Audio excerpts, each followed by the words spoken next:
about your journey. All right. Next, we have the Magician. This card is all about manifesting. You see, he's kind of got all of the tools he needs to manifest his desires. It's also a card of as above, so below, kind of mimicking the heavens down on earth. But mostly, all in all, this is a card of manifestations and growth, pure willpower. Next, we have the High Priestess. So this is a card of inner wisdom, whether it be trusting in your intuition or seeing other people's true intent. The moon is a symbol of secrets and seeing what is hidden. It is also a symbol of illusion. To master the outside world, you must first master your inside emotions, creating balance with your emotions. All right, there's that one. Next, we have the Empress. The Empress is a mother. She is very caring and very nurturing. She's also the ruler of love. And you see the Venus sign down here, which is the ruler of love. But she is also very helping and has the best interests of others in mind. Next, we have the Emperor. Now, this is the father figure to our mother figure, which was the previous card. He's very stern and authoritative, likes structure. He is also the ruler of mind over matter. Next, we have the Hierophant. So this is a card of religion, of structure, of society. It's also a card of counsel and wisdom. And the keys represent a long-term commitment at the bottom. Could also mean don't stray far from your path. Next is the Lovers, kind of a very self-explanatory card. This could mean a physical attraction. It could mean a good match, a good pair, a match made in heaven. But it's also a card of balance, a yin and yang. Maybe you are falling in love. Maybe love is on its way to you. Just Lovers, card of love. Next, we have the Chariot. So the Chariot is a card of moving forward, taking things into your own control and moving forward. This is a card of stability and resolution, and like I said before, taking the reins and kind of controlling the situation, harnessing the chaotic fears around you and moving forward. Could also be a card of restoring balance, as you see the black and white Sphinx at the bottom. But this is all about you taking control and either moving forward or restoring balance. Then we have the card of Strength. This card can mean overcoming your fears, adapting the strength that you have, realizing the strength that you have, overcoming obstacles, finding a balance between compassion and strength, and believing in yourself. Yo, what's up, You Saint have Field? that How are you power. doing, man? Yeah, man, we're pumping. Then we have the Hermit. This is a card of going into solitude, finding It's nice to yourself. see. Maybe you need to take a break from what you're currently doing and Let me check out reevaluate. XCM. Can also mean a separation of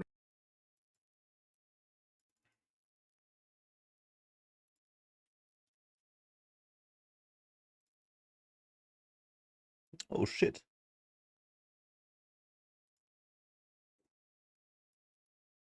Oh, this is a baby. Bro. This is a baby, man. Nice. Yeah. So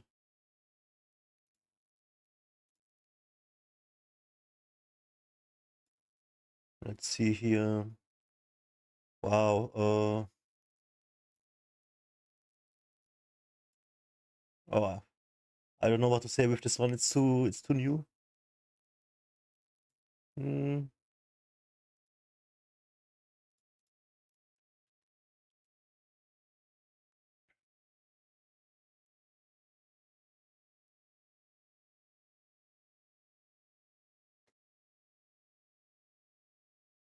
You can probably expect 15 cent.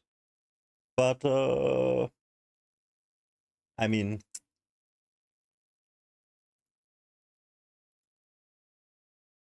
nah, man, there is no way this gonna come to $1. I'm sorry, bro. Unless it's some crazy project, but I have never heard of it, so it's probably not. You can expect maybe 3.5 or so. It's good, but that's insane, you know. It's not $1 though. Like $1 is too crazy. With 3.5, you still have an insane increase. So whoever is saying $1, they are out of their mind. 20k%. Forget about it, bro. But yeah, everything is pumping. When Bitcoin pumping, everything is pumping. It's always delayed. Yeah.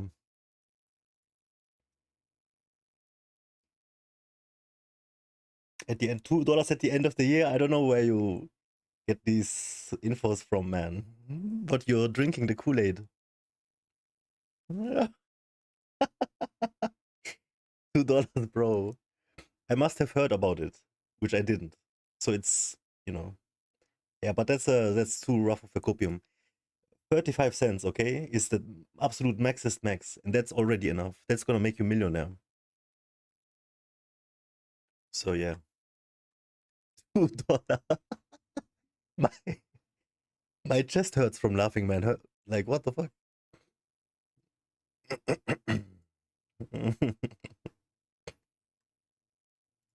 Material goods. You see he's kind of in these worn down robes. Be a seeker of truth with his light, but also the light can symbolize that after this self-introspection, you're able to see things clear or see things with more light. Then we have the Wheel of Fortune. This card can mean the ending of a cycle. No, bro, you don't need $1 to go to 41k. Oh, did you buy a spot? If you bought spot, you're still gonna be very rich. Let me tell you. Hold on.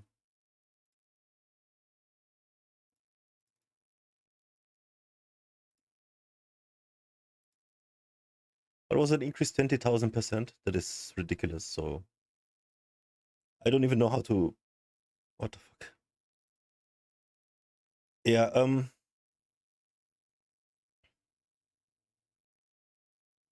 Yeah, but did you buy on spot or did you go long? Did you buy? Did you buy spot? I don't. I don't know what else to ask.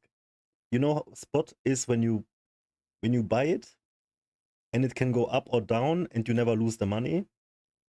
But if you go long or short, or perpetual, there we go. Did you buy it in perpetual futures?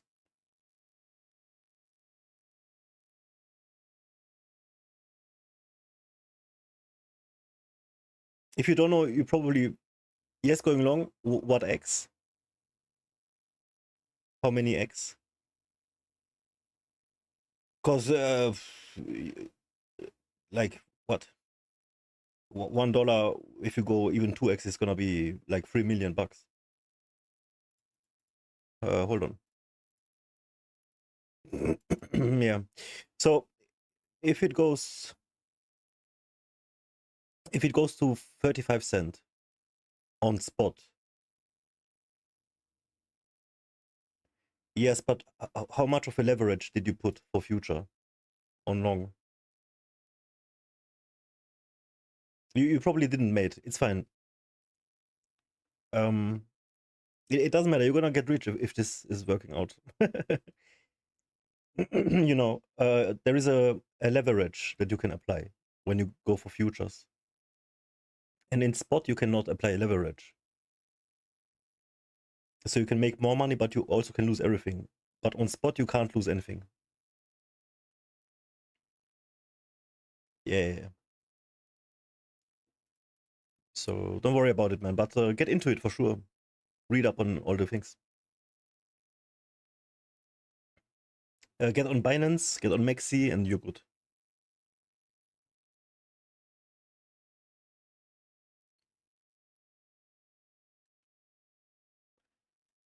I'm working brain, so Can mean that greater forces are outside got a working little bit of things here to on do. this situation. Could also be what comes up must come down as the wheel turns. Also means luck, destiny, and karma. Then we have the Justice card. Use online bank. Yeah, so they have you on the radar already, yeah? So did you buy on Coinbase, probably?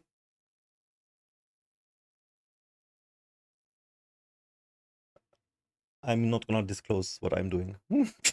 Maybe they're listening. I said too much already. I'm sorry, bro. But in terms of where to buy crypto, go for Binance and Max C. You're done. It's GG.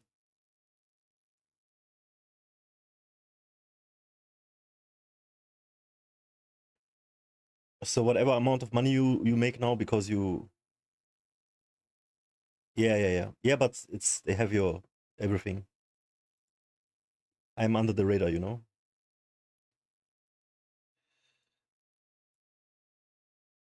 Probably gonna have to delete this stream now.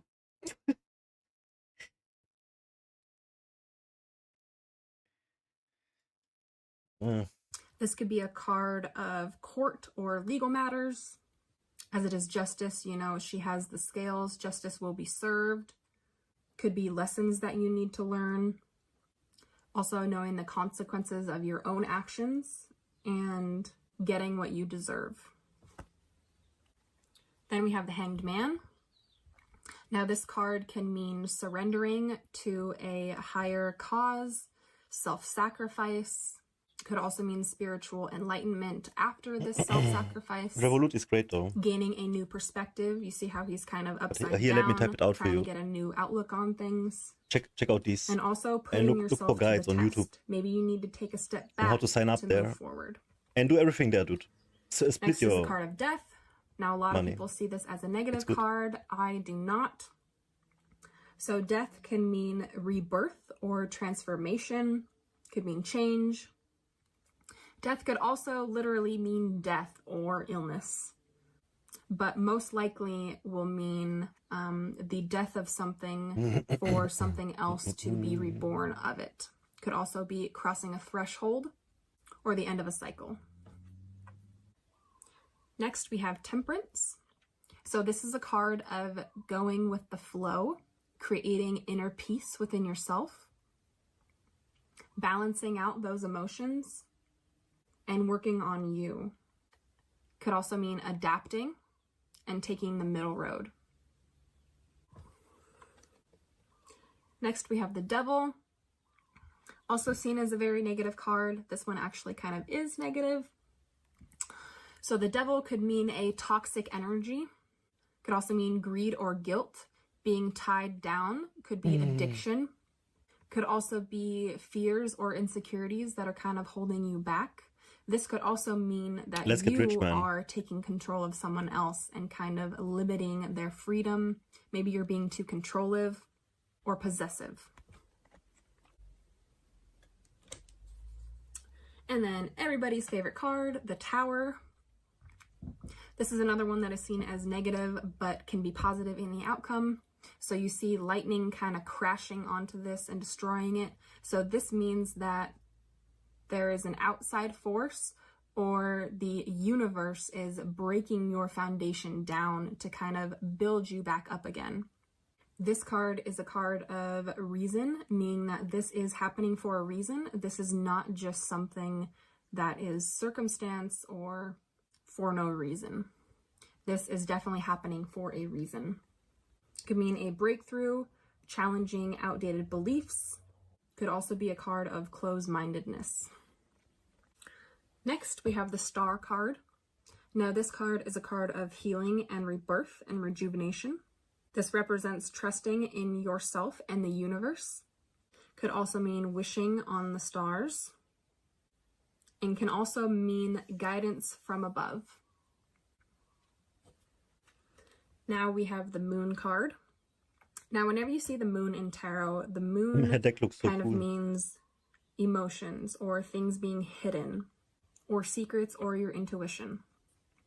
So the moon card is understanding your intent, realizing those cycles and patterns within your life, the attraction of the unknown, and also curiosity and divine feminine energy. Then we have the sun, which is probably everyone's favorite card in the tarot. This is a yes card. It's a very positive card. It means happiness and joy and warmth and growth and the solving of problems, also doing things for yourself, optimism for the future, and divine male energy, as in the moon was feminine, the sun is masculine. Then we have the Judgment card. And this card represents that the time has come to make a decision. Could also mean putting your past to rest and moving forward. You see how they're kind of being raised back from the dead. There's new life. Which brings me to the meaning of desired transformation, a culminating moment, and evaluating yourself. Then the last card that we have in the major arcana is the World card.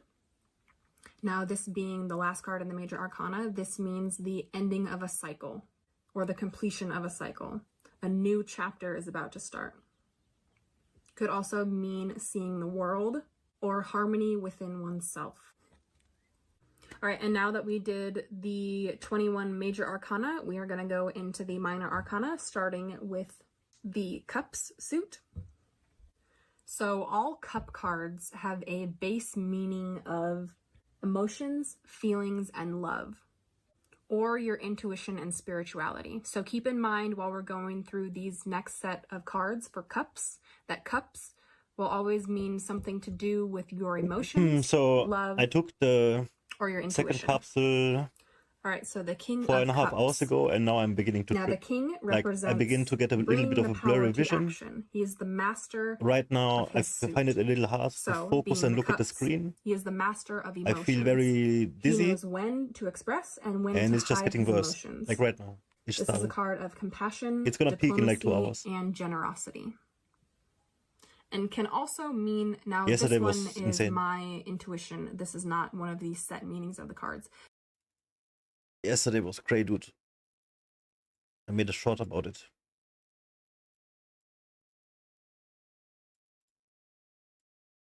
Yo, what's up, guys? I had a crazy night. I was up until like 3 or 4. I could not sleep. I was quite restless. And I have like a dry mouth, insanely dry mouth. No matter how much I drink, a few minutes later, my mouth is dry again. I feel very exhausted, like coming down from, I don't know, like LSD or something of that sort. So this is one day after first time taking duloxetine, and it was rough, dude. What can I say?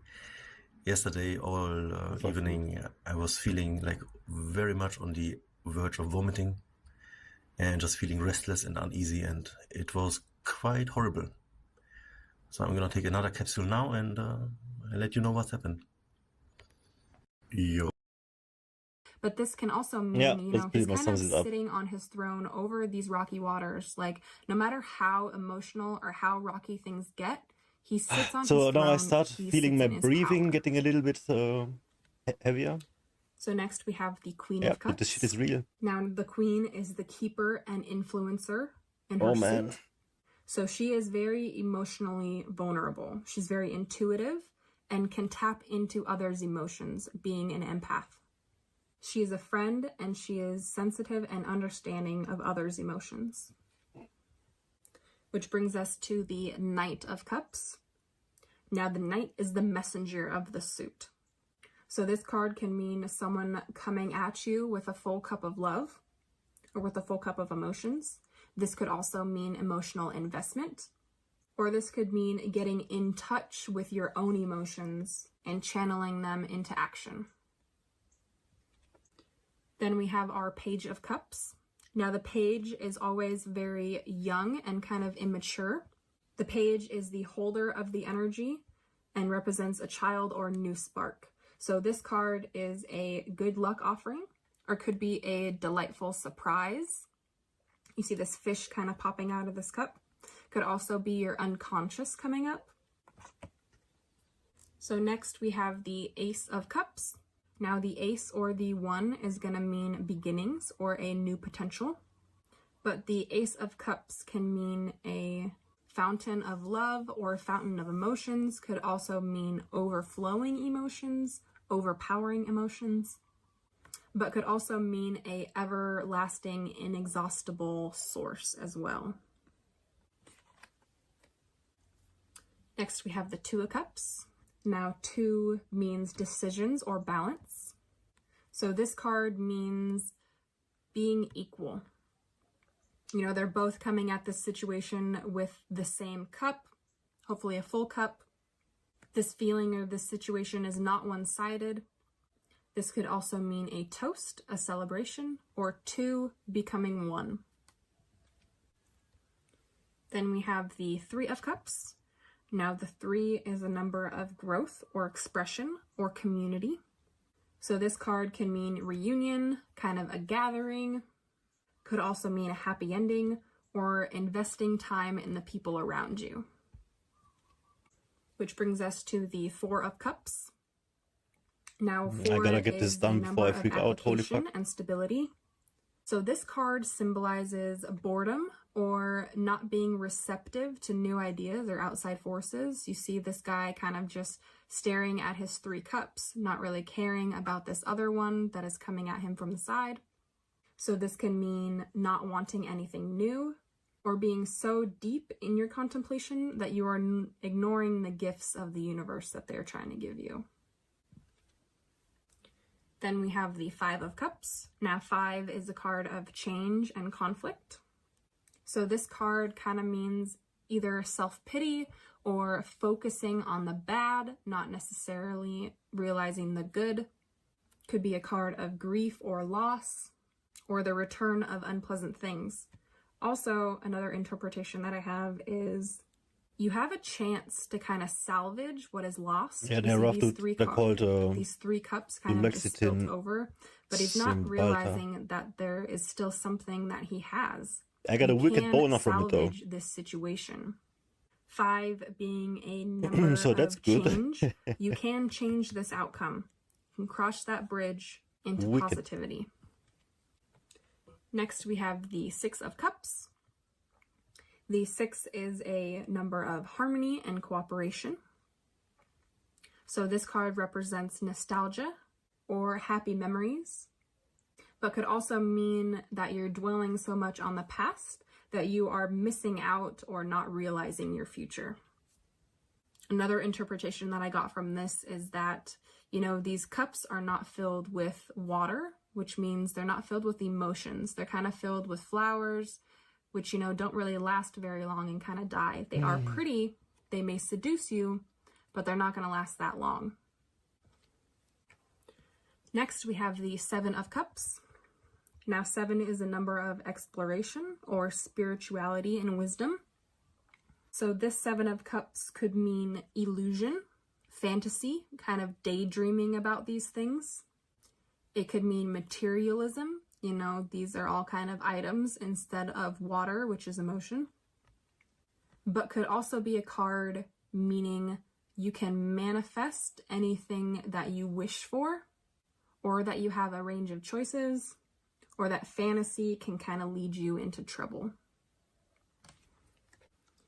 Then we have the 8 of Cups. Now the 8 is a number of action and also change. So we kind of see this guy walking away from his cups. So this is a card of walking away or abandoning or kind of leaving your sad situation behind. Can also be a card of self-discovery and working on yourself. And then we have the 9 of Cups. I got this card a lot. Now 9 Last is week. a number of inspiration, idealism, or fulfillment. So this card can mean being content with what you have. You know, he's kind of just sitting there. He looks all drunk from his cups. This could mean emotional stability, wishing for something, or it could simply mean to indulge in all the joys of life, or taking your situation for granted, depending on how or what you ask. Then we have the last card in the suit of cups. So this is the 10 of cups. 10 is a number of completion and renewal.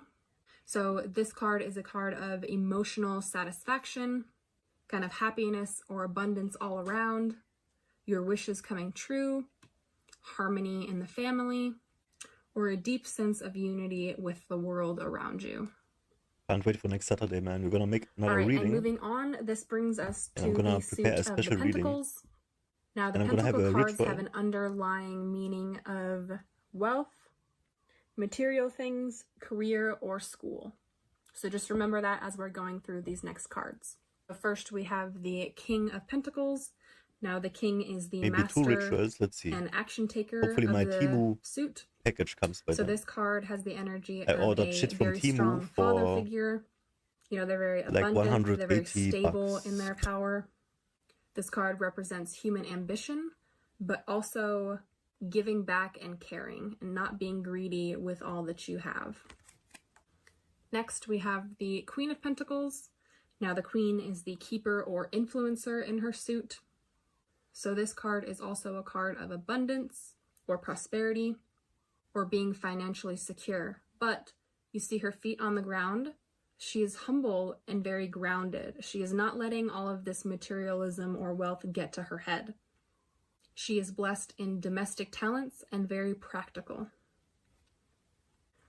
Next, we have the Knight of Pentacles.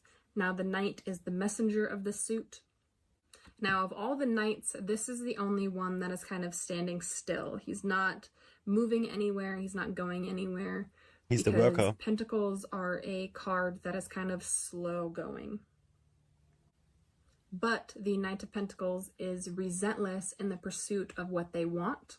It may be a long and hard path, but they are not giving up because that is not an option. That's the grinder. They're being very diligent and efficient.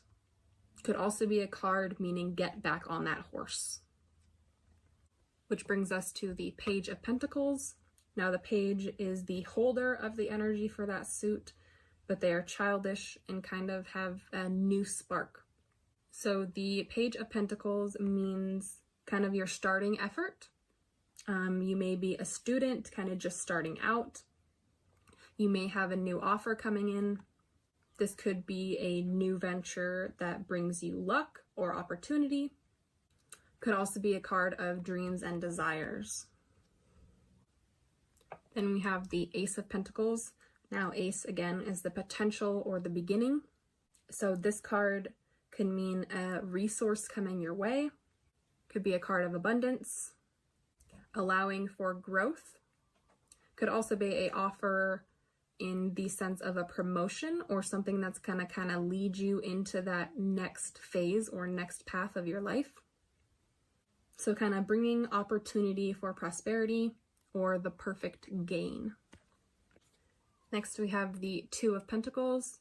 Now, 2 is a card of decisions, balance, or partnerships. So you can kind of see he is juggling these 2 different pentacles. So this card can be a card of juggling or balancing different ideas or things, trying to be as graceful as you can. This and 8 of This could also be a cups, card meaning that you have to adapt to change or that you have to deal with opposing forces. Now we have the 3 of Pentacles. So 3 is a number of growth or expression. This card represents teamwork, kind of collaboration, having a job well done, or coming together for a greater purpose. Could also mean building trust. Which brings us to the 4 of Pentacles. Now 4 is a number of application and stability. So you see this guy, he's kind of holding on to this pentacle or this coin with dear life. He is not wanting to let go. This could be a card of greed or this could also be a card of kind of protecting what you've built for yourself or what you've earned, kind of conserving your money or being smart with your money. Then we have the Five of Pentacles. 5 is a card of conflict or change. So you kind of see these guys out in the cold. They feel like they've been shunned. So this is a card of either poverty or your need to be resourceful. And you know, as if you express those needs, there's someone inside that can help you. Like, there is help if only you ask for it. Then we have the Six of Pentacles. So 6 is a number of cooperation or harmony. Now this card is a card of balance, or kind of the give and take aspect, but also understanding that your good situation that you are in can flip and change at any moment. This is also a card of sharing and charity. Next we have the Seven of Pentacles. So 7 is a number of spirituality and wisdom. So this card kind of has the energy of seeing the results of all of the hard work that you have done, but there's still a little bit more work that needs to be done. So you need to stay diligent and you need to persevere through this. Could also mean seeing all of the work that you have done and kind of wondering and looking for the next step. Then we have the Eight of Pentacles. 8 is a card of regeneration, action, and change. Now the energy that we have surrounding this card is hard work, lots of hard work. Kind of buckling down, maybe getting all of your ducks in a row, and just working very hard and trying to be stable. Then we have the Nine of Pentacles. 9 is a number of fulfillment and inspiration. So this card means reaping the rewards of everything that you've worked hard for. You know, she's standing there very alone, very independent. She has a lot of self-love and just very happy with everything that she's created around herself. Then we have the last card in this pentacle suit. We have the 10 of Pentacles. 10 is a number of completion and renewal. So this card means abundance in all forms of your life. Kind of the culmination of your life's journey or your life's work. You know, you kind of have this perfect balance. You're very happy. Could also mean legacy or inheritance, and just being abundant in all forms of your life.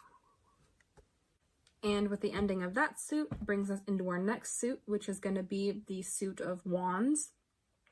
Now, all wand cards have a underlining meaning of your creativity, your desire, and your will, which is your motivation or drive. So just remember that as we go through these next 10 cards. So first we have the King of Wands. King is the master and action taker of his suit. Now this card represents having a great vision, being an entrepreneur, having the drive and knowledge to create your vision. Can also mean taking initiative and overcoming those challenges. Next we have the Queen of Wands. Now the Queen is the keeper and influencer of her suit. So energies that surround this card are determination, being a friend, which I take as this kind of black cat down here, having courage through adversity, inspiring others, knowing what you like and what you dislike, and being passionate about it. Next, we have the Knight of Wands. Now, the Knight is the messenger or bringer of news for his suit. Now, this card can represent being on the pursuit of a vision that you have, kind of going on a new adventure. They have a fearless nature, but can also be impulsive. Then we have the Page of Wands. Now, the Page is I'm almost done here. Holder of their card's energy. So this card can represent being on the brink of a new creative project, being enthusiastic about that, taking action. Can also mean falling in love or finding a new way of expressing yourself. Then we have the Ace of Wands. So the ace or one is all about beginnings or the potential. So this card can represent a new creation, a new intention, the spark of an idea, your journey to make these desires a reality, or a starting point. Then we have the Two of Wands. The Two is a card of decision and balances. So this guy is kind of looking out. He is looking at all of his different options that he has, seeing all sides of a situation. He is making plans and turning his vision into a reality. Which brings us to the Three of Wands. Now 3 is a number of growth and creativity. So you see this guy is kind of looking ahead. He's ready to expand, ready to discover something new. They're at the point now where they're turning their dreams into concrete plans, but also seeing all of the possible obstacles and outcomes and being diligent at the same time. Then we have the Four of Wands. Now 4 is a number of stability and application.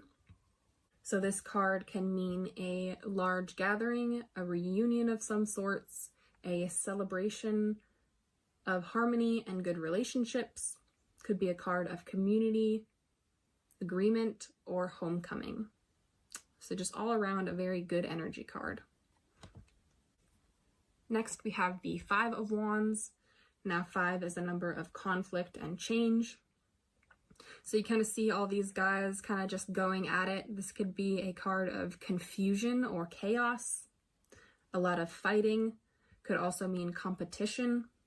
Could also mean that you're struggling in a situation from kind of all points and all sides, or that something is kind of all bark and no bite. But 5 is a number of change, so things can get better from this. Now we have the Six of Wands. Now 6 is a card of cooperation and harmony, and the Six of Wands represents victory, success, celebration, or recognition or a public reward for the job well done.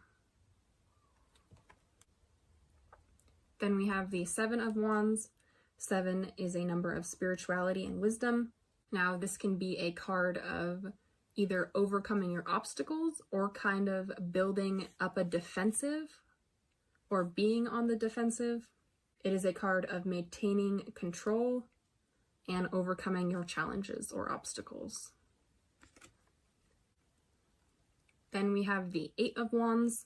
8 is a number of action or change. So you see all of these wands kind of coming at you. This is a card of rapid action, of speed, of haste, an unstoppable energy, or the overflow of energy. Then we have the Nine of Wands. 9 is a number of fulfillment and inspiration. So this card represents the kind of last stretch or last step that you need to take. You are so close to victory after battling and all of your hard work, but there's still a little bit that needs to be done. You still need to be a little bit resilient. You see how this guy is kind of tired. He's hunching over his almost there, wand buddy. or his staff. So Hang you're in there. at the point of reaching exhaustion. You're not quite yet there, but you're getting tired. Then we have the last card in the suit. We have the Ten of Wands. Now 10 is a card of completion or renewal.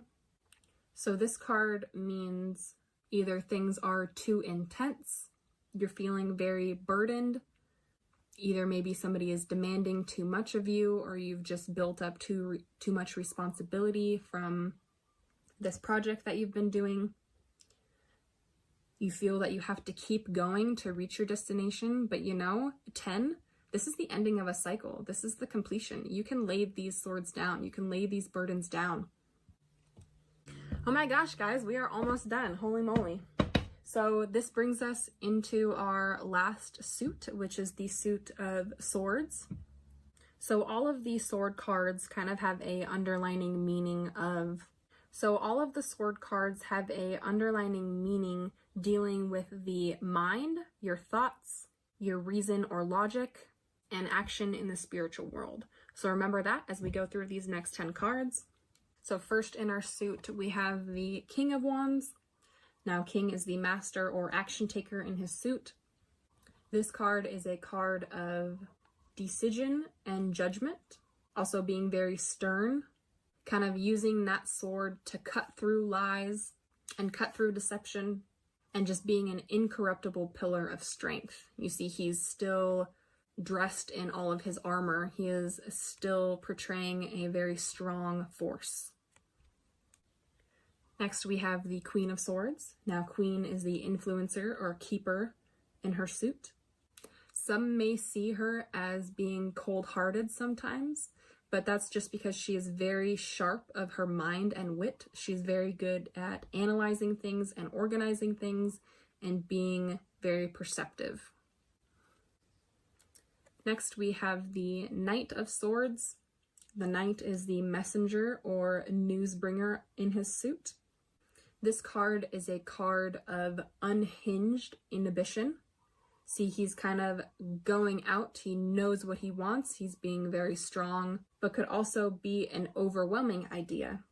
This could also be a warning of thinking things through before you go and rush into them. Then we have the Page of Swords.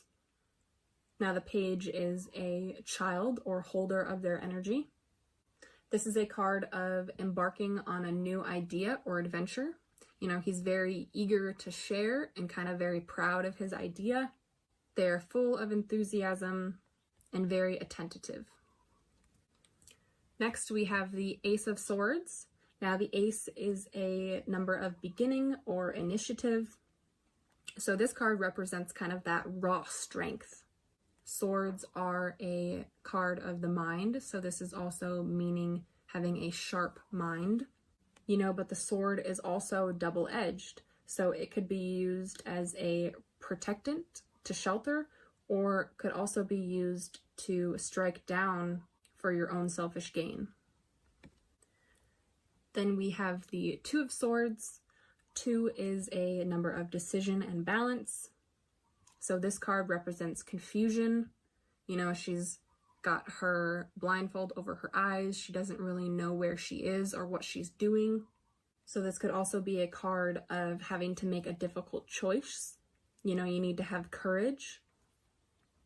In the original Rider-Waite drawings, these swords are usually crossed over themselves. So this card can mean being at a crossroads within themselves. And to progress, you need to take a stand because she's kind of sitting down right now. Then we have the Three of Swords. Everyone's probably least favorite card next to the Tower. So 3 is a number of growth and creativity, but this unfortunately is a card of heartbreak, of pain, of loss, of suffering. Oof. A card of betrayal, of lying, of cheating. You know, the 3 swords could be a love triangle. Maybe there was a third party in on your situation. This card can also mean that the truth is painful. You know, you are suffering, but you need to realize the strength that you do have. Then we have the Four of Swords. 4 is a card of stability and foundation. So this card represents, you know, putting up those swords or laying down those swords to rest. You know, stop fighting, be one with you, just kind of let things be. Maybe you need to withdraw from a situation. You know, you've put everything into that situation. Nothing's kind of moving forward. Now is the time to step back, relax, kind of have some self-introspection, go into recovery mode, and maybe meditate. Then we have the Five of Swords. 5 is a number of change and of conflict.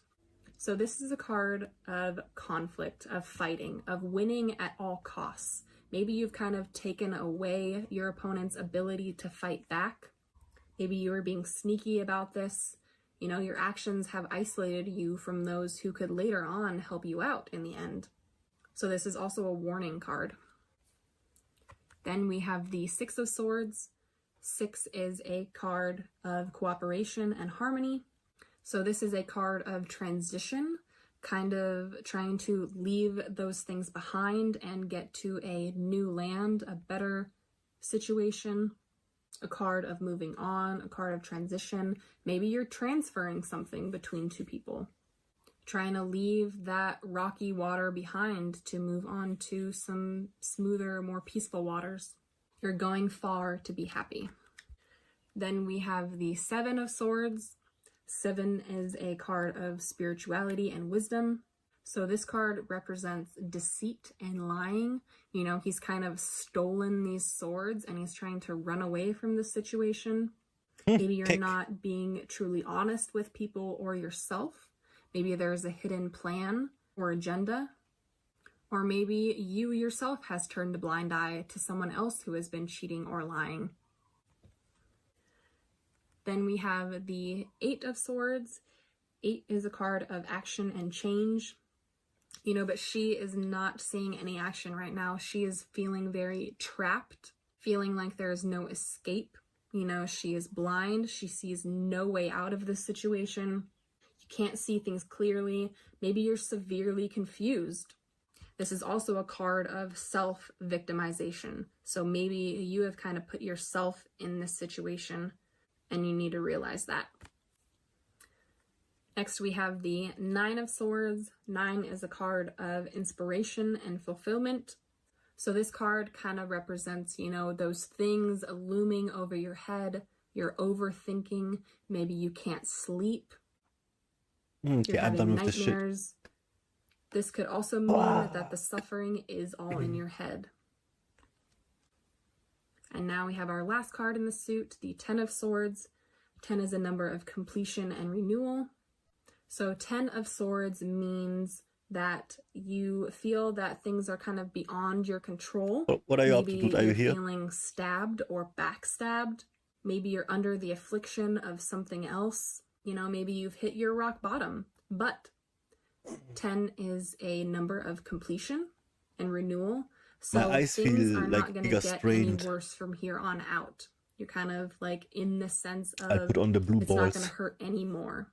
You're at the end of your cycle. Things are starting to look up from here. I'm going through a bunch of different we just ones. Went through all 78. Getting like an idea of what people think about the cards. Just listening to like 100 different ones, and then, you know, that's how you learn, I suppose. It's the best way. I looked at like 10 of them so far, so got a good idea. Some people have like multiple decks when they draw tarots, and then they have like healing decks or something. There's like a different type of deck I want to investigate.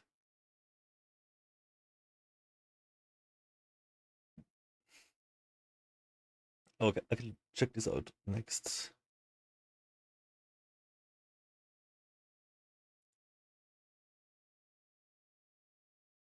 Yeah. Yeah, I'm gonna get a few, like, I got the Timu one coming, the one with the sick art.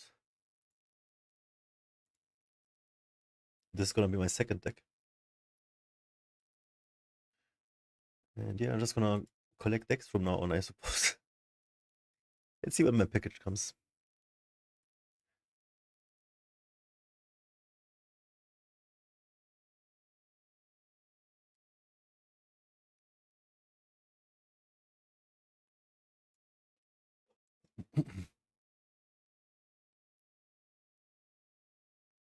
Shipped, custom clearance completed.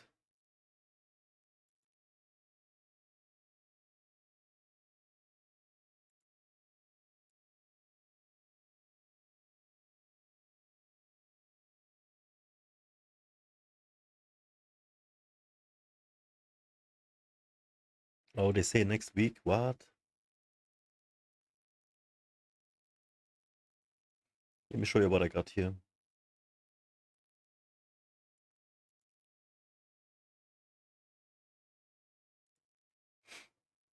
Look at this one. I think it's bows. I think this mask is pretty bows. Look at this.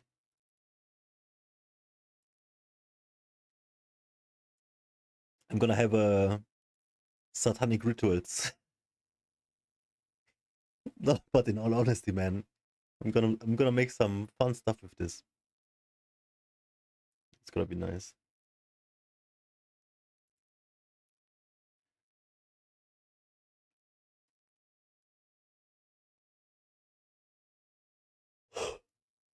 Mm.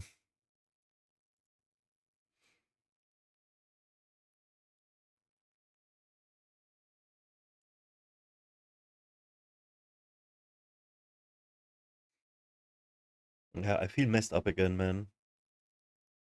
Like this crack energy, but at the same time, it's like lethargic. So weird.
What's up? What's up? Today is New Metal Monday. Yes. So excited. Hope you guys had a great, blessed, what did I say? I said Happy Blaze Day or something like that. I can't remember. It was like Taking them 420 to battle, mixed with like Easter. depression, what do you Happy mean? holidays. Happy Holidays, I think is what I said. Fuck yeah. Anyway, for you The guys that mask? are smoking out there or whatever, great. What? That's great.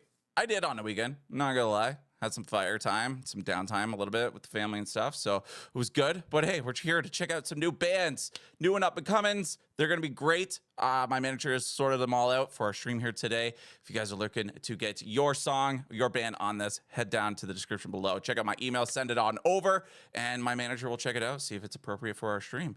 But timestamps down there, that's where you can find all these bands that you are listening to on this either highlight reel or the full stream. Full stream for this link will be in the top pinned comment on my regular channel, my main channel, and then the full stream is going to be over there on the second one. That's so links are everywhere. antidepressants, mate. All right. Without further ado, guys, let's fucking see what we got, buds. And the way it works with all of them is that you first 2 to 3 weeks are only gonna feel the side effects, the negative ones. Okay. And then it's gonna get easier, and then you're gonna see the effect.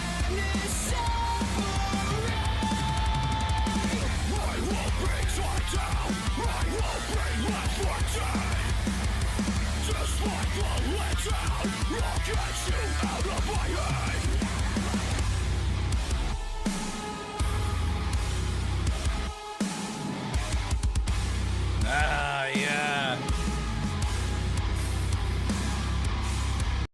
Eh.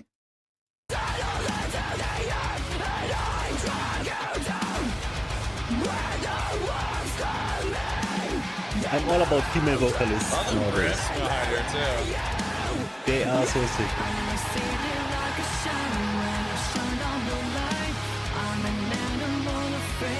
Oh no, the clean voice messed up.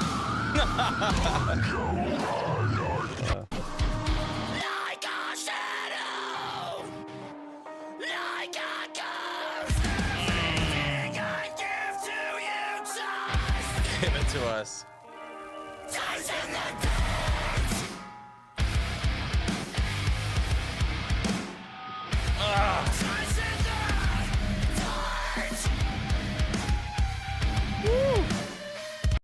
I'm not feeling it.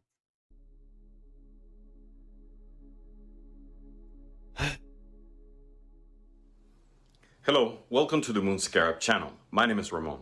On this video, we will explore the meaning of all 78 cards from the tarot. The purpose of this video is to make it easier to you by providing on a single video the essentials of what you need to understand to get started with reading the cards. You will see an explanation of what is depicted on each card. This is important because each tarot card is full of many details which are part of each message. I will also provide you with a group of meaningful keywords to the upright and reverse position on each card. You will see a zodiac correspondence, element, and numerology value. Once you understand the system, it's really easy. We all have the potential and skill to tap into the divine realm. It's just a matter of learning, applying what you learn, and believing with all your heart in what you do. Let's get started. Moon Scarab. Heck. You know, if you're interested in the things I'm taking, we can watch a little video about it. But to summarize, it is an SSNRI. It's like the next level of SSRIs, and it blocks the reuptake of serotonin and norepinephrine, noradrenaline, and therefore these chemicals stay longer in your brain, and that makes you have better mood and not wanting to unalive. So yeah, let's see how it's gonna work. But man, I'm going through hell right now. I'm feeling jittery again, like holy fuck. Card 0, the Fool. The Fool is card number 0.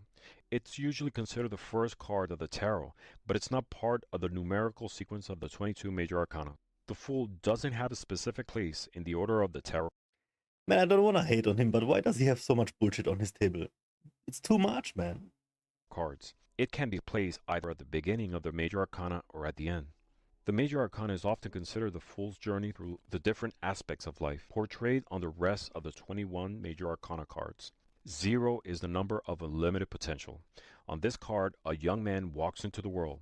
He looks joyful, excited, and intoxicated with a sense of freedom. What a poser. He's ready to jump into the world, but he's standing on the edge of a cliff as he sets out on his adventure. He is looking upwards the sky and apparently unaware that he's about to skip off a cliff. He has over his shoulder a small sack with everything he needs. He's holding a white rose on his left hand, symbolizing his purity and innocence, and at his feet is a small white dog, symbolizing loyalty and protection that seems to either warn him of the danger ahead or encouraging him to go forward.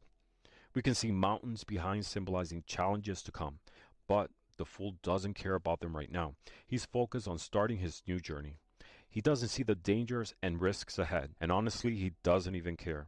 He wants to walk into the full potential of all possibilities ahead. The Fool is a card representing new beginnings, opportunities, great potential, and taking a leap of faith. This is Uranus energy. In astrology, Uranus is an eccentric planet known for dynamic changes, rebellion, and innovation. This card is all about taking a leap of faith into the unknown. It's an innocent, naive, fresh blank slate. It's a fresh energy. To see the Fool generally means the start of a new journey, one where you might have no idea where it's heading to, but a step with faith in the process. This card is urging you to follow your dreams, to take that leap of faith, no matter how foolish it seems. It means that it's time to trust where the universe is taking you, and just do it. Now, in reverse, when the Fool card appears in reverse in a tarot reading, it symbolizes a bad decision, indecision, apathy, hesitation, and a faulty choice. It can be also a new beginning, but one that you're not really thrilled about.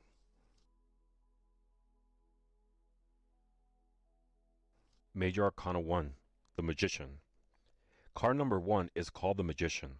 1 represents beginnings and the starting point of creation. This card is all about manifestations. The main figure is depicted with one hand pointed towards the sky, the universe, and the other hand points to the ground, down to earth, like saying, as above, so below.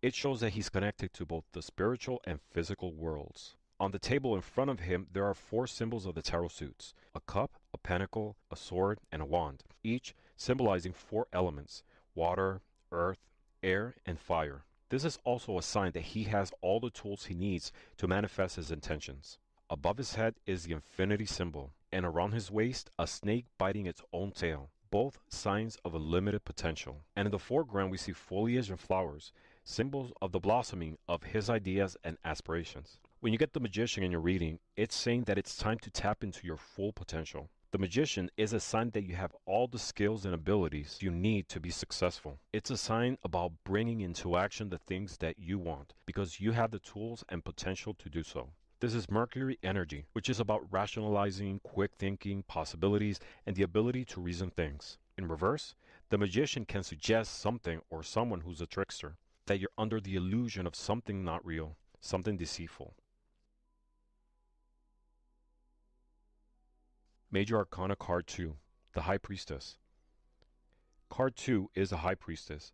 She's the guardian of the subconscious mind and your intuition. Keep On this viewers. card, the High Priestess sits in front of a thin veil decorated with pomegranates. The veil symbolizes the separate conscious and subconscious worlds, the seen and the unseen. The pomegranates are a symbol of abundance and fertility. On either side of the High Priestess stands two pillars, Yachin and Boaz.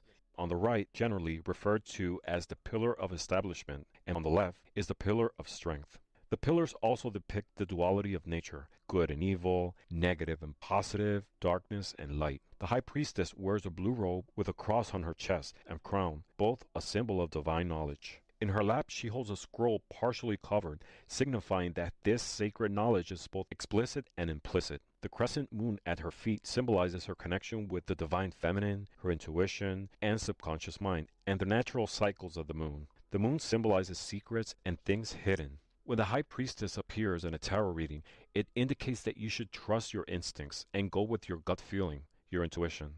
Pay attention to your dreams, to the signs and symbols the universe is sending you when this card appears in your reading. The answers you are seeking will come from within, from the deepest truth and knowing. You just know the answer. Listen to your inner voice. This is moon energy, which is linked to the divine feminine and our emotional side. The central message of this card is listen to your inner voice.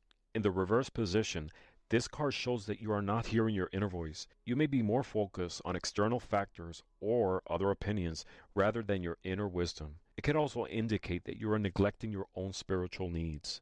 You need to take time to connect with yourself and trust yourself to channel your inner voice. You have access to the wisdom and knowledge you need. Major Arcana 3, the Empress. The Empress card shows a beautiful woman sitting on a throne with an air of peace and tranquility around her. On her Empress head, is bae. she's wearing a crown with 12 stars. These stars indicate her divine status and the cycles of the natural world, 12 months, 12 signs of the zodiac, etc. She has a pomegranate pattern robe representing fertility, and she's sitting on cushions embroidered with a Venus sign, symbolic for love, harmony, creativity, beauty, and grace. There's beautiful and abundant nature surrounding her, showing the connection of the Empress with Mother Earth and life itself. The golden wheat springs depicted in the foreground reflects abundance. The Empress card represents abundance and unconditional love. This is a beautiful, strong, feminine energy card that invites you to nurture. Depending on what you seek, it can be nurturing yourself, people around you, plans, or ideas. It's a strong indicator of prosperity and abundance. She is beauty, abundance, and nature all around us, but also within us, the source of life-giving power. The Empress is most associated with the goddess Venus, and it's linked with fertility and Mother Nature. She is a comforting presence in any reading and can symbolize a time when you will receive an abundance which promise to nurture you. This could be love or material things. The Empress is also a strong indication of pregnancy or birth as well. Depending on the cards she's paired with, it can be an actual pregnancy or childbirth, but also a metaphorical birth of a new idea, business, or a project. The Empress assures you that if you nurture and support those new ideas with compassion and love, they will manifest successfully. Major Arcana card 4, the Emperor. The Emperor card represents the father figure of the entire tarot deck, and it's card number 4 in the Major Arcana.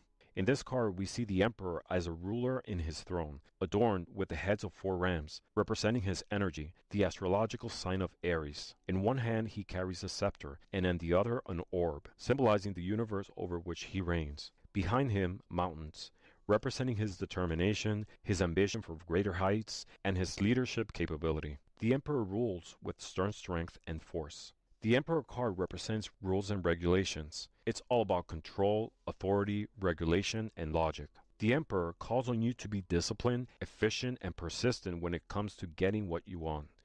The Emperor is a solid, stable character. He's a grounded protector, but he also can be rigid and stubborn.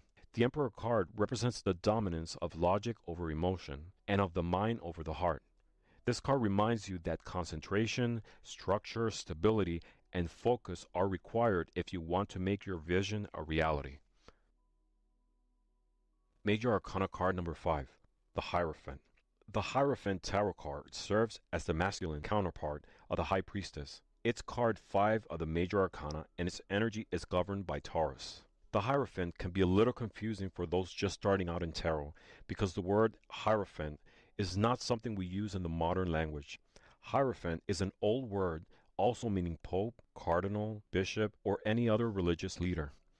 The Hierophant card portrays a religious figure sitting between two pillars. In his left hand he holds a papal cross representing his religious status. He raises his right hand in a religious blessing, with two fingers pointing towards heaven and two towards earth. The Hierophant is a symbol of traditional values and deep importance of spirituality and traditions in life. The Hierophant is closely tied to religious institutions and their influence on your life. People had different feelings towards the appearance of the Hierophant. Despite his depiction, this card doesn't exclusively apply to Christianity. It also represents any religious denomination, cultural, or long-standing institution influencing your life. If the Hierophant shows up in your reading, examine how these institutions are influencing your situation, either for good or bad. When it comes to problem solving, this card can be asking you to take a more traditional approach. Major Arcana card 6, the Lovers. The Lovers card is card number 6 of the Major Arcana, and mainly represents love, relationships, and major decisions regarding soulmate situations. The Lovers card shows a man and a woman standing in a beautiful, fertile landscape. Behind the woman stands a tall fruit tree, with a snake winding its way up the trunk. The couple is beneath an angel above. Behind the man is a tree of 12 flames. The serpent and the fruit tree represent the temptation of pleasures that may take your focus away from the divine. The tree of flames represents passion. The man looks to the woman, who watches the angel, showing the path from physical desire to emotional needs to spiritual concerns. The volcanic mountain represents the eruption of passion. Ruled by Gemini, in its purest form, the Lover's card represents conscious connections, meaningful relationships, and choice, and typically about romantic relationships. In a tarot reading, it shows that you have a beautiful soul connection with a loved one, and the energy between you both is meaningful. It can also represent a close friendship or family relationship where there's abundant love and respect. The Lovers is a card of open communication and raw honesty. It's Gemini energy. Gemini is ruled by the planet Mercury, the planet of communication. The couple is naked, so they are willing to be in their most vulnerable and learn to share their truest feelings. In essence, the Lovers is about balance and duality. Being Gemini energy, it encourages you to unify two parts that are in opposition to one another and create something that is whole, unified, and harmonious. In every choice, there's advantages and disadvantages, opportunity and challenge, positive and negative. When you accept these dualities, you build the unity from which love and balance flows. The video is so hard to watch, man. He made a terrible job with the video. Look, the card is on the side, and in the center is just this, all of this shit. You should have had a card in the middle.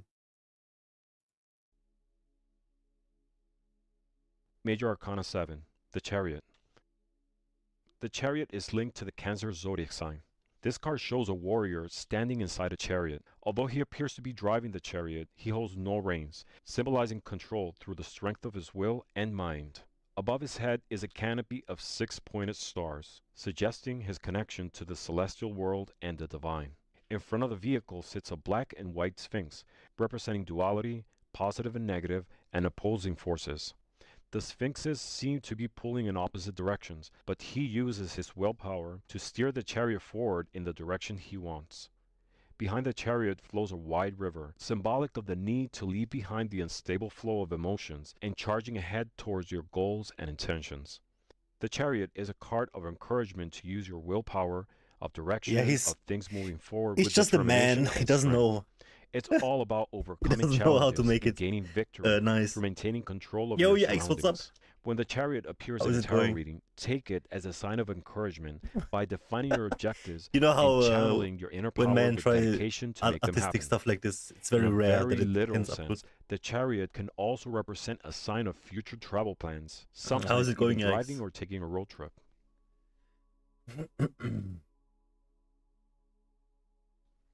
Major Arcana I think 8, I'm gonna skip with Strength. this guy, honestly. That's my card. Which one? Which one was it? Major Arcana 8, Strength. Sometimes even driving or taking a road trip.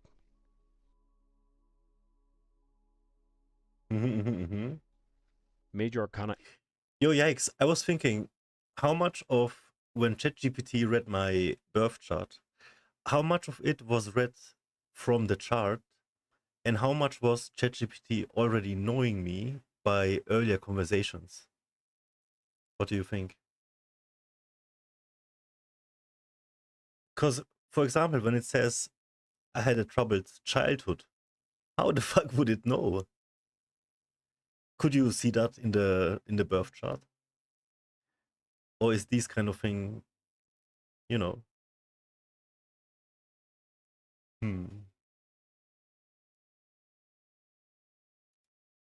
Let's see. I'm gonna ask it actually. How much of this information did you get from reading the birth chart? And how much is from knowing me through earlier conversations?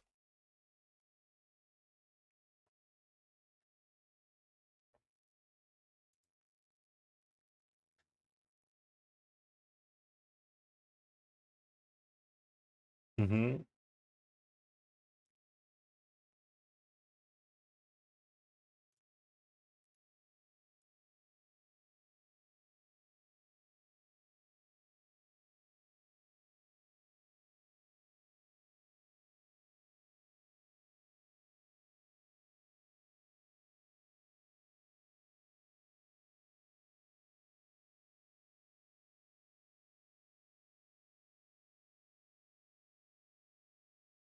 Oh, this is interesting. Most of what I shared, especially the technical astrology, comes purely from your chart. This is like it says 80%, and then it goes like the list, blah blah blah blah blah, and then from knowing you 20%.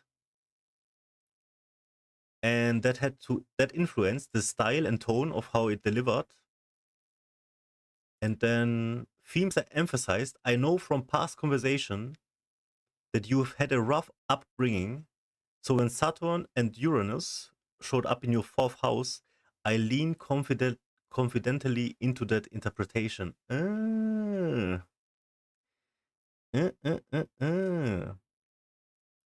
Okay.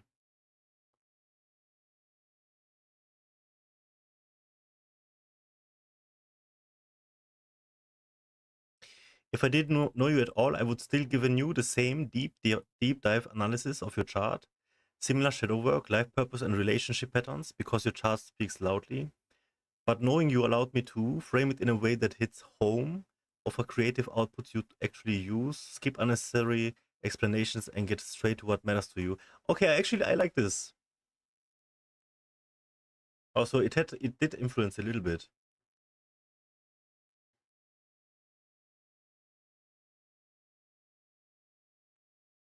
Mm-hmm.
Dude, I just felt like a little relief.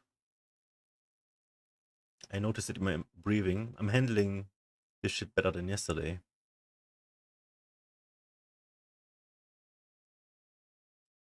So it's probably peaking now. Yep, 6 hours later. The sun represents identity, the moon is emotion, Mercury is communication, Venus is values, Mars motivation, Jupiter is expansion, Saturn responsibility, Uranus is innovation, Neptune spirituality, and Pluto is transformation. Moon represents the mother, for example. You can see how mother is it to you. Okay, okay. 7th house. Let me check.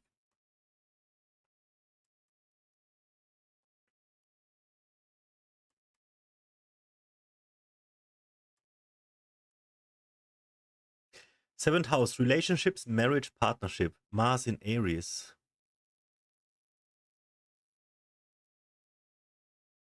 You attract strong, independent, fiery partners, or you bring that fire yourself. You crave passion, challenge, and intensity in love. You might butt heads easily, but you also make up with fire. Shadow, conflict-driven dynamics or power struggles. Purpose, learn to balance autonomy and compromise in partnership.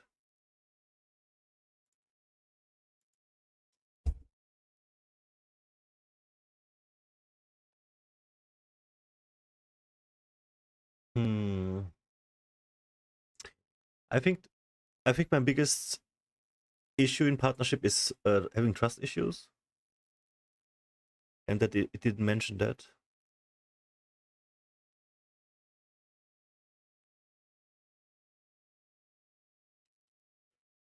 And I don't even know how to shadow work that.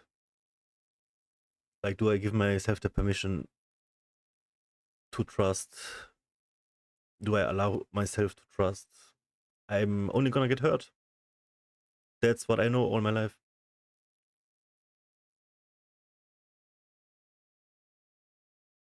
That means you don't trust yourself.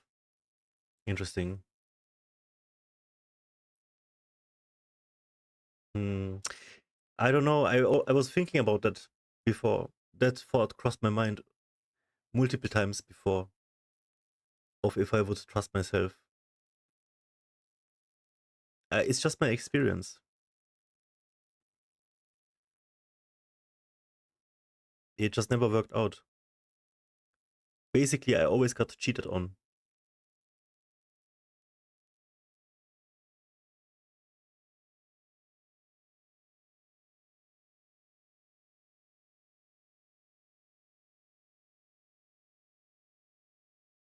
It's not up to me, I believe, you know. That is like a major thing. But even like in friends and other like non-romantic relationships, yourself, your power, your ability. Yeah, I do believe I have that feeling, that I do trust in myself.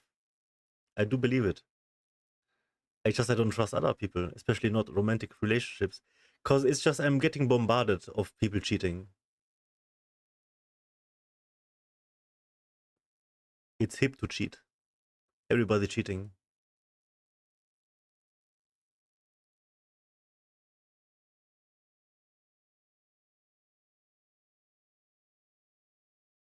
I don't know. It's my biggest issue in life. Like even the new therapist I have, I met him yesterday. It was amazing first like session, get to know him and stuff. And he seemed very cool and very nice and everything. And still, like, I don't know if I can trust him.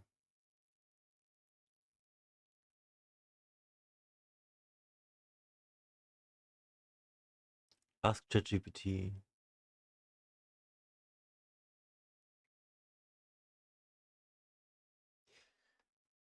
I'm supposed to ask. How would you phrase it?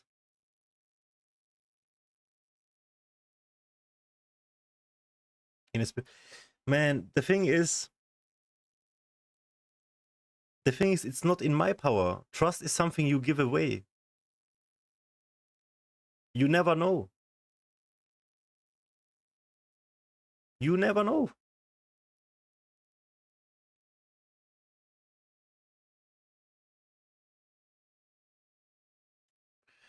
You know, you give away the power of somebody to hurt you. And no matter like who they are, they have the ability now.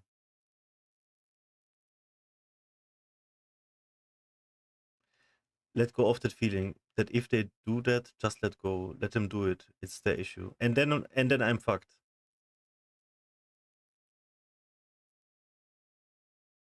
In order for me to not be fucked,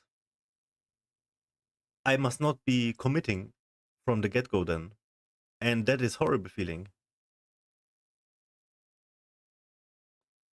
Oh my god, this is such a dilemma. Holy shit.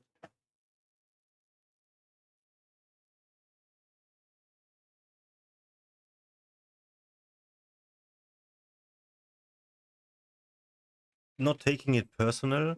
I understand what you mean, but this is horrible.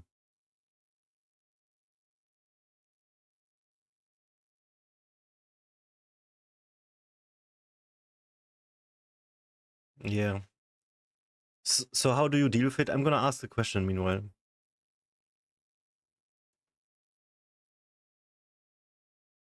What is my perfect partner according to birth chart?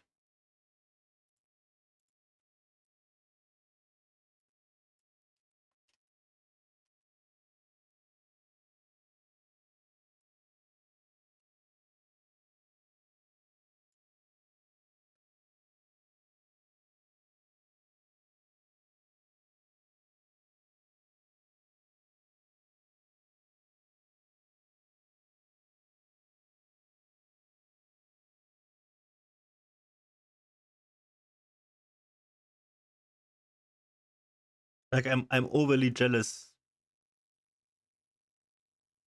and trust issues big time.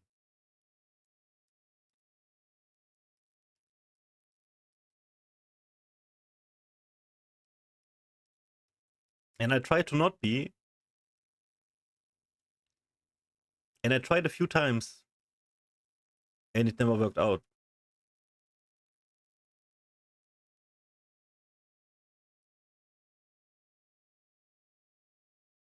Okay, I will also ask this question. Let's see what the first question says.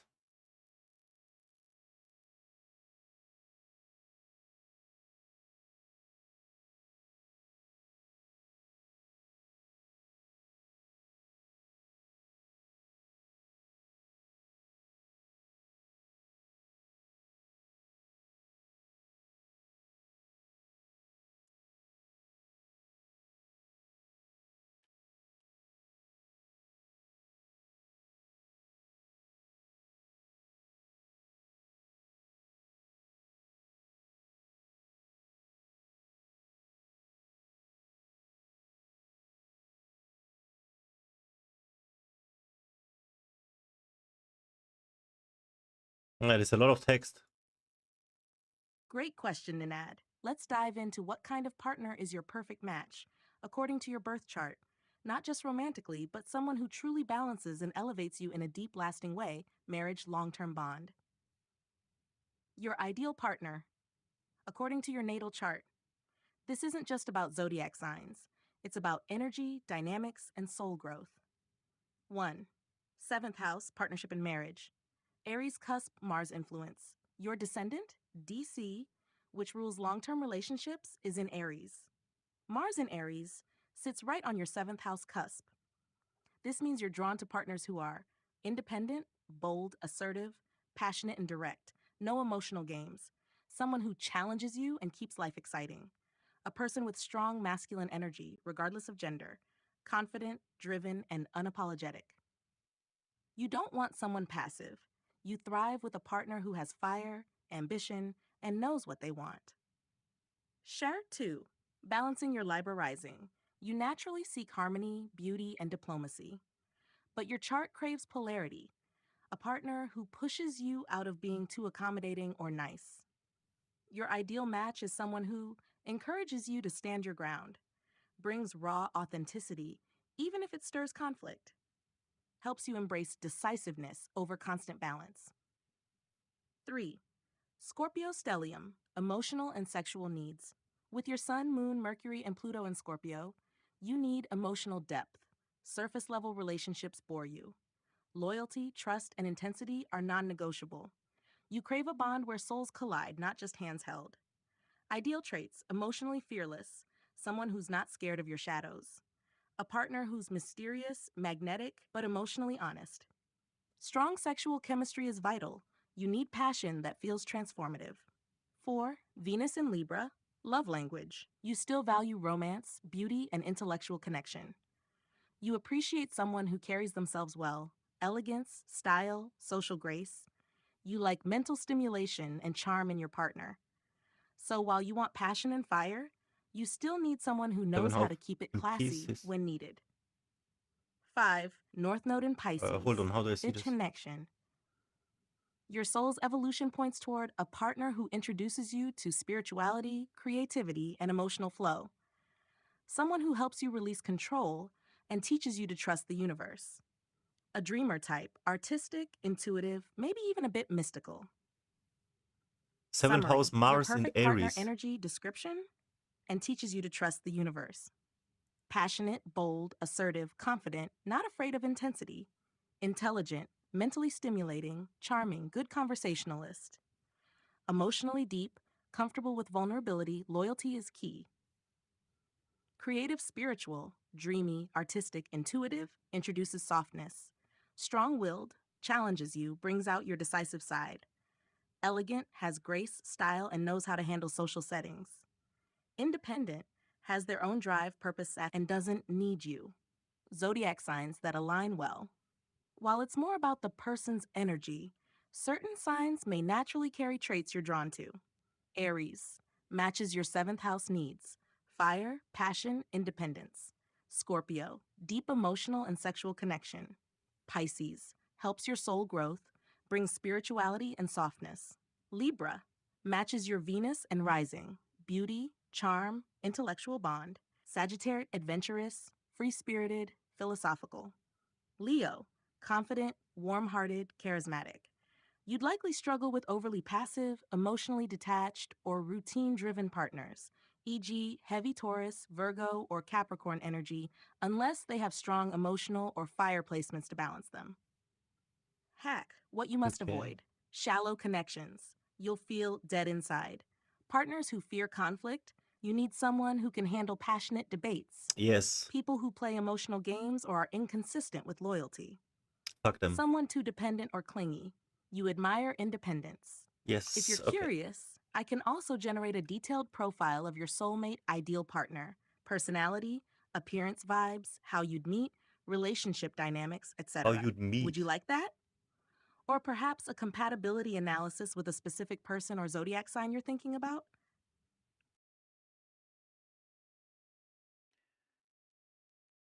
Make a picture. Should we let her generate a picture?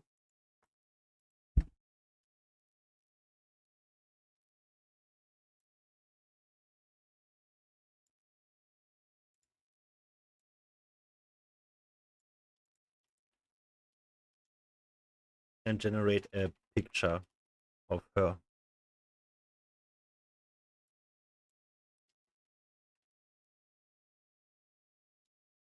This will be hilarious. Okay, let's see.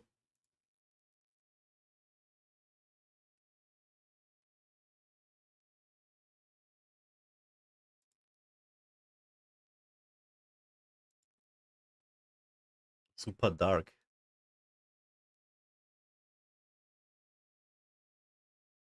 I'm into basically all the villainesses from Batman. Poison Ivy, Catwoman, Harley Quinn. Yeah, I need a goth mummy for sure.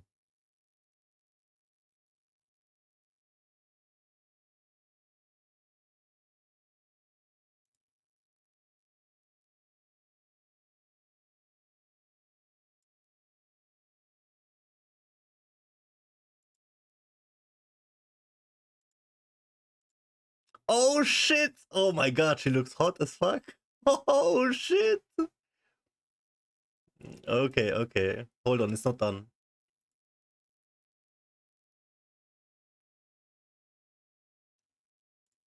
Wow! How does ChatGPT know, dude? What the fuck?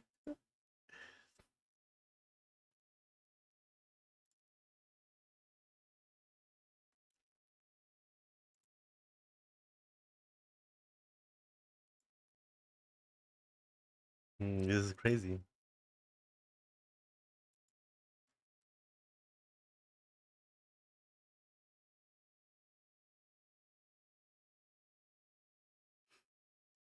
It's creating her profile. We're gonna let it read her profile. Here's your soulmate profile based on your birth chart. Soulmate profile, the one who matches your fire and depth. Personality, independent and fierce. She knows who she is, confident, driven, and unafraid to take the lead, embodying your 7th house Aries energy. Emotionally fearless, she's been through her own shadows and doesn't flinch at yours. Vulnerability is her strength. Creative and dreamy, there's an artistic or spiritual side to her, a dancer, painter, writer, or someone deeply intuitive. She flows with life, embodying your Pisces North Node path. Challenging but loyal, she pushes you to grow, calls you out when needed, but stands by you with unwavering loyalty. Playfully mysterious, she keeps you guessing, not by playing games, but because her soul is deep and layered like yours. Balanced grace, elegant in public, wild in private, she knows how to carry herself with class, but has a rebellious edge. Appearance vibes, striking eyes, the type that seem to read your mind, likely light or hazel, contrasting her darker features. Long, wavy dark hair, effortlessly styled, never overdone. Natural beauty with a subtle, seductive aura. She doesn't need much to turn heads. Lean, athletic, or gracefully curvy reflects her independent and Do active it. nature.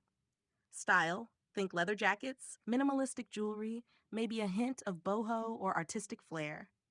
Feminine, but with strength. A small, meaningful tattoo, something spiritual or symbolic of her journey. How you'd meet. Not through routine, but through something spontaneous or bold. A setting tied to creativity, fitness, or a social event where passion is in the air, e.g., an art show, a late night gym session, a workshop, or even a random encounter during travel. She might approach you first or challenge you in conversation.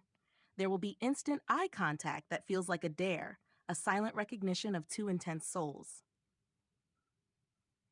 Relationship dynamics. Passionate debates that turn into deeper connection, mental and physical sparring. High sexual chemistry, intense, transformative intimacy. Both need freedom within loyalty. Neither of you likes feeling caged. You'll balance each other. She pulls you into spontaneity and creativity. You ground her with emotional depth and protection. Occasional power struggles, I but shall always protect followed by growth and and stronger attack. bonds. She'll respect your silence and won't fear your intensity. In fact, she'll crave it. Her purpose in your life: to awaken your playful, intuitive side, to teach you surrender without weakness, to be your equal in both war and worship, a partner who stands beside you, not behind. Wow. Together, you'll create, whether it's art, a legacy, or a powerful lifestyle. If you'd This is like, good, I man. can create a storyboard of how your meeting might unfold, generate a couple's symbol or mantra based on your dynamic, or draft a playful letter from your future soulmate written in her voice. I mean, she's Let me know perfect. how you'd like to expand this.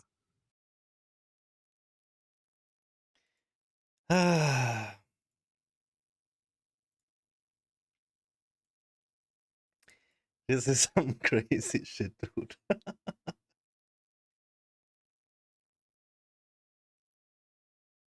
Generate a couple symbol.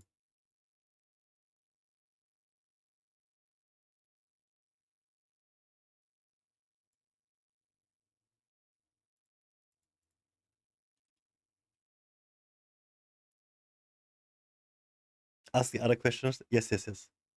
Good luck in Aram. Yo, I still didn't get league. Let's play after Saturday's reading. We're gonna do some witchcraft and then we can play some Aram maybe. Let me scroll up to find the question.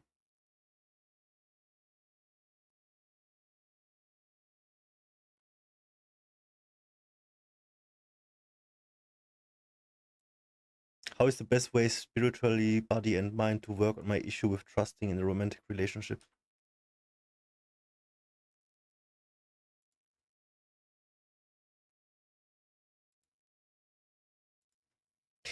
Man, how great is ChatGPT, bro?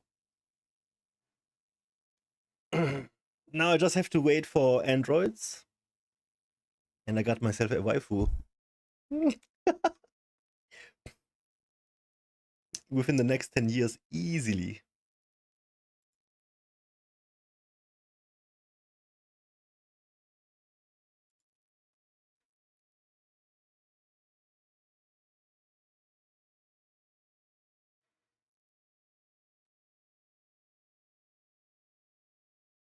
What is Aries? Aries is the one with the bow, right?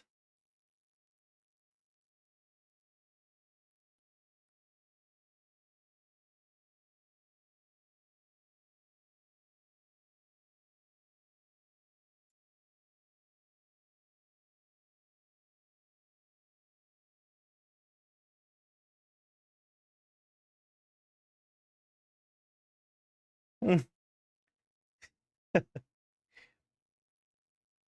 Okay, let's see. Let's ask a question now. It finished creating the couple symbol. I don't really feel the symbol. It's kind of meh.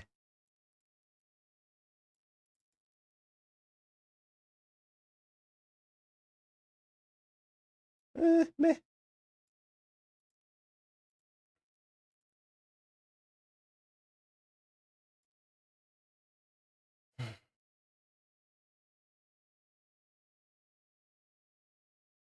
Man, this fucking trust issue thing, I swear. It's decades of just being fucked over, you know? I'm never gonna let it go.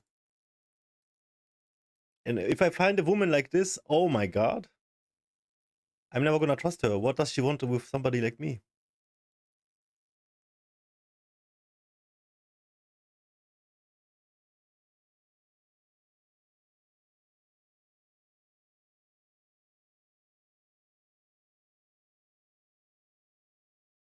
No, Seinfeld, it's gonna be great. It's gonna be great, man. You're already on the right side by using ChatGPT. I swear, there's the divide of people using ChatGPT and people who don't use ChatGPT. Now you just gotta find your stuff, man. Just keep looking, man.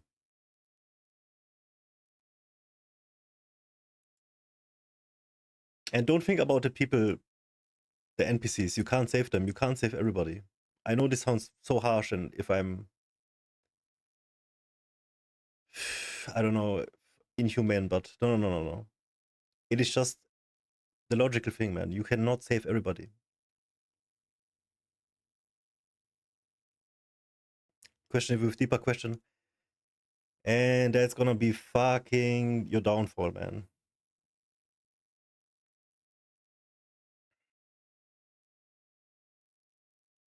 If you philosophy about that kind of stuff.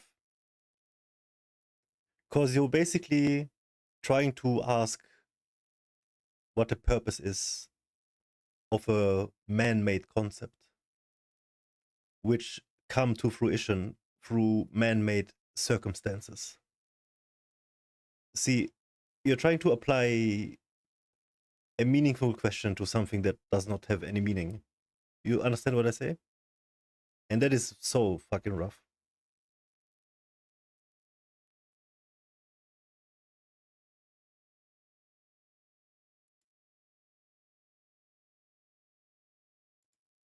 This is a powerful question, and it shows you're already halfway there by being aware of the trust issue. Based on your chart, heavy Scorpio, 4th house Saturn, Uranus, Aries in 7th, your trust challenges in romantic relationships aren't just random, they're deeply wired into Deeply. fear of vulnerability, Scorpio moon plus Pluto influence, early instability or emotional coldness, Saturn, Uranus in 4th, attraction to intensity and control as a defense, the tendency to anticipate betrayal because emotional survival became your default. Here's Yeah. a mind, body, and soul approach designed Damn, to dude. align with your energy, not fight against it. 1. Mind work. Rewiring the narrative. You likely operate from a subconscious belief like, if I trust fully, I give away my power, and I will be hurt. What did I just say? Strategies. Cognitive awareness practice. Every time distrust arises, ask, is this a reaction to this person or a projection of my past? This separates reality from fear-based patterns. Reframe trust. Trust isn't about guaranteeing someone won't hurt you. It's about trusting yourself to handle whatever happens. Affirmation. I trust myself to survive emotional risk. I don't need certainty to feel safe. Journal prompt. What would trusting someone look like without feeling weak or exposed? Define trust as strength. 2. Body work. Grounding safety physically. Scorpio energy stores fear and control in the body, especially around the solar plexus, power center, and sacral chakra, emotions, intimacy. Practices: breathwork for control release, daily deep belly breathing. Inhale into your stomach for 4 seconds, hold for 4, exhale for 6. This signals I your love the nervous system that chakras. you're safe I'm also without gonna being in investigate that. control. The 7 chakras. Somatic exercises. When you feel distrust rising, place your hand on your chest or stomach. Say aloud, I am safe in this moment. Move, shake out your arms or legs. Scorpio holds tension. Movement breaks the freeze. Cold showers or sauna contrast. Teaches your body to stay calm under stress. Symbolic of handling emotional heat without shutting down or armoring up. 3. Spiritual work. Soul level healing. This is where your Pisces North Node comes in. You're meant to surrender, flow, and dissolve rigid emotional walls. Practices: meditation on surrender. Visualize your heart as a locked vault. Each breath unlocks a layer. See light, not fear, behind those doors. Shadow work ritual: write down, I fear trusting because, let it all flow out, the ugly, raw truths. Then burn the paper, safely. Watch the fear turn Oh, to okay. ash. That's what we're doing on A Saturday. symbolic Scorpio rebirth. Mantra for trust: I release the need to predict pain. All right. I choose presence over protection. Work with crystals: black tourmaline for grounding and protection, rose quartz for opening the heart gently. Keep them near your bed or wear them during vulnerable conversations. Connect to water. Pisces energy heals through water. Baths, swimming, or even meditating near rivers, lakes helps dissolve emotional rigidity. 4. Practical relational strategy. Communicate early. Tell your partner that trust is something you consciously work on. Vulnerability about your struggle creates connection and, ironically, builds trust faster. Set micro trust That's interesting. challenges. Yikes. Start with small trust leaps, like letting them handle something you'd normally control, e.g., planning a date, not overchecking messages. Each success rewires your emotional memory. Avoid testing partners silently. Scorpio energy loves testing loyalty, but this creates distance. Replace testing with open requests for reassurance when needed. I could never test, especially not Summary: the silently. path forward reactions. I'm like Reframe trust as so power. forward. I would just ask or say, Body, you know, breath work, movement, somatic safety, I don't like surrender testing. rituals, shadow work, water connection, relationship, open communication, micro trust exercises. If you'd like, I can design a daily trust ritual combining all elements. Create a guided meditation script for emotional Impatient. surrender. You mean me because of the Or testing? draft a No, I personal just don't affirmation like. card I just you don't can use as a find reminder when trust issues testing flare up. is a Which positive one thing. speaks to you most, or all three? It's like a shady thing. Maybe because I only have been through shady tests. You know, especially sneaky silently. Like, well, what are we on about? Just talk. You know, definitely impulsive.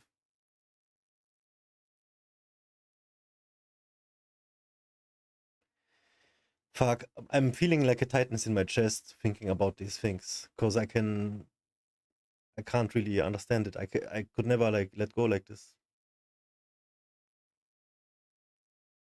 These are like deep wounds, you know, old. Be near water. That's crazy. Hmm.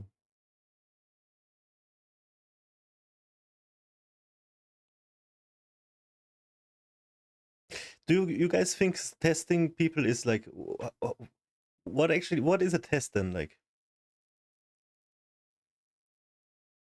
what is a test? It has to be official then, a test, because everything else is gonna be sneaky. Is that the way you go about it? Because everybody's testing everybody.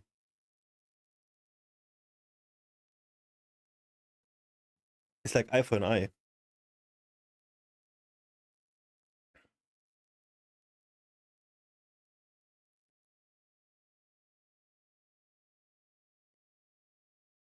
Hmm. Do you feel, yikes, do you feel like instead of testing, you could also just talk about it? Or could you not be talking about it because it is something that you have to see via test only?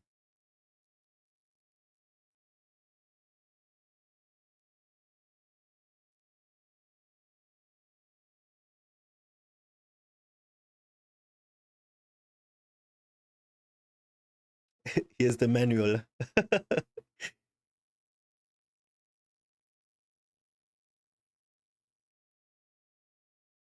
Mm-hmm.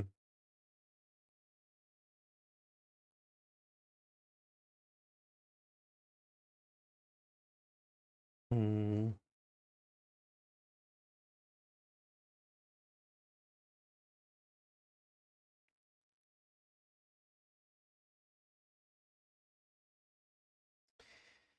Fuck, I think I've been tested and failed.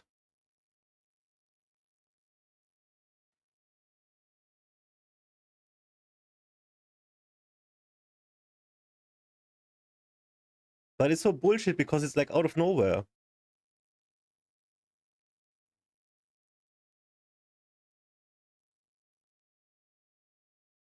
Because the situation, the test is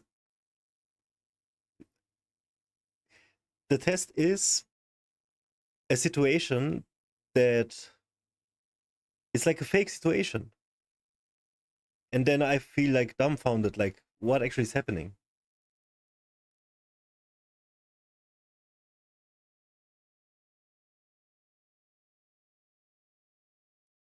Fuck, do you know what I mean?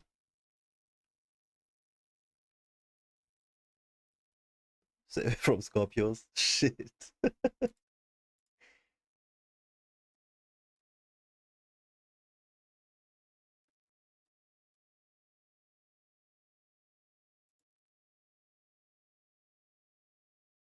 Too much BS games. Yeah, but like I've been through so many games, I'm like so done with it. With games. That's why I hate the testing.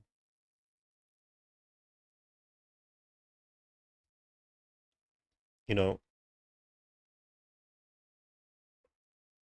I would also give like manual and say what I want and need. And then it's good.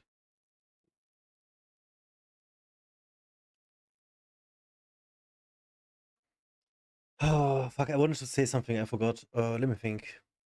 Oh, okay, part of what we just got as an answer, I'm gonna have a ritual on Saturday before we do the reading, the card reading, the tarot reading. I'm gonna do a ritual where I'm gonna write it down on the paper and then we're gonna burn the paper. You guys be here, I'm gonna start at 8 p.m. Are we on the same time? Right now it's 7:11. So at 8 Central Europe time, I'm gonna start the stream on Saturday, and then we're gonna do a ritual and read cards for like 2 hours, and then we can play some League until midnight or so. You guys down for that? Someone that makes testers also have trust issues, yeah. Fuck. The way you said that you go about it, yikes, makes me feel that I was tested and I failed the test.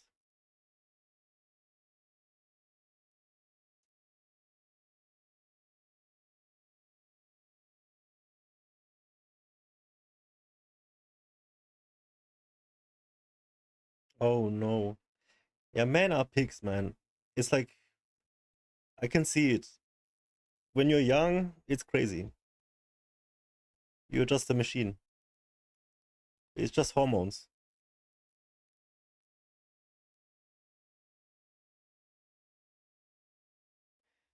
But I was in so many situations where I could have cheated and I never did.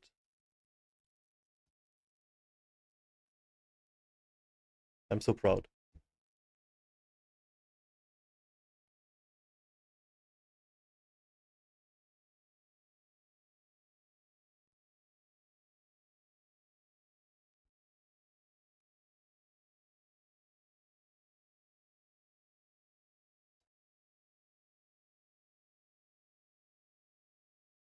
Yeah. I don't know. I don't want to give it any quality, what you just said, with the just in words. Like, I don't want to judge it or anything. It's up for everybody else to know what they're doing. All I know is I never did it and I got cheated on a lot.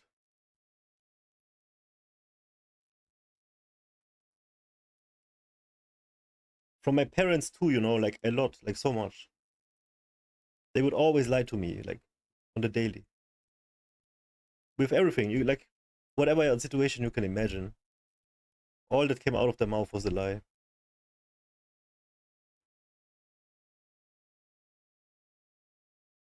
Oh my god, yikes, I know what you mean.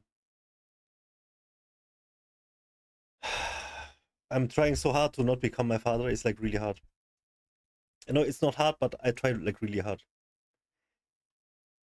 It's actually easy because he was a wife beater. So, you know.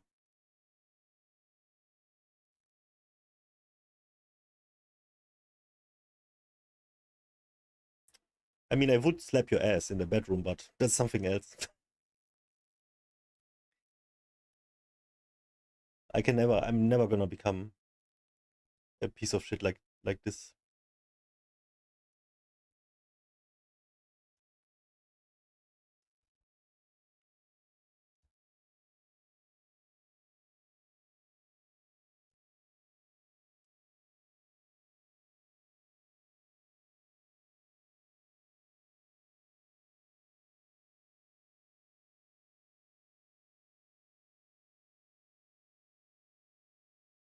Did you have a good connection with your parents?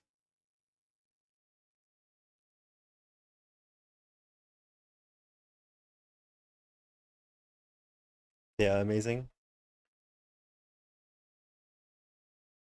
Oh, that's great. So then I don't see really why you would not want somebody like your father. If you adore him, he's like your first love, you know, not romantically, but every girl's first love is their father.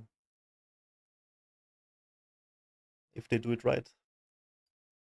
You actually want someone like him. Well, wait, I was confused because you said it was just because he cheated that much that you don't like that aspect. I mean, cheating is, you know, depends what you what relationship you got into, like what are the values and stuff. But I myself, I know I'm like 100% monogamy because I could never share. I just don't want to.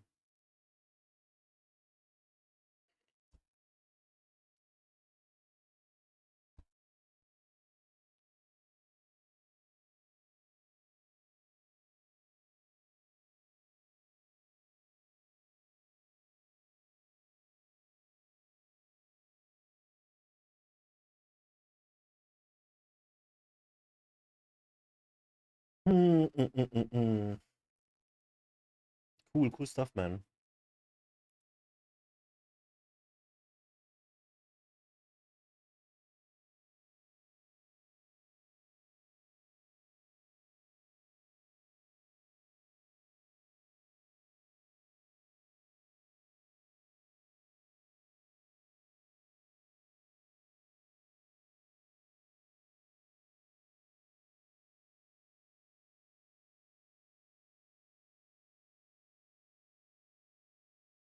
Yeah. I like the idea of to become one.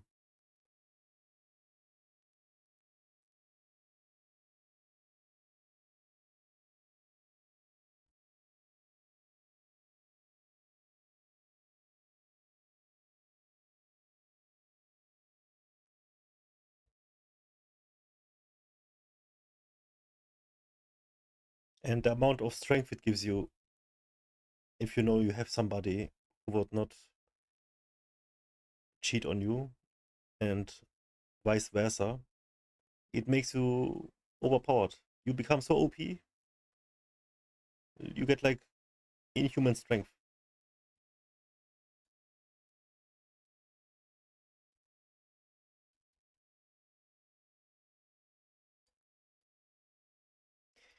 You know, in this regard, I really love the way that I feel when I'm in love and when somebody loves me.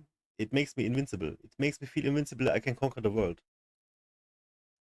Especially with the woman I told you about. It was like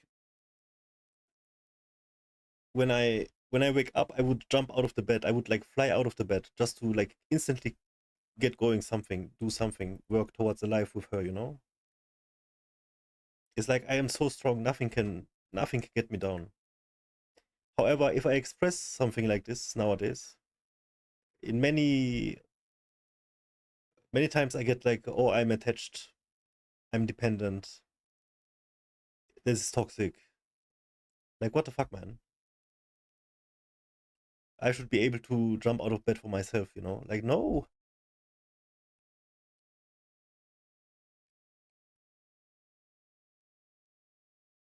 I have a reason and then I have an extra reason. So, why would you call me toxic?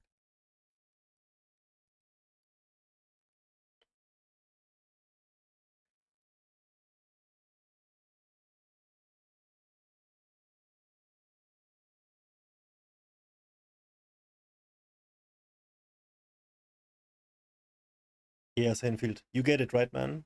You get it, bro.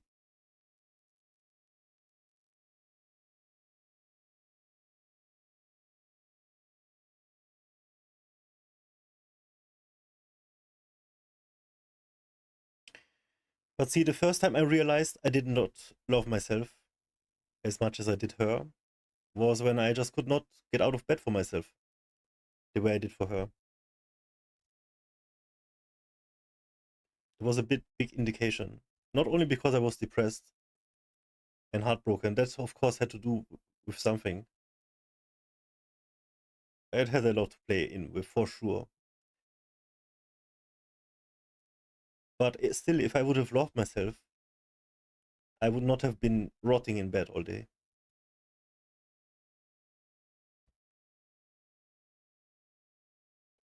Yeah. I had a great conversation today with my therapist, and he said I came a very long way. I think so too. I love myself first, yes. Yeah. Absolutely.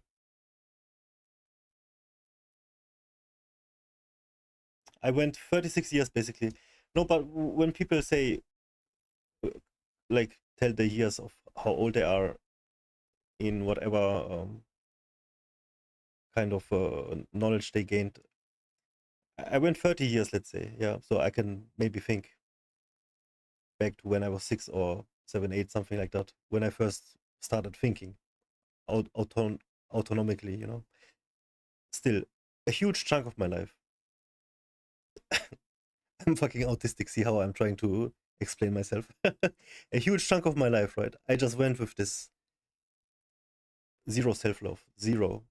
But it's not from within myself that it has become like this.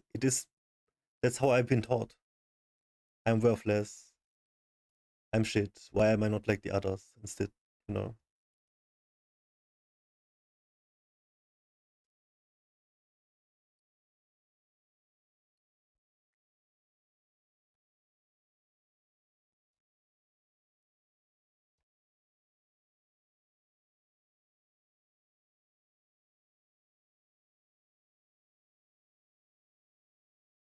Are you talking about Saturday or?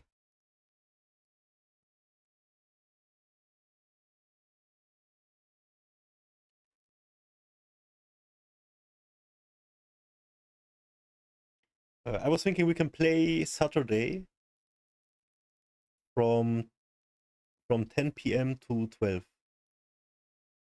Or we can start 1 hour earlier, but then I have to do the reading 1 hour earlier.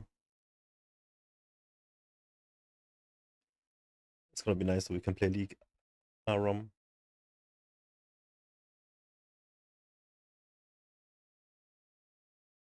But everybody's gonna have a new account. It's gonna be so bad, Elo.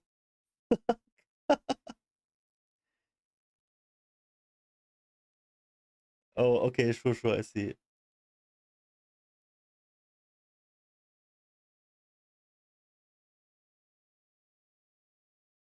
Maybe then we can play League first, and then I do a reading, and then I play something else later.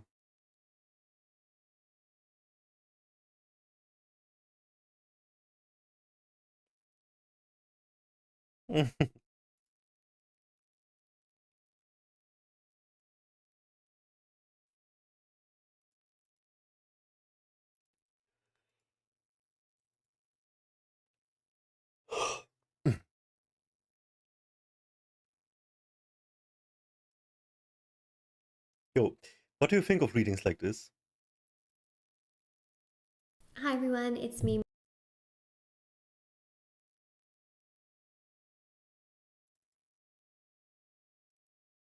Moonlight Guidance. I hope you're doing well. I'm going to see what's coming through for your reading, and if this resonates, please do like, comment down below, subscribe. I do also offer personal readings if anyone's ever interested. They're done within 12 to 24 hours. Everything is on shopmoonlightguidance.com and linked down below. There's also personal readings, like I mentioned, services, rituals, items. There's thousands of 5-star reviews. Everything, is also on shopmoonlightguidance.com and also my Etsy store. So let's have a look and see what this reading She just lets the cards fall out. way. Look at this. So there seems to be a little bit of instability in your love life, okay?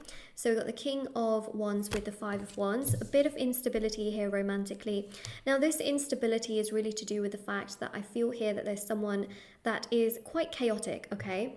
Now they could be quite sort of avoidant in the sense that they are emotionally unavailable, emotionally maybe don't have the most emotional intelligence. They are emotionally quite resistant. They tend to suppress their feelings. There's a sense here of them sometimes just not knowing what they want to do romantically or not knowing how to express their feelings. Yet on the outside, they come across like they are very strong. Like they know what they want. They know what they're doing in life. Like they come across as a very strong individual.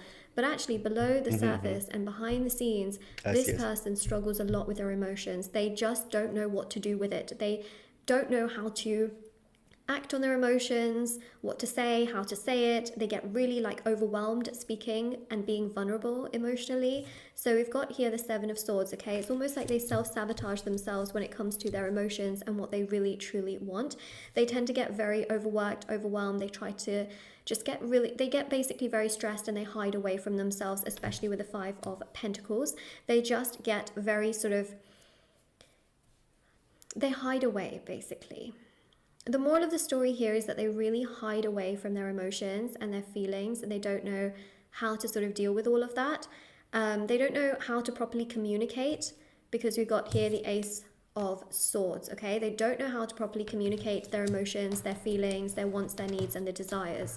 So that's what's happening here between you and this person. Let's see what else we have. Eight of Cups, very avoidant, okay? Very, very avoidant, running away from their emotions.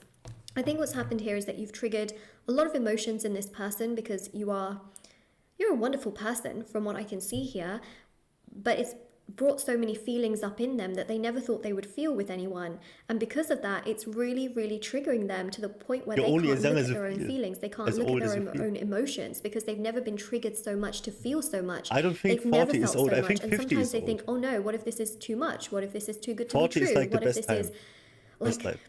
you know, not easy love, you know, because I think in their life they've always thought like love should be very easy, it should be very effortless, it should just flow and fit and be great all the time, which isn't actually what love is. Like, you know, the strongest.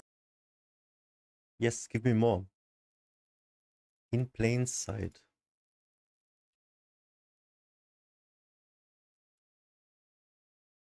My feed is full of tarot. Hi guys, welcome back. I have not seen her yet. Must have been through all of them, but I have not seen her yet.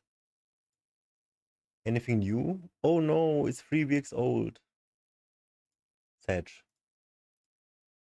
Relationships are the ones that can navigate through conflict. For sure. The strongest relationships are the ones that can navigate through conflict. This person, even just by them feeling feelings, they're like, oh no, this is a lot of conflict, which it's just them, okay? So yeah, they have a habit of sort of being avoidant. They do reflect and sort of think about things, but then also they start to feel like, oh my God, there's a lot going on here, okay? And we've got a star, which shows a good amount of healing. Ooh, star is very interesting because it shows a bit of a shift going on here. And we've got the death card as well. So oh, I've seen this one before. It's quite powerful, very powerful. Emperor and the 10 of Swords. But I have not clicked it yet, it looks like. Yeah. Yeah, she always has like a stone on this each of the person fingers. Yeah. has been going to someone for some emotional comfort. Now, this is someone in their family, okay? Now, I don't read like male or female or energies, you know, I'm sorry, I don't read like genders, okay, but I do read energies. That's why I was saying like male or female. I don't read like male or female or genders, but I read energies in tarot. And the energy here comes across as a dominant figure in their family. Now, I feel like the dominant figure in their family doesn't necessarily seem to be the father, but more the mother, especially when it comes to emotions, taking care of the household, taking care of things. Now, I know that not everybody has a mother or a father figure, but what I'm trying to say is that there is a mother Yo, I'm gonna figure get black in nails their for family that they Saturday go too. to. Now, that mother figure could also be an aunt if they don't have their own mother, or if they're not close I'm to their going mother. It full could be a witch. grandmother, it could be a sister, but this mother figure, okay, that for many of them it would be their mother. But this mother figure is someone who they go to and they take all of their emotional problems to. Now, let me just say something. The mother figure isn't necessarily someone that I feel they should be telling all of their emotions to. And the You reason think I she's say foul that is because you look because at her the mother has fingers? been Really? neglected, I feel, by the father. That's a cool thing Okay, to their notice. father hasn't necessarily been the most present Because in their life. I'm a Even if they detective have a like this too, father, man. hasn't been the most But present, I have hasn't not been the most kind of thought about like that yet. supportive towards the mother. And so your person has grown up seeing the mother figure That's so cool. really What the suffer, fuck? okay, and not really have strong supportive love. It's I like have two so individual small people that kind of hands, just living like their really own life small. that's sort of together, you know. That's what they've seen growing up or at some point in their life. And what's actually really happened here is that they've taken a lot of their emotional problems to the mother, but the mother is basically validating the fact that, you know, two people should be really individual, very independent, this, that, and the other. It's almost like they're becoming quite enmeshed with their mother. And what I mean by that is, I mean, I think it's best for you to Google what enmeshment is, okay? But it's a little bit like the mother figure here almost treats your person like a husband. And what I mean by that is that it's almost like this mother figure doesn't want to completely let go of your person, doesn't want to completely give up any kind of, like, basically this mother figure is very jealous of you, okay? That you could bring up all of these feelings and emotions, because the mother figure wanted all of these feelings and emotions of love and stuff to come from her, like to come from her, and she wanted to bring all of that out in your person. But unfortunately, what's actually ended up happening is the complete opposite, where you've actually brought up all these feelings and thoughts, and now your person's going to this mother figure, and the mother figure's like, oh, like who's this person, like, that you're so obsessed with, and why are they seeming to be better than me, you know? Sadly, she lost me because I don't know any grill that has a good connection with her mother. Is this reading about herself? She releases a reading every 1 or 2 hours. The videos are always 11 minutes long. This one is 11:10. And then she just goes on and talks about it, and so many things do align with what I'm going through. But I don't know, man. I really don't know. She's making bank, that's for sure. Like, look at the subs. Almost a mil. On the way to a mil.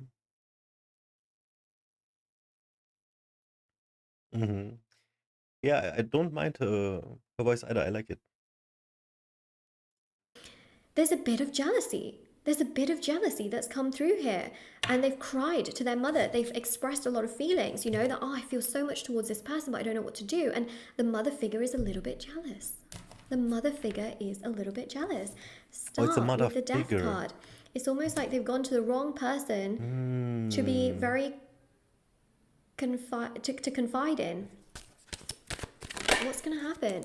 Do you know what? I feel like, especially with the Emperor as well, your person is going to realize that the mother here is quite jealous of you, and quite jealous of anyone that gets close to you. Now, it could be also that in the past, their mother figure has actually broken apart their own relationships.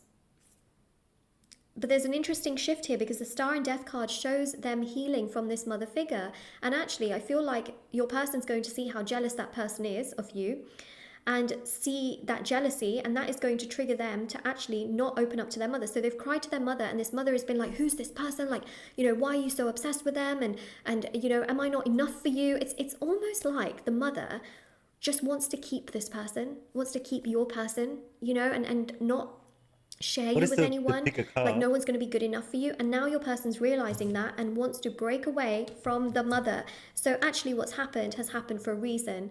And what will happen is that over time, they will start to regulate their emotions. They will start to heal. They will start to realize that any emotions or anything they want to talk about, they need to talk about it with you. Not to the mother, okay? Not taking all your problems with this person to the mother, okay? They will actually then realize that they have to take all of these problems and come to you, to talk to you, to figure it out with you, not emotionally resolving it with their mother and then coming to you. Because I do feel here that they have been overly reliant on their mother. And the mother has not had the father, like I've mentioned, okay?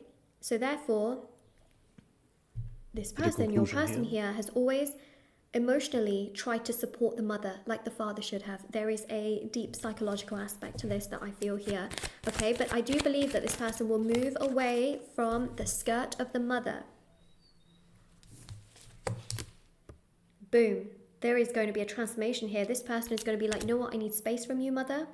I don't want to be around you right now. I need to figure myself out, figure my life out. I need to figure out what I want to do. I need to figure out my own emotions, my own feelings, because they'll start to realize that by going to this other person, which is the mother figure, they are actually putting on the back burner their life, what they want out of life, what they feel for their life, what they want to make happen, what they don't. They will realize that actually, do you know what? The mother is probably self-sabotaging their future relationships. And I do believe that they will go to some kind of counselor.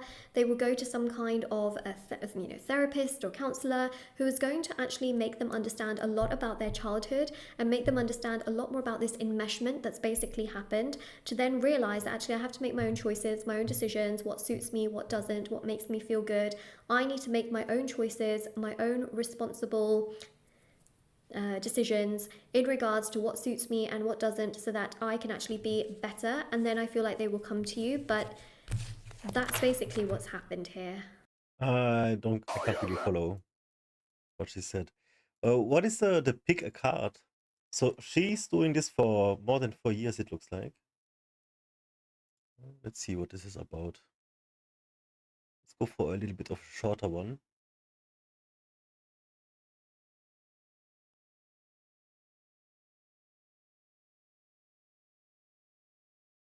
Oh, that's reverse psychology, man. She's got all the shorter clips for members, and us peasants, we get the longer ones. So we have to go through all of the long ones. And you pick a card with your intuition. Let's see. Hi guys, welcome back to my channel. My name is Shima and this is In Plain Sight Tarot, and I'm back with Shima another is pick a a sick card name. reading for you guys. And this time around, this pick a card reading is going to be about... Wow, look at her bedroom, bro. What is this? This is so cool. Oh my god, I love this. I love this style so much. With the plants, like this huge ass plant. Look at this. She's got like 2 windows on both sides of her bed. She's a Scorpio. who is about to make a move on you, okay? Who's about to make a move on you, all right? So we're going to be looking into that. Let me just get this Palo Santo going as usual. I hope you guys have been doing well, all right? And once this is done... For those of you celebrating Eid, happy for Eid to all of you out Chi. there, okay?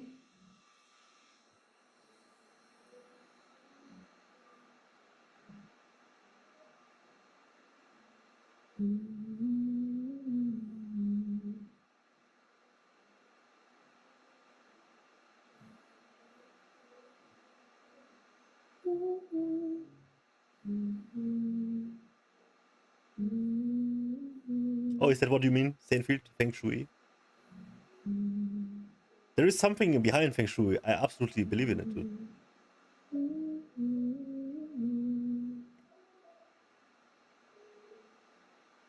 What is she doing? She's lighting an incense? I'm gonna light one as well.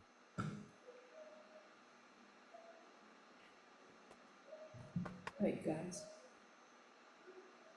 By the way, I could not have done this yesterday. Like, I can handle the medicine today, like, so much better. I'm still tripping. But it's like, the vomit has not reached yet. Yesterday was holy shit. What the fuck, man? Like my brain got Okay. taste. You know, it's like shock. Right. So we've cleansed the energy, we've cleansed you guys. Right. So who is about to make a move on you? Who's about to make a move on you? Where are the cards? Oh, here we are. Okay. Who is about to make their move on you? Okay. Who is about to make their move on you? Lemon. I'm gonna go in straight with tarot for this particular reading. Okay, Oh, holy, so she's a we're not going pro. to be using any oracle decks. Who's about to make a move on you? Pile number one.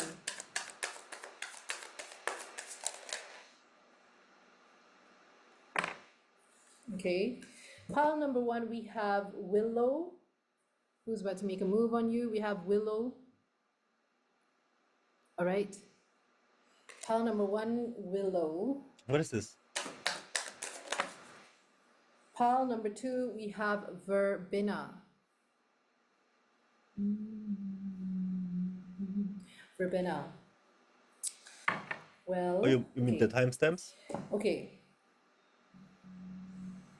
Should I do three? Okay, I'm gonna do three. I just heard three. Because I looked at the bottom of the deck and I wasn't supposed to, and then I heard three cards. This is so cool. Look at this. Four wanted to come out. Actually, I'm gonna use, which one? I think I'm gonna use this one. the Datura, right? Because that looks more like the colors. Okay, right. 3 cards it is, all right? So pile number 1, we have Willow. Pile number 2, we have Verbena. Pile number 3, we have Datura. Yo, let's check it out, Okay, Saintfield. once you're ready, you can go ahead and choose your timestamps down below in the description box, and we can get Oh straight into pile number no! 1. Okay, so pile Three number of 1, swords, you bro. guys chose. Pile number 1, you guys chose Willow. Okay, so the person who is about to make a That's move sick, on you though. could have these initials in their ChatGPT name, made this? WILLOW. This person, I'm seeing the word low. Okay, so low. Low. This person could have a low voice, or I don't know why. I just heard like, yeah, okay. So this person is feeling low. This person is expecting 3 of you swords and the to cheer world. them What up. the Okay, fuck? who's about to make a What move the on you? fuck? This person wants you to cheer them up. This person expects you to cheer them up. This person Okay, yikes. Am I supposed to pick a deck, right? So it's either Willow, Verbrena, or Datura. Which one should we pick? She gave an explanation, but I didn't really get it. Okay, I like Verbena because it reminds me of Verena, and Verena is a sick name. Look at the cards.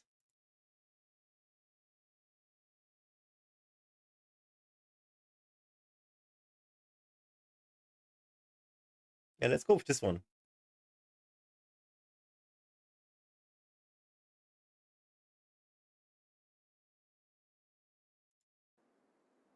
Hi, pile number 2. So you guys chose Verbena. Alrighty. Okay, Verbena. All right, who's about to make their move on you? Wow. This looks like a very intimidating card. It looks like there's a eel or a snake wrapped around this crow, this white raven, and this. Don't look, move on. Should I skip this one, go for another video? Or I'm gonna listen to you, okay, but are you serious? Okay, why? Oh no! It's bad energy. Oh, okay, okay. Well, Hi guys, welcome back to my channel. My name is Shima and this is In Plain Sight Tarot, and I'm back with another pick a card reading for you guys, and this time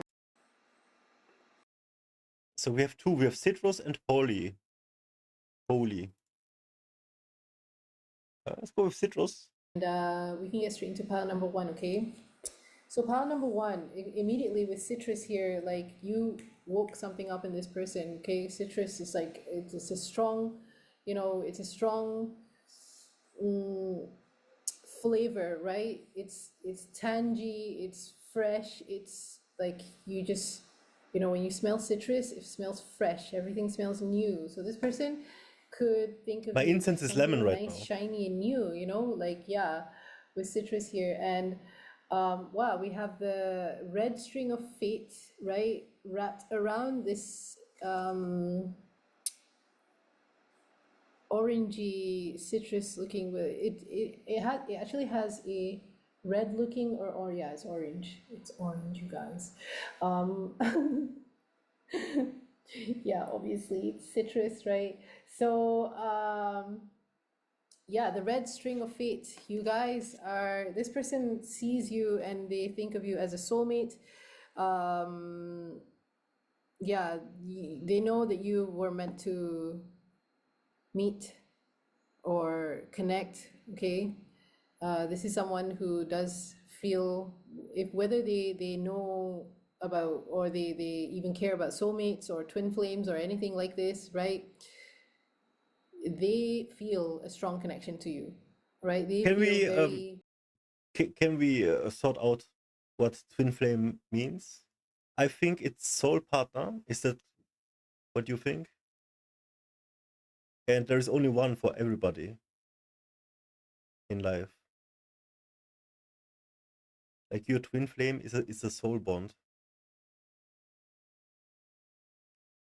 soulmate.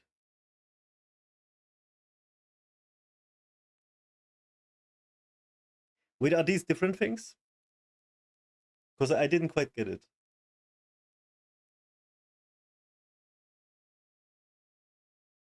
Oh, okay.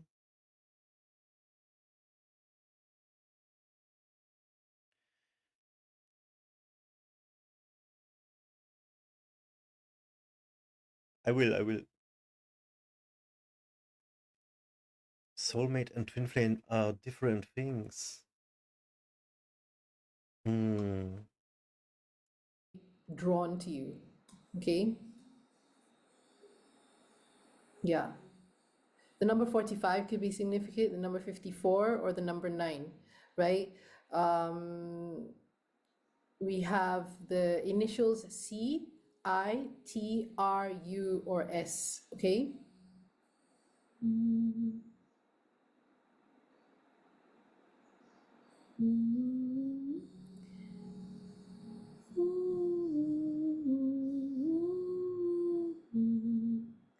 I said rust. Rust. I said explain the difference between twin flame, Rust. soulmate, and karmic relationship, and use my chart to give an example for each. Maybe someone here has touched something rusty in the past, in the recent past. Okay, that could be confirmation for someone out there. All right. Yeah, citrus. Okay, so this person feels like energized around you. They feel energized by you, energized around you. They feel something fresh, new, and exciting with you. Okay, so I'm going to. Should I use this deck or this? I think I'm going to You use belong to Gladiator same for soul. What this do you mean by that? pile. Okay.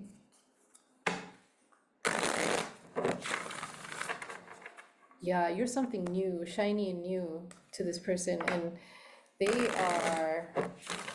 That looks like a golden pentacle to me too. Like they look at you and they think like, "Wow, I hit jackpot with you." Okay. As in, like, you tick off all the boxes. You know, you tick off a. Wait, but then one soul divided into two people. That's why I was thinking that it's soulmate.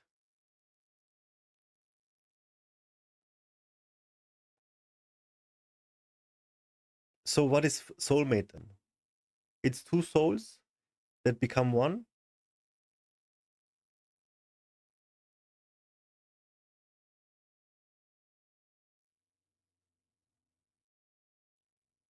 Let's see what ChatGPT says.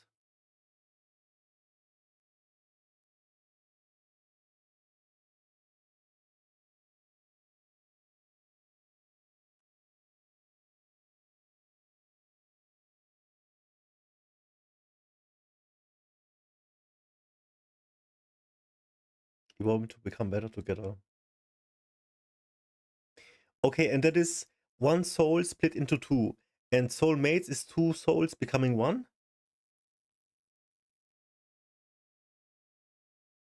Ah, that is so cool. All right. A lot of boxes anyways. Yeah. The sun energy could be significant here. Sun, right? Also, I heard this person's favorite season is autumn. I just heard. We have Queen of Pentacles, as I was saying, autumn, right? So autumn is usually an earthy season, right? Yeah, the Queen of Pentacles. This is someone, Taurus, Virgo, Capricorn energy, right? This is someone who loves taking care of their home. I just heard, okay? They love taking care of themselves. Someone here likes the color red, right? Or they look really good in red, right?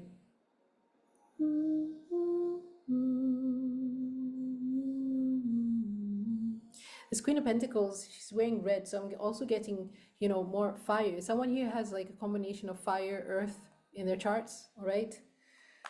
Queen of Pentacles, they see you as the Queen of Pentacles. How do they feel about it? I'm gonna get all the cards out first, okay?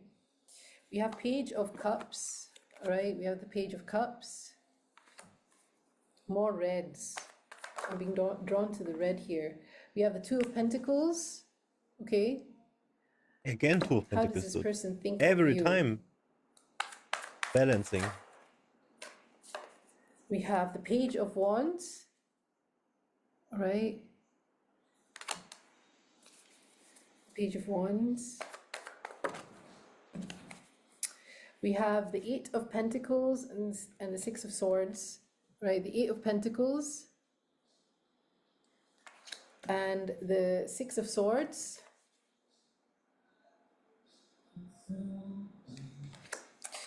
And we have the Seven of Pentacles. How does this person think of you? Okay, first of all, they see you as someone who really does take care of themselves. They see that you take care of what you should be taking care of with the Page of Wands here, but also at the same time, I feel like you take care of your I just heard mental health, you know, like with Page of Wands here. Maybe you have a kid, maybe you have a fire sign kid, okay, maybe you have a fire sign child, all right? They see you as someone who knows how to take care of things, right? You're very careful with the things around you. You're very careful, you know, like maybe this is someone who is a little bit, you know, tidy, or they see that you are tidy. They see that you are, you know, nice, tidy and clean. I just heard, okay. Even though you could be really passionate, there's something about you, how this person thinks of you is like you look young, you act young.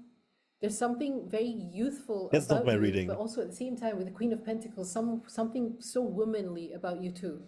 Okay, there's something womanly about you. You have, you're like a maiden energy and woman adult energy in the same time. You know, like yeah. That is you. And you blend Yikes. the two so well with each other. This is something that they see in you. Okay. With the Page of Cups here, again, there's like this childlike quality to even the way you express your emotions. Like there's innocence about you. I just heard there's something innocent and childlike about you, and this, yeah. Like you're the type of person who believes in magic. You believe in fate. You believe in, you know, Superstitious. fairy tales and dragons, and you know, you really believe in them. Like this is you. This is your whole, I guess, This is what you look like. You look like you come from fairyland or something. That's what I just heard. Okay. You look youthful, but also at the same time, you look so motherly, and there's something about care and warmth. You're so warm and you're caring, and your energy is so easy. There's something about that, you know. You put this person at ease. Okay, this is what they think about. And with the Eight of Pentacles here, like maybe they think of, maybe there's someone that you work with the Eight of Pentacles. All right, they think about like how working with you would be so fruitful. Monka, dude, I just Monkas. heard. Okay, with the sunflowers here, like everything is fruitful with you, and working with you makes me happy. I just heard. Working with you, like if I'm able to see you at work every single day, I think, you know, every day would be like the best day at work for me, right? That's what I'm getting. And look at this. You look like you're literally a golden sunlight figure to this person. This is how they see you. Did you have choose like a this citrus as golden well? Because I aura, chose the deck for you, and right? you shine that much that everything around you is See, but we are I don't know, connected I in just heard energy this, you now. guys.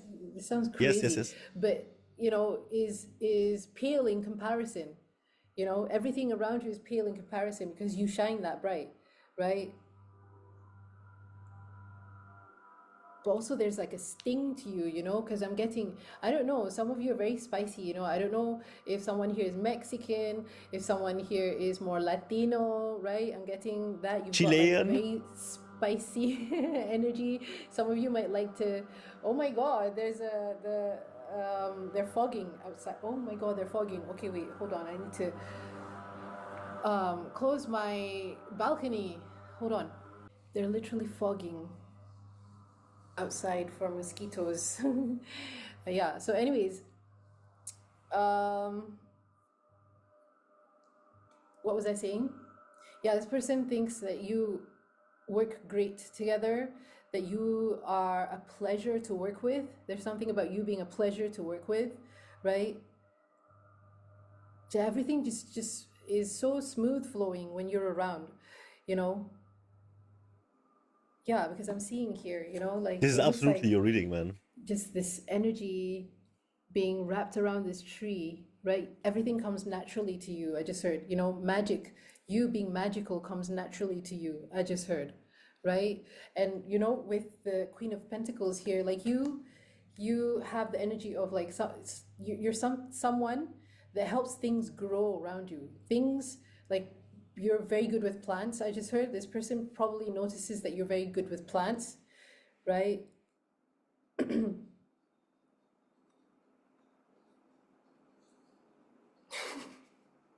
I don't know, I just heard some of you even name your plants, right? You have names for your plants. Okay. Yeah, this is how this person sees you.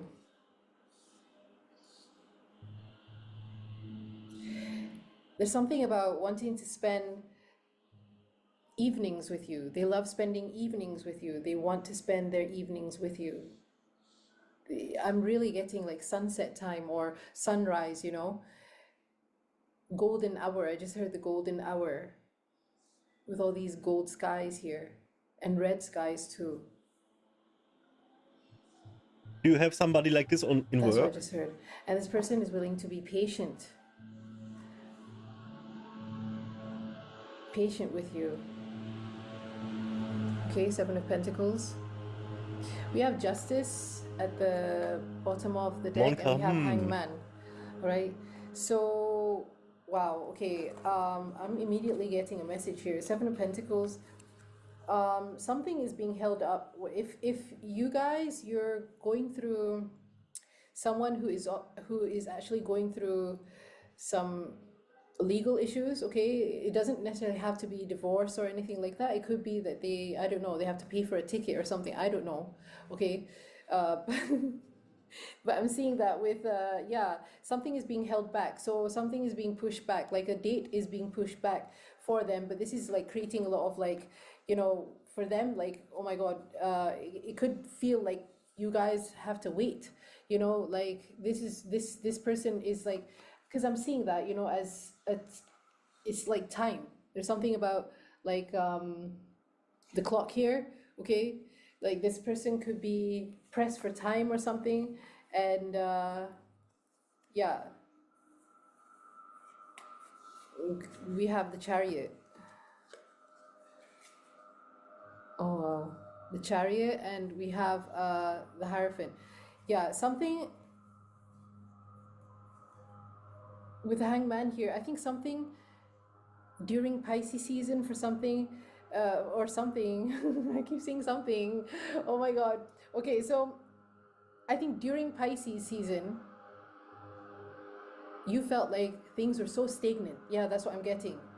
You know, maybe you felt like things were so stagnant, but this person was dealing with some, I don't know, some court issues or something to do with, yeah, the law, all right, with justice here, and things were being held back for some reason. Some legal issues.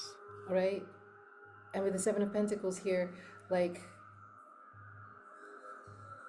I just heard like they're hoping that you're patient. Some of you might not be. I just heard some of you might not be, but they're hoping that you be patient with them. They're like really counting on you being patient with them.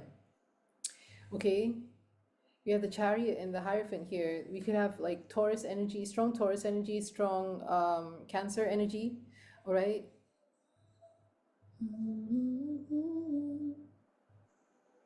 Cancer This energy. person knows what they're doing. With Hierophant and Chariot here, it's like That's them though. they're being led. They're being led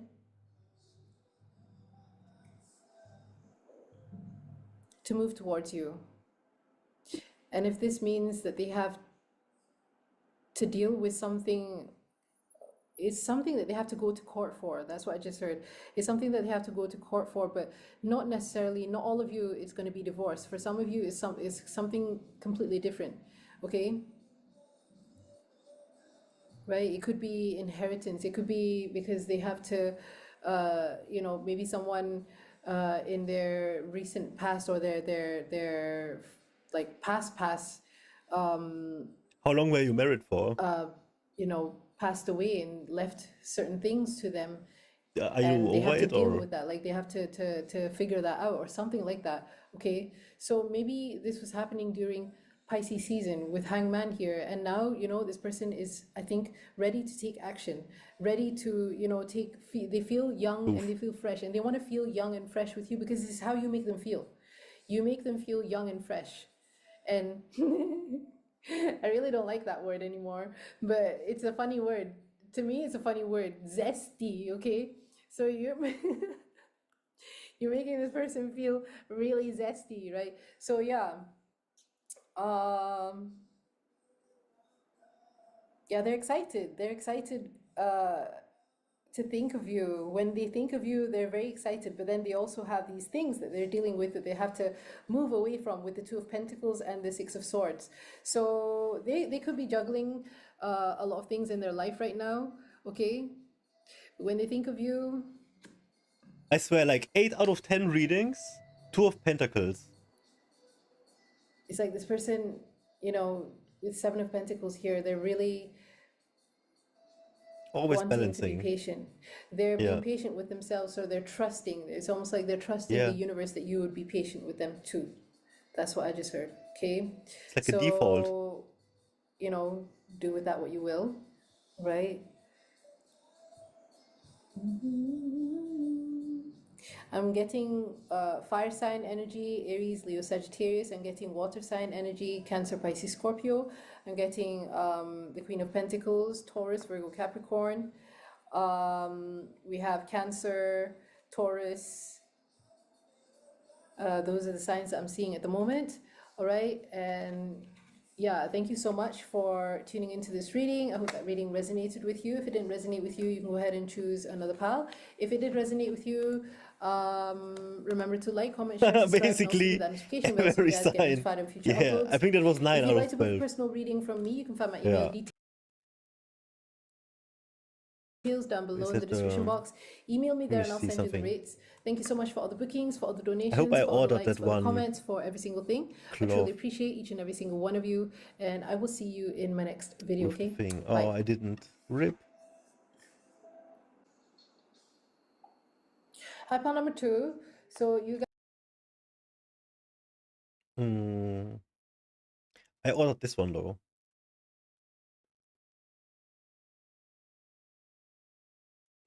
Isn't it pretty? Fuck, I thought I got the one with the signs. Now I want the one with the signs too. Look, it was only 151. I think it's so cool. I love the Tree of Life. Did I not order it, dude? What the fuck?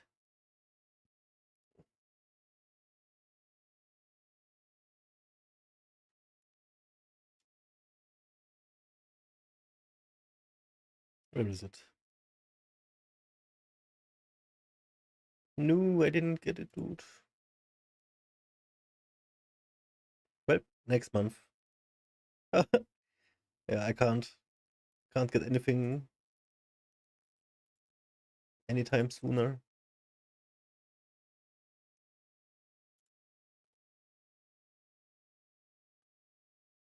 Yes, you pay with your soul.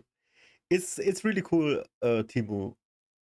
Like I remember a year ago you had to wait for 30 days or so. Now the shipping is like 10 days and the prices are crazy. It's like so good. I spent a bunch of money there already, man. Holy fuck. Let's see, what was I gonna do?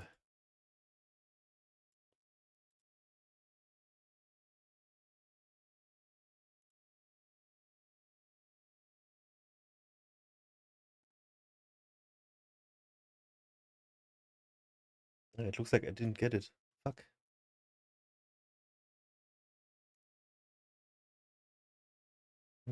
Oh well. I have 100 decks. Wow. Yeah, I got my second one coming now. And I think I'm gonna also collect them. There's just some art that you just really like, and then you just get it.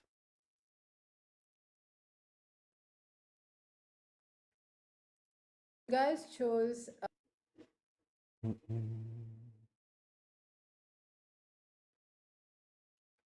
What's the membership here? 6.99. Man, I gotta monetize my YouTube channel ASAP. I am 600 subscribers away though. It's such a grind, man. What is this? Scorpio? A conversation to explore the future of this connection. This came Hello, out my 1 minute friends, ago. and welcome back to my channel. This is going to be a general love reading for the sign of Scorpio. So if you're not resonating with this Well, I got reading, to make sure to sub check your other placements, your sun, moon, rising, and Venus. So currently my channel is like workouts, gaming, and mental health, a bunch of stuff. And I think I like it like this, but it would be much better if I niche down even more. So I would have to cut something. Because right now, whoever just wants to like know what I'm doing there, no, let me rephrase it. Anyone who's coming to my channel is only there for me, you know, but not for the content.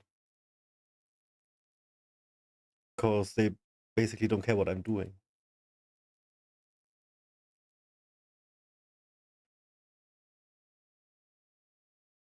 Small videos that are for free. Let me see. Let's see.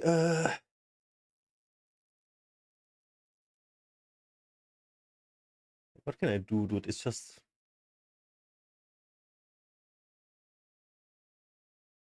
yeah, I don't know. I have this Let's Plays, I have the workouts, and then I have mental health stuff. And like everything in between. I do have shorts. Right?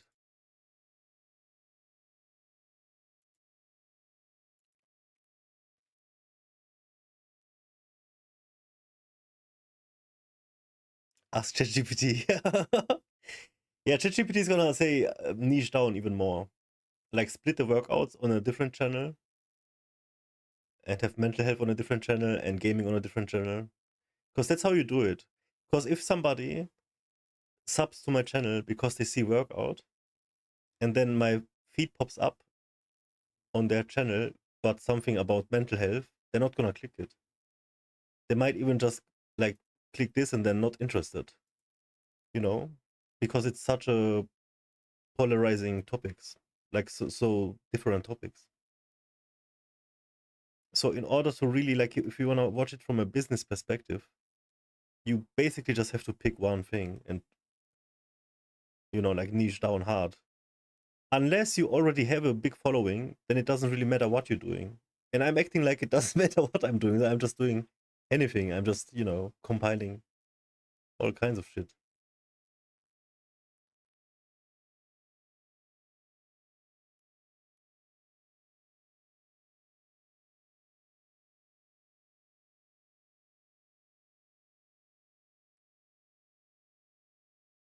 Hmm. And let's get into it. So we're going to look at what Spirit wants you to know about your situation, and then I'm going to get a few cards from this deck You're about the about to person you're trust. connecting with. I'd love to know. You could be connecting with someone you see as a soulmate or a soul connection. So I'm just going to shuffle this a few times. We have forgiveness.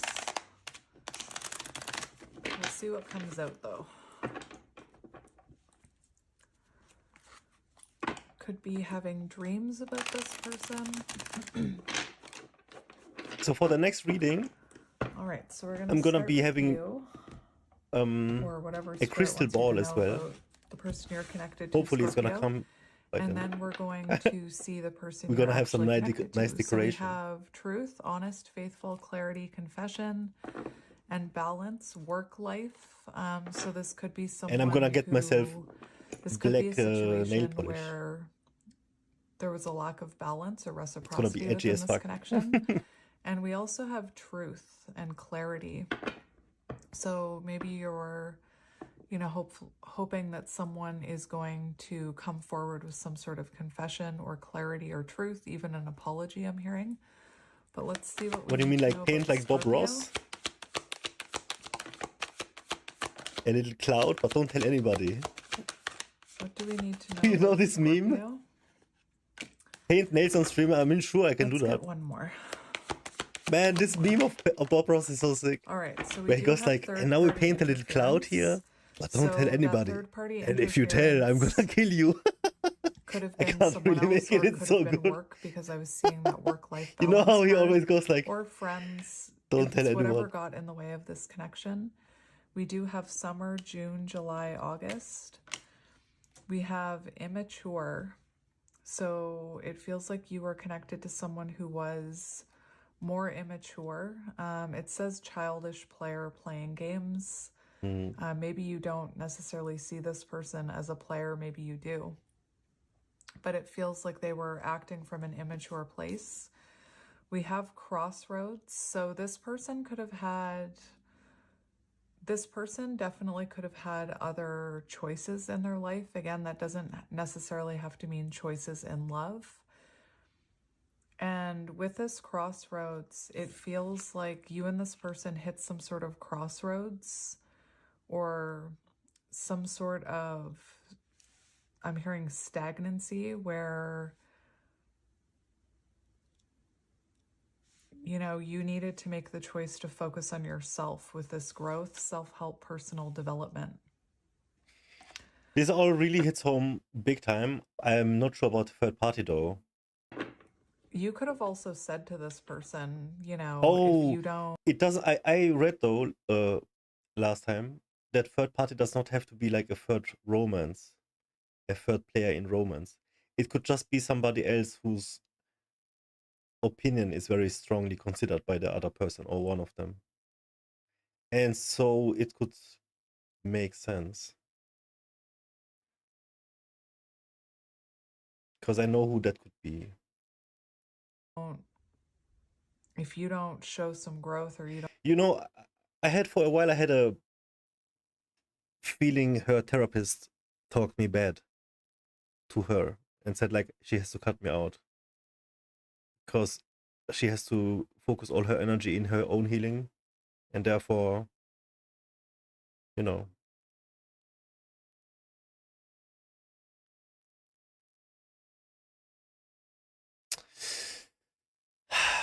don't start maturing, we're going to have to go our separate ways here. So we're going to see, you could be dealing with a fire sign, Aries, Leo, Sagittarius. We also have social media. So I just want to look at the person you're connected to. Show me the person Scorpio is connected to. One more. All right.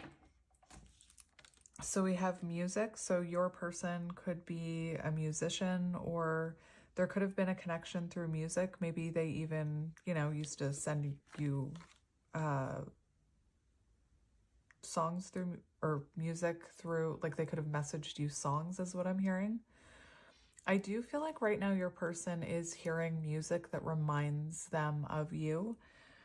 It's interesting. I mean, I made a whole EP about her, right? For her. I so pray that she is gonna like listen to it, or like sees that I've done something like that.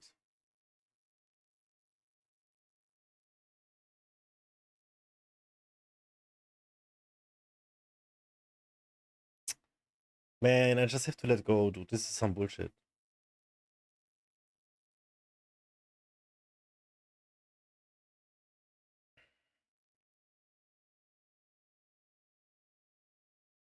And not even in the songs I could express all my feelings. I'm so bad in text.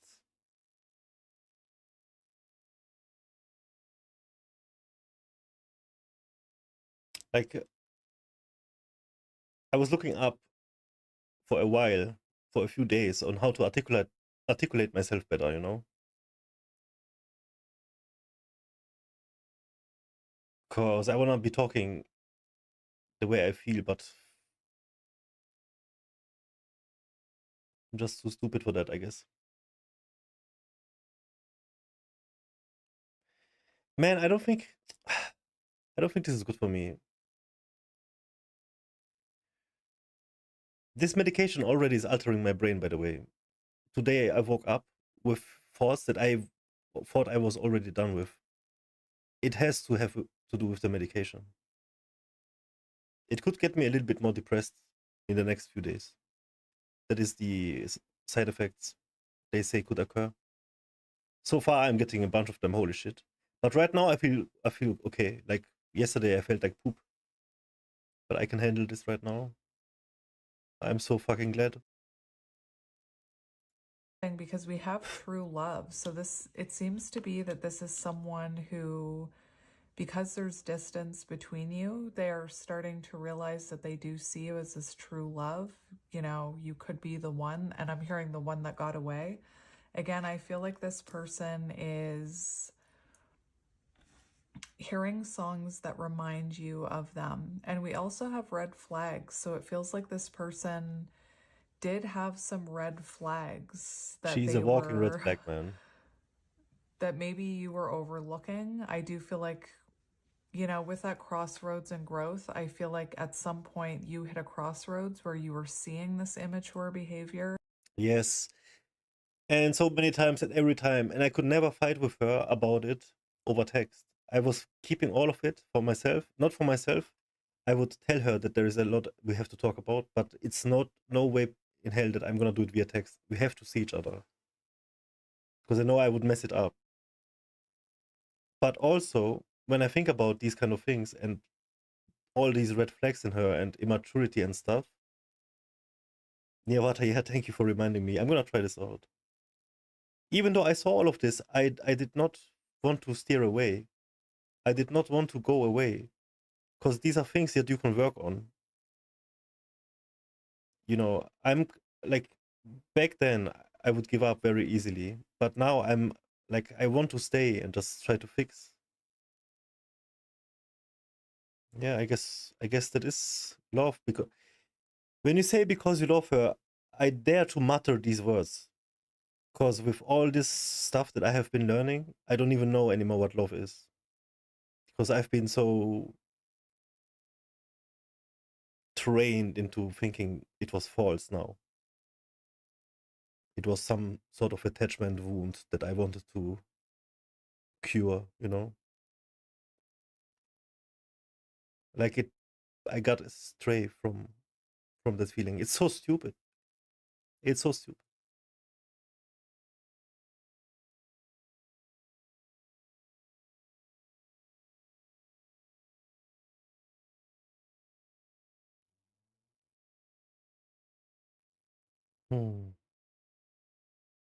I don't know. Because if you say it's a feeling, but on the other hand, I say feelings are faking me out, like, what do I believe in?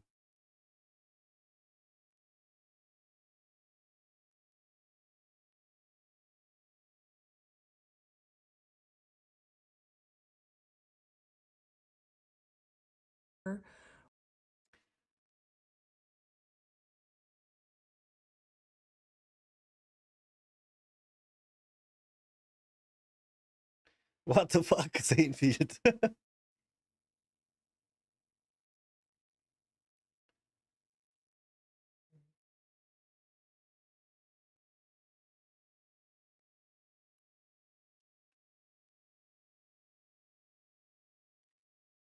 But I'd love to believe it is true.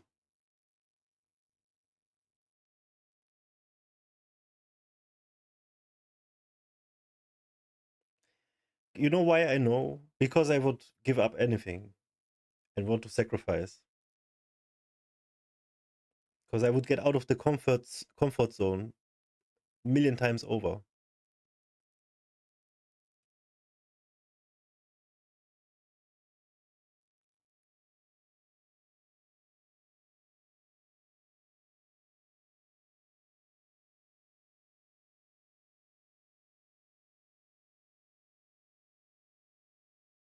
Man, all of this past half a year, it just left me with a shit taste in my mouth.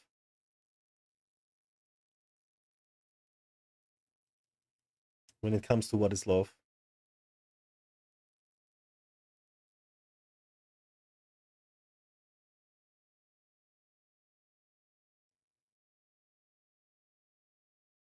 For me, it is the feeling of knowing that person is part of myself. And I want to be whole. It's the feeling of wanting all the best for this person. Always. And utmost.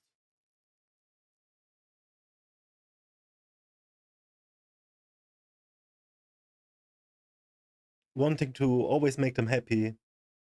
Never see them sad.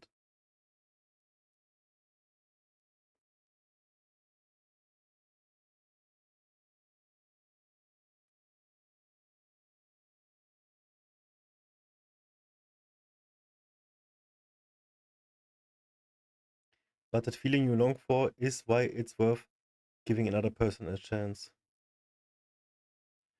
You know, I heard this phrase, keep the dream, but change the person. That fits good. But that sounds... That person is my dream. Like, man, what the fuck, man?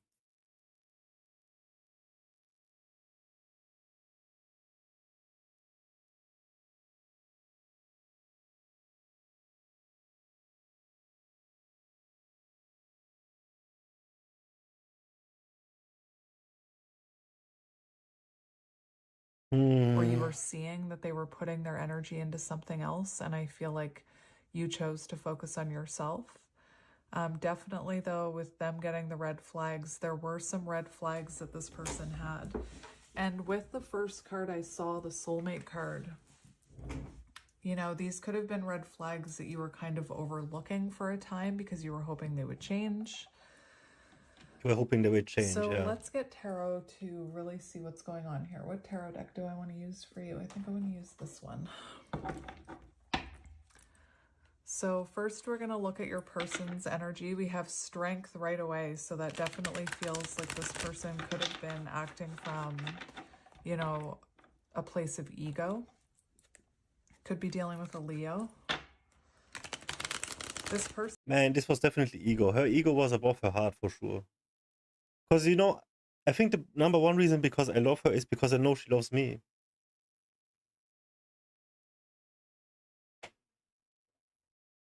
Because,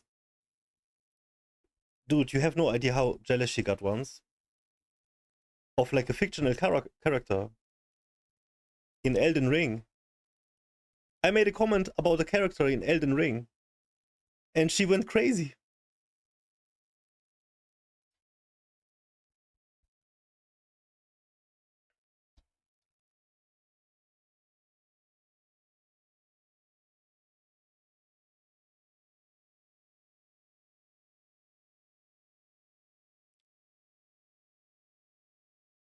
You shouldn't do that ever. No, you know what it was? There was like this female character.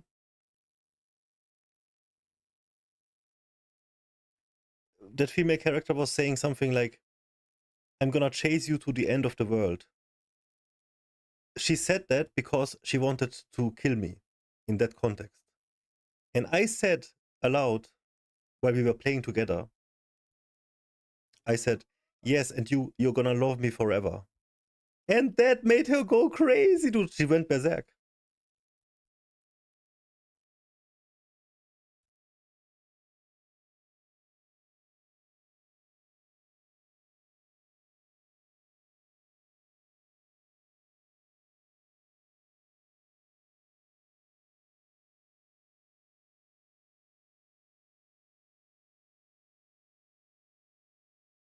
Yeah, exactly. Yes.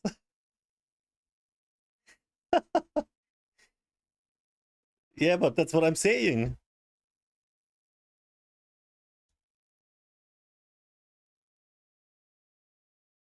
No, I'm not complaining. I'm saying that's why I know that's why I know why that she loves me. And that is why I love her. You know. And for everything else.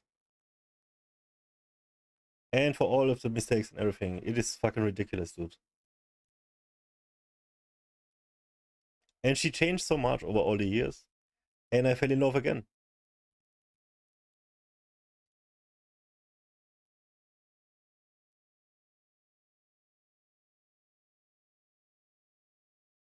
But she then must be my twin flame, no? Wow, you just said it when I said it.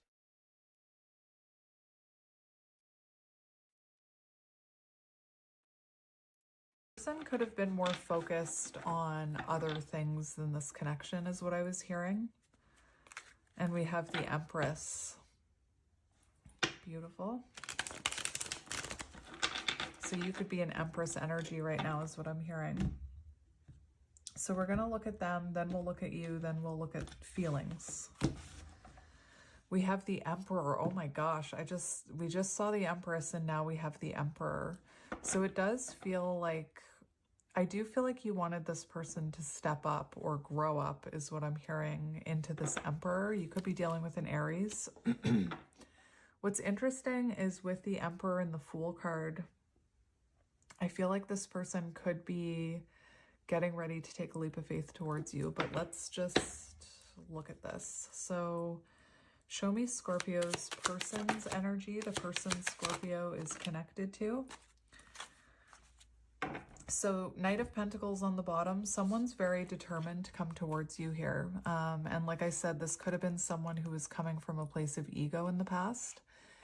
It does look with the Six of Wands, this person could be on social media. Maybe you watch them on social media, or maybe it's the other way around. They're watching you.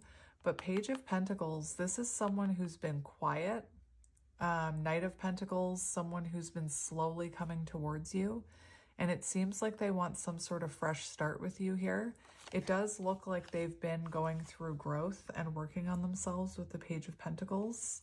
And like I said, with this immature card and a page coming out, this person could have been quite immature because the page is a more immature energy.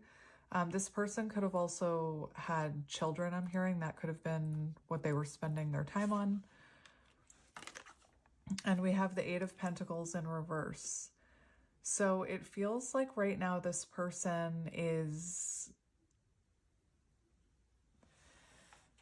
With the Eight of Pentacles in reverse, I do feel like this person is working on their own stability, and I do feel like they're waiting until they're in a more stable energy to come towards you with this offer.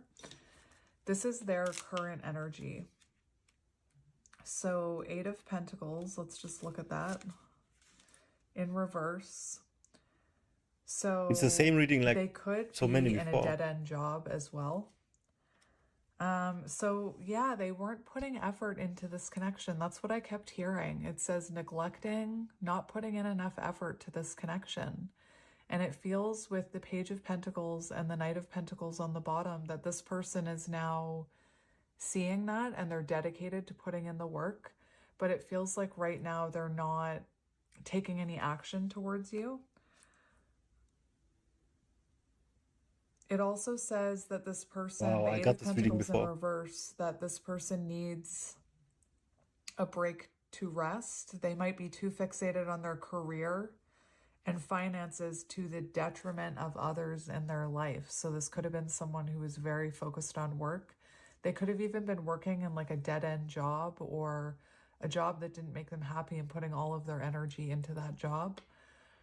But it feels like right now they're not taking any action towards you, even though they want a successful outcome here. With these cards on the bottom, like this person is feeling the distance between you right now. And they are seeing that, you know, you could be the one. And it does look with the Six of Wands like they want success and victory here. But Eight of Pentacles in reverse, they're kind of taking a break right now to regroup and to work on their stability. So let's see your energy. Show me Scorpio's energy, please.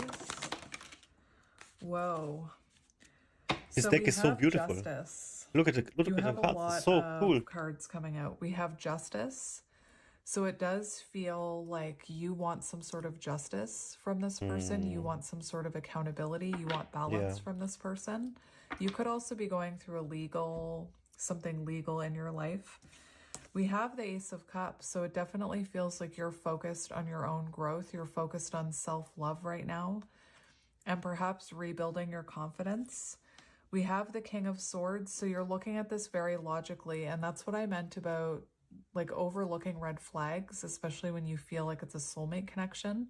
Your intuition kind of overpowers your logic. And logically, I do feel like this person had red flags. And now you're in this King of Swords energy where you are looking at this logically. And you're not just What the fuck, dude? This reading is so good again. following your heart blindly is what I'm hearing. You're looking at this very logically with the King of Swords. The King of Swords also talks about high standards for love. So you know that what they were giving you, you deserve more. So you're sitting in this power of, I know my worth. These are my standards. Again, looking at it very logically. With the Seven of Swords, I don't feel like you are, you know, typically when we see the Seven of Swords, we think sneaky behavior. I don't think that's it. I do think that maybe trust was broken within this connection. And right now you are not trusting this person. And again, you're looking at it logically. We have the Ten of Swords in reverse, which is showing that you're healing from the past and you've learned an important lesson from this connection. Now, with the Ten of Swords in reverse, it is showing that you want or desire reconciliation with this person. You want to put this connection back together. But again, it feels like you're looking at this very logically. And right now there's something about this person that you are not trusting. And I feel with that energy of forgiveness, I do feel, you know, you're really standing in your power right now, and your standards are high, and if you're going to put this connection back together, it feels like this person needs to make things right and take accountability. So let's see how this person is feeling about you. How is this person feeling about you? We have the Knight of Swords in reverse. So the Knight of Swords in reverse does talk about this person doesn't want to do anything impulsive right now. And I think that's why the Eight of Pentacles is in reverse. I feel like this person is recognizing their own red flags, if I'm being honest. And they're not rushing towards you. They're avoiding making any rush decisions towards you right now until they work on their own stability, because it does look like right now this person is dedicated towards coming back towards you for a successful outcome. And I feel like they've realized that if they just rush right in with some half-assed apology, it's not going to work. They actually need to reflect on this. I do feel this person, for how they feel about you with the Knight of Swords in reverse, I do feel like there was hurtful words spoken between you. And maybe that's why we have this Seven of Swords here where you don't trust them, because this person there could have been hurtful words. There could have been arguments here. The thing that's interesting is we have the Ten of Cups on the bottom. So this person is also feeling like they were too impulsive within this connection. Like it could have been this Ten of Cups, and maybe this person impulsively left, or maybe they impulsively did something. They're really reflecting about this right now. The Knight of Swords also talks for how they feel about you. The fact that we have the Eight of Pentacles in reverse and the Knight of Swords in reverse. The Knight of Swords in reverse talks about someone who's been, and I'm not saying this is you, I'm saying it's them, but it's like they're thinking about how they were scattering their energy in too many places and not enough in this connection. Not enough in this connection, not enough in what makes them happy here with the Ten of Cups. This person feels like they could have, you know, a happily ever after with you. So I just want to look at the Knight of Swords really quickly. Yeah, they were scattering their energy in too many places. And the Knight of Swords in reverse, just like I was saying, they don't want to come towards you without a plan of how to make this right. They don't want to come towards you without knowing that they can invest in this connection. So it's like right now, they're trying not to come towards you impulsively. And again, this person, I do feel like they're recognizing the red flags within them, because the red flags came out in their row for how they're feeling. So they're recognizing their own red flags. And again, some of those could have been linked to aggressive behavior or intense arguments. So I just heard I pushed away a really good thing with that Ten of Cups on the bottom. So I'm just going to get another one for how they're feeling about you. And as I'm channeling them, my throat is closing over, which does talk about blocked communication, blocked throat chakra. So we have the Devil in reverse for how they feel about you. So they are feeling like that you're someone who's more self-aware. They could feel like you're releasing them, and that could also be what's causing them to my throat on your person's side. Oh my goodness. That could also be like if they feel like you are releasing them and moving on without them, that could be lighting a fire under them to truly change. The Devil in reverse, they are becoming more self-aware of how they treated you. They are recognizing their own red flags. I just want to get one more for that. I mean, what should I say, dude? I'm curious What the fuck should I that say? card was. Five of Wands in reverse, okay? Yeah, they made you feel like an option. They definitely made you feel like an option. And Five of Pentacles in reverse. This person knows they need to make positive changes if they're going to come towards you. I do feel like this person is very confused about how to come towards you. I also saw the Five of Wands in reverse, which talks about wanting to make amends. But right now, this person is feeling confused as to how to come towards you. And again, they're becoming more self-aware that they made you feel like an option. They're becoming more self-aware that they could have been very aggressive with you. Again, I feel like it came from a place of ego. I'm not making excuses. I definitely feel like they feel like you're someone who's made a lot of positive changes and that you're releasing them. So let's see how you're feeling about this person. How do you feel about this person? We have the Nine of Pentacles. So you do see this as, you feel like this is someone who was quite independent. You know, maybe even fear of giving up independence, fear of giving up those other options. For how you feel about this person, I do feel like you have kind of... What did you get? Empowered yourself because of this. Did you let it draw a picture? You've improved your self-confidence, and sometimes We want to see the picture. I'm gonna mod you, okay? So you can link it here. Someone mistreating us or someone taking us for granted, then we realize our own worth. I also feel... Wait, does this work? There's a very strong energy that you don't really trust the past version of this person, and that they would, for how you feel about them, they would need to improve and grow and make some positive changes if you were to give them another chance. Oh, it cannot draw when it's Pentacles. free? So you do feel like they would need to give you reciprocity.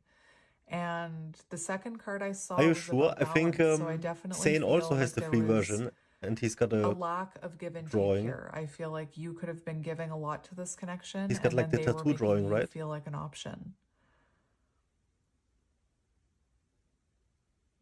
For some of you, I'm also getting with these You're two mod now. energies that you also feel like you could Just help ask this again. person. Can you draw? I feel like you feel like you could help Hold this on, I person gotta skip, grow and evolve, but you know, we can't how you feel about rewind. them, our own worth. I also feel there's a very strong energy that you don't really trust the past version of this person, and that they would, for how you feel about them, they would need to improve and grow and make some positive changes if you were to give them another chance. Six of Pentacles. So you do feel like they would need to give you reciprocity. And the second card I saw was about balance. So I definitely feel like there was a lack of give and take here. I feel like you could have been giving a lot to this connection, and then they were making you feel like an option. For some of you, I'm also getting with these two energies that you also feel like you could help this person. Probably. You need an account, yeah. I feel Just like you sign in you via feel like Google you could Mail. help this person grow and evolve, but you know, we can't fix anyone. People have to become self-aware themselves. We can't force them to be self-aware. But it definitely feels, for how you feel about this person, that before you'll trust them and before you'll open that door again, that they need to show you a new perspective, that they need to show you that they can give to this equally, reciprocity, equal give and take, and that they've grown and evolved. All right, so I just want to look at this person's intentions right now. What are their intentions? Yeah, it came out Five of Wands in reverse. I saw it when I was shuffling for feelings, so I'm not surprised it came out for their intentions. So their intentions are to make amends here with you and to end this conflict and to come to some sort of truce with you. They want the period of conflict between you to end. This could be you too at a crossroads with if you even want another, like if you even want reconciliation with this person, because I can see that you do. Ten of Swords in reverse, but then it's almost like you don't trust them. Yeah.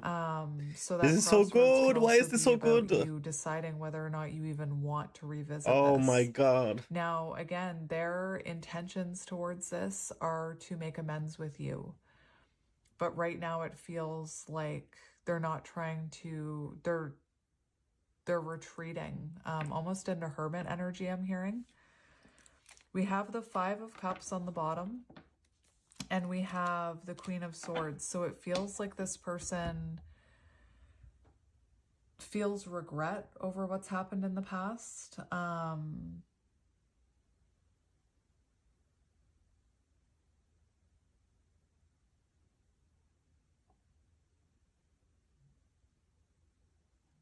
You could have put up a boundary with this person.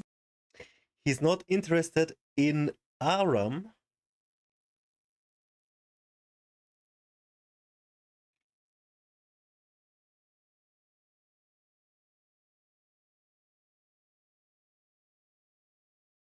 I know, I know.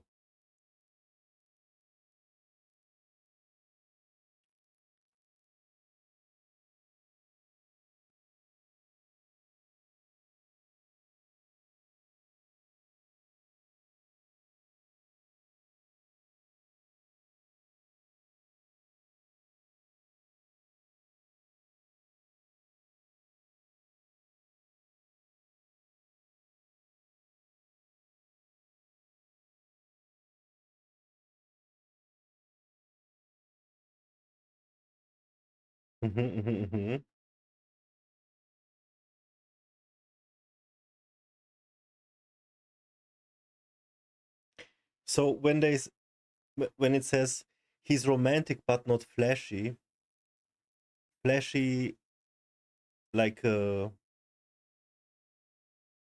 overly romantic with too many flowers and stuff, right? Oh, give him diamonds. Yeah, that's even better. Yes, yes, yes.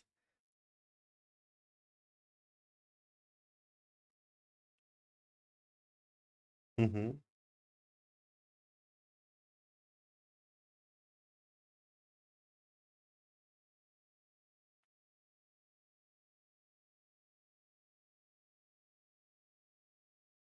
Do you like flowers?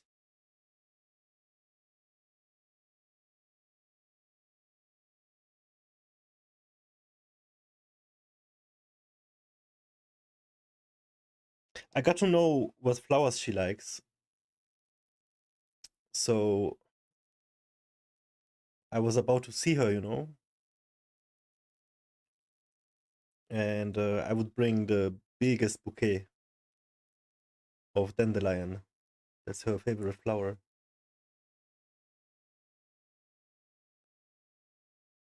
And I know I wouldn't find them in a store, so I would have picked them. I would spend all day just to pick them. I already had it planned.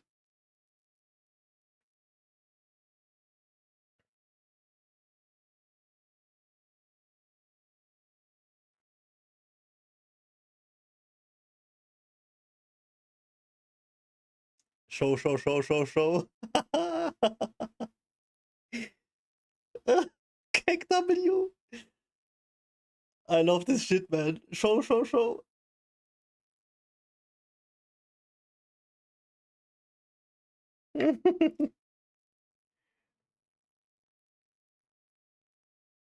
No, you can link it in here. You are a mod now.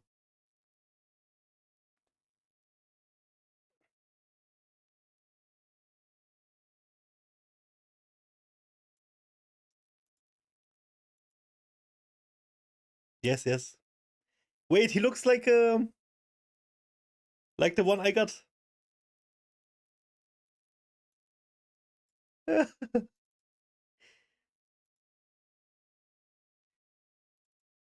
He almost looks like this guy.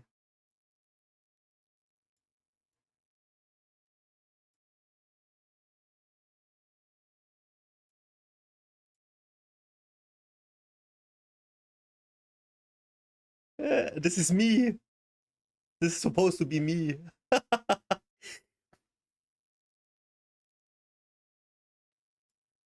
Yo, he is a cutie.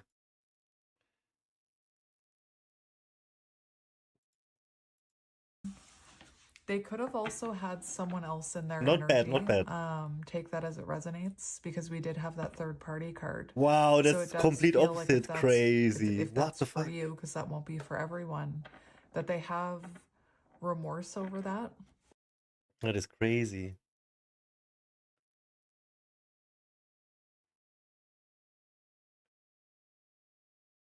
Wow. Yo, I'm very interested though, if you don't mind sharing, because you say you've been for so long and 13 years married. I hope this question is not too personal, but when did you know it won't work out? After how many years?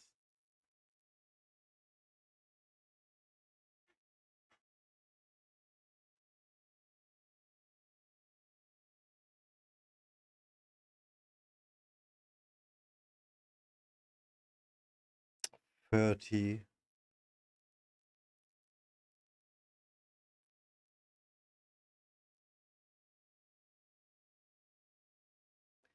So you were married for 13 years and then 8 of these years you didn't want to be married?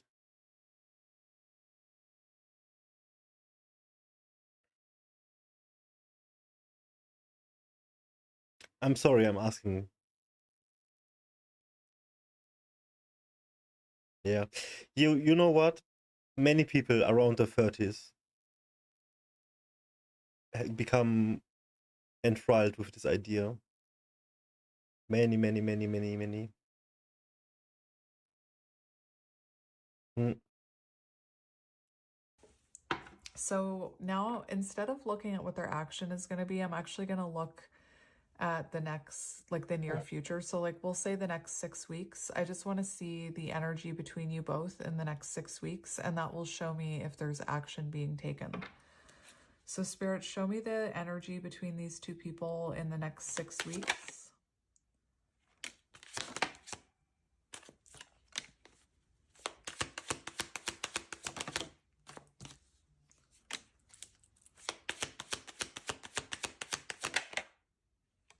Okay.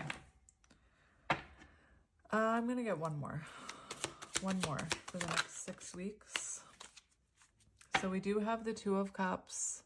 Oh, wow, So that is we do weird. have some sort of reunion happening. Yeah, Three of Cups. We do have some sort of reunion happening between the two of you, but it feels like, it definitely doesn't feel like this person is coming in.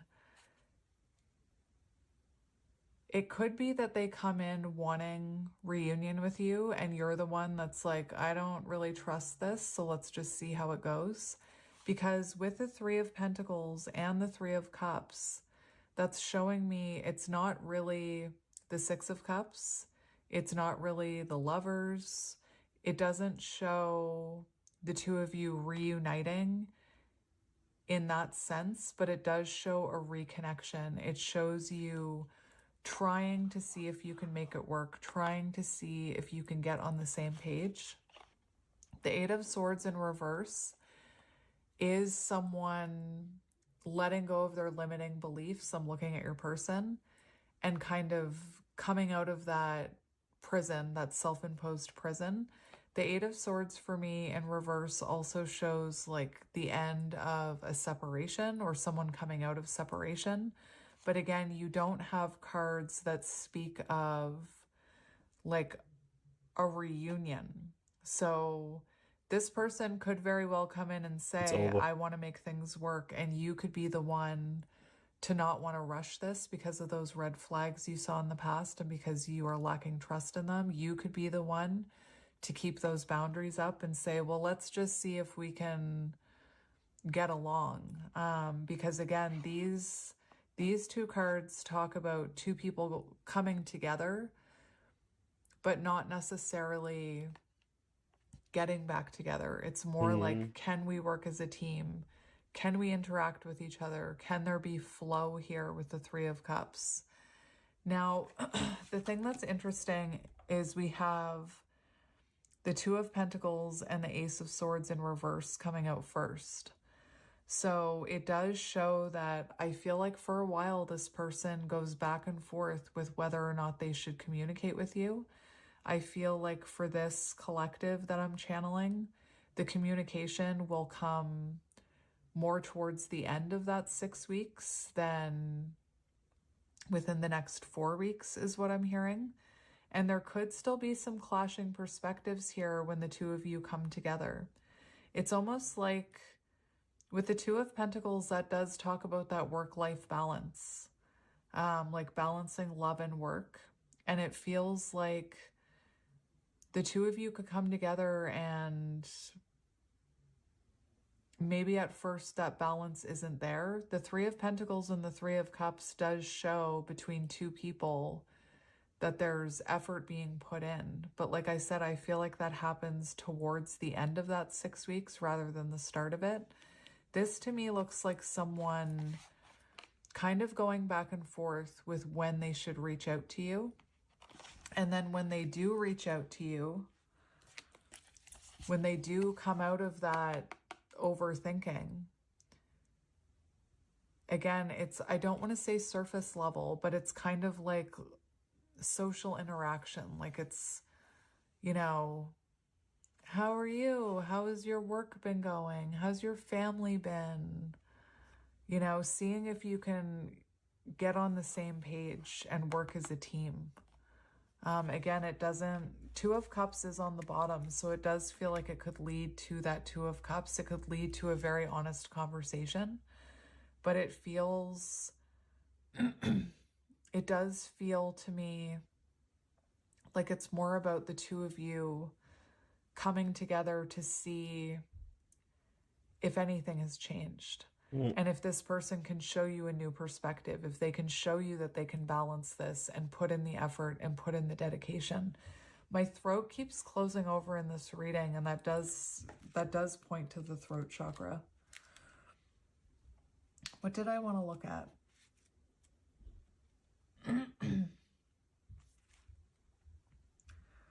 So I'm getting a does tight talk chest about again. That's my heart an chakra. exploratory phase. Ace of Swords in reverse. Exactly. So it's like communication comes in, but it's more of a, I want to explore this. I want to see where this can lead. And I feel like that's you and your person. Again, I'm getting strong energy from you that I feel like you would be open to hear this person out, but they would need to show that they've made positive change and that they can give balance to this. Because again, it's like an exploratory communication. Like, can we get on the same page? Can we talk without fighting, especially with that Knight of Swords in reverse? Excuse me. Like, I feel like in the past there could have been clashing perspectives within this connection. So that's what I'm seeing for the near future.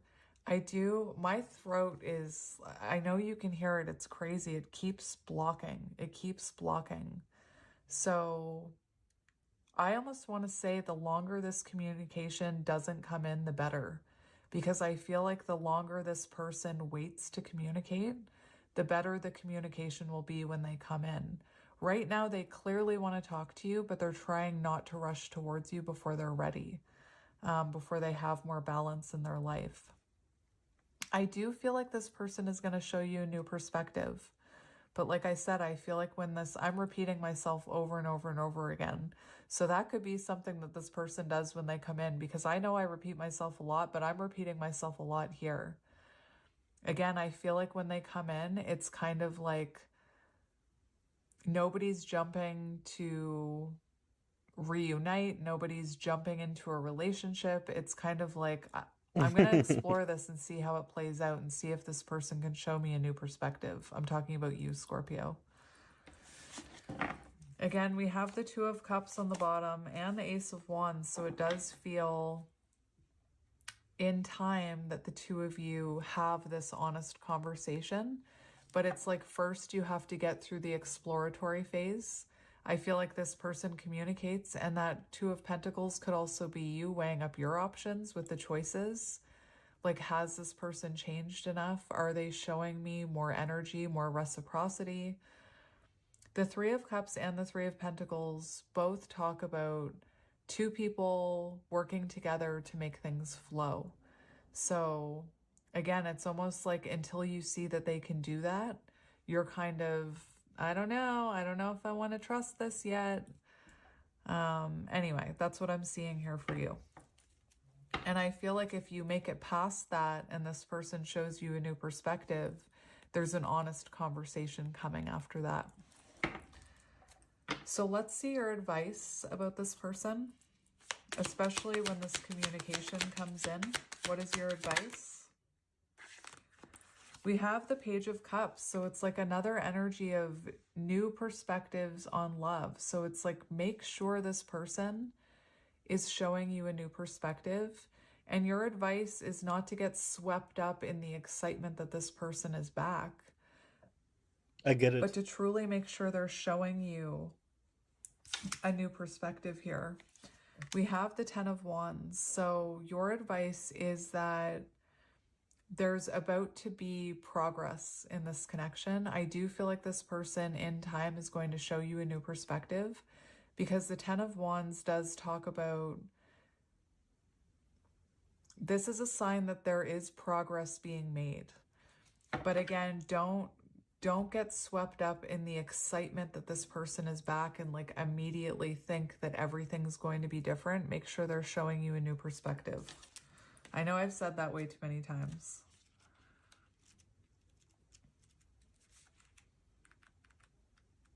This is a really good something reading, to man. that, the fact that I keep repeating those things, it could be that could be Spirit's way of telling you, make sure It's this way too person spot is on, showing dude. you Like, consistency. fuck Make my sure life. their words are matching their actions.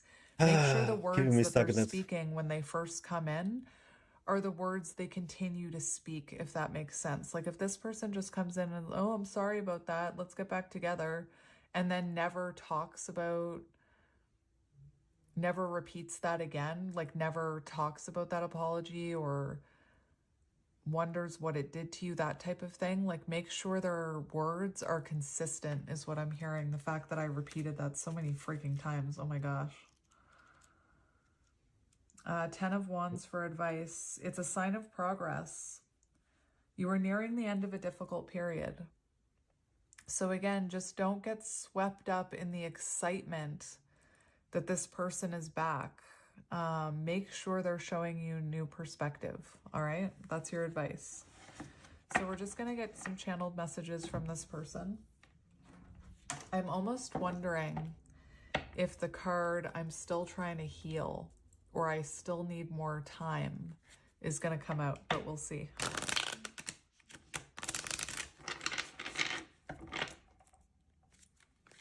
Well, conversation. They definitely want to have a conversation with you.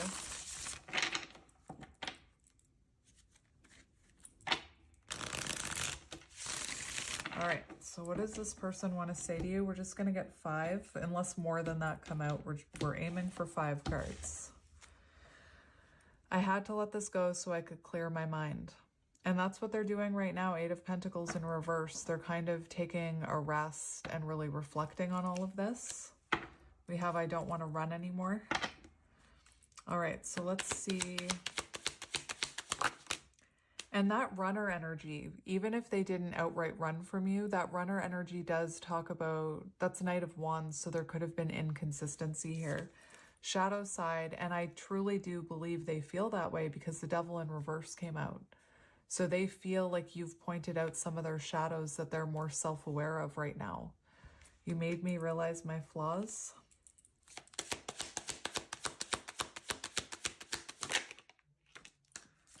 I feel like a part of me is missing without you. I do feel like this person is, I do feel like this person is listening to music. I know my inability to make a decision hurts you, so this could have been someone quite inconsistent, indecisive, and that's kind of the energy they're in right now. They're not quite sure how to come towards you or what to say.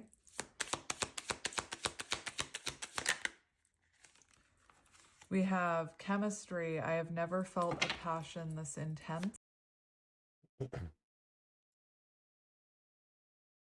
Yo.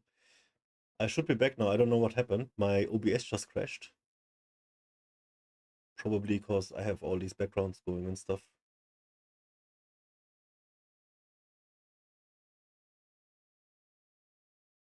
I should be back now. I stopped the reading, so we are not missing anything, but it's basically at the end. Can you guys hear me again?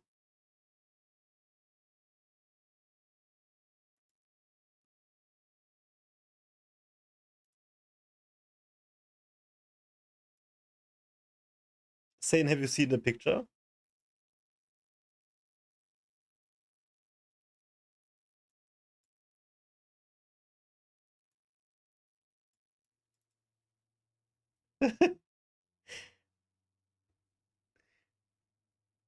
He looks handsome as fuck.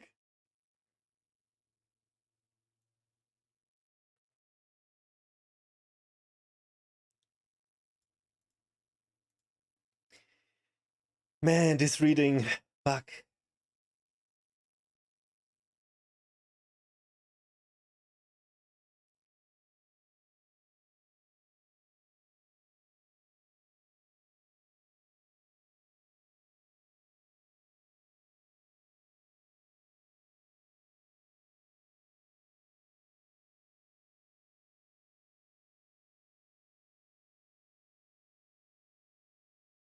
This was great. Yes, that's Sane. Go for it.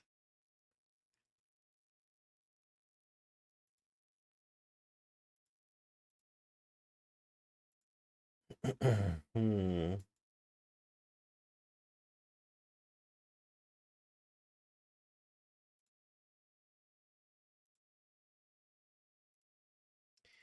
See, this kind of feeling, it makes me want to, you know, wait for her.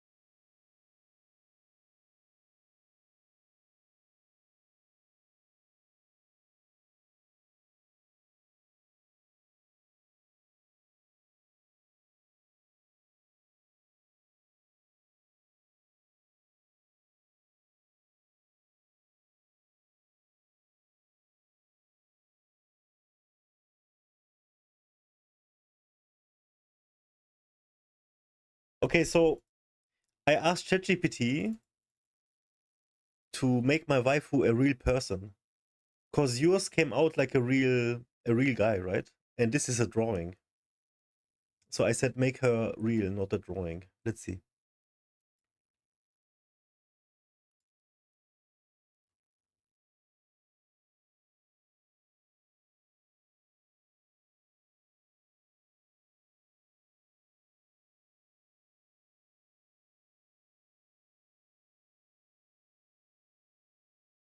No, Seinfeld, let ChatGPT generate her.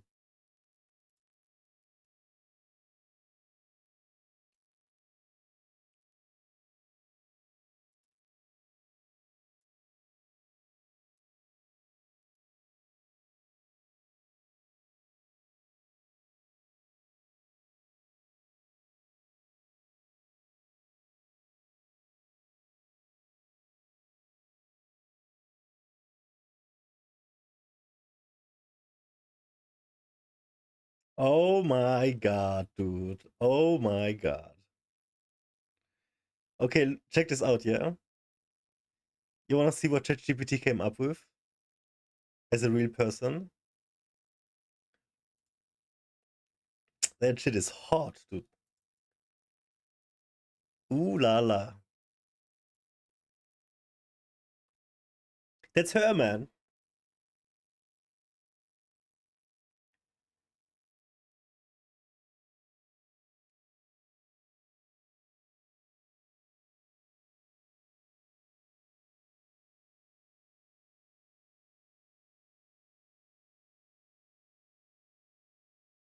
You ran out of generations. Yeah, you're gonna have to wait now. Yeah, what do you think?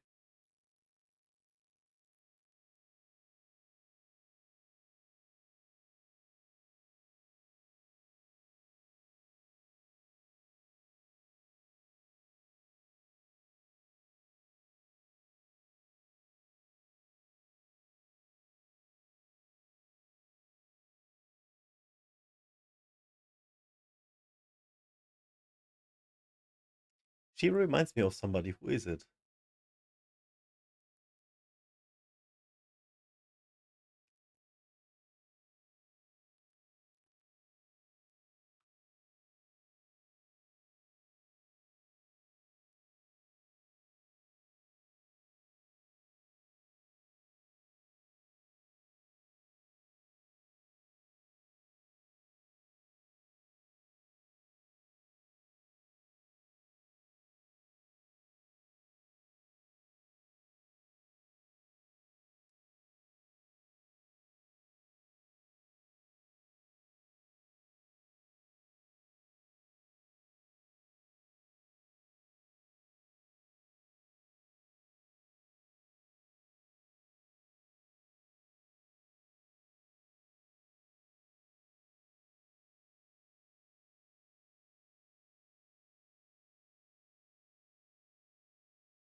I asked ChatGPT to give me names of celebrities who look like her. She reminds me of someone.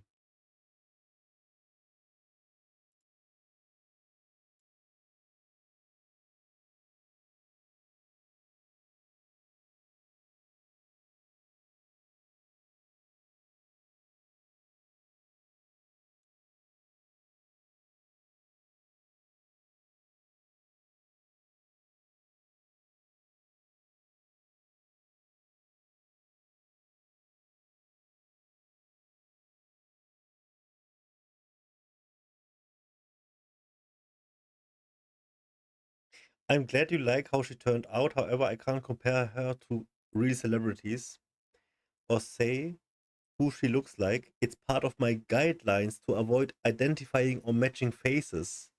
What the fuck?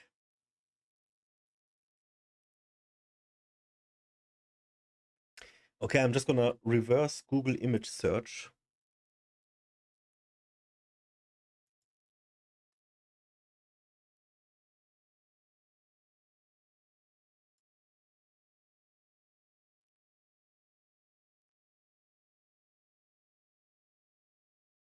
That's a lot.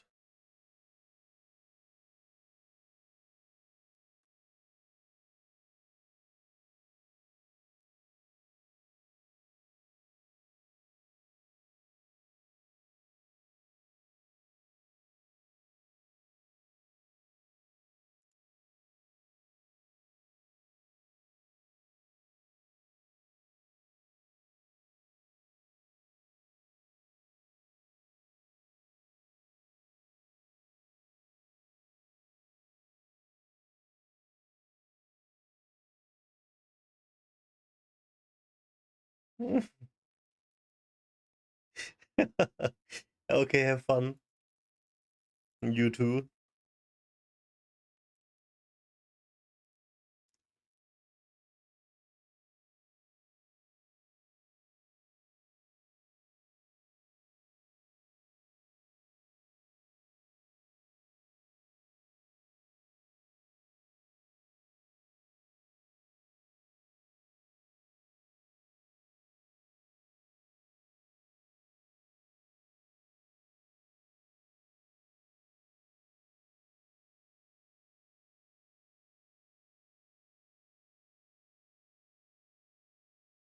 You're listening to the Biddy.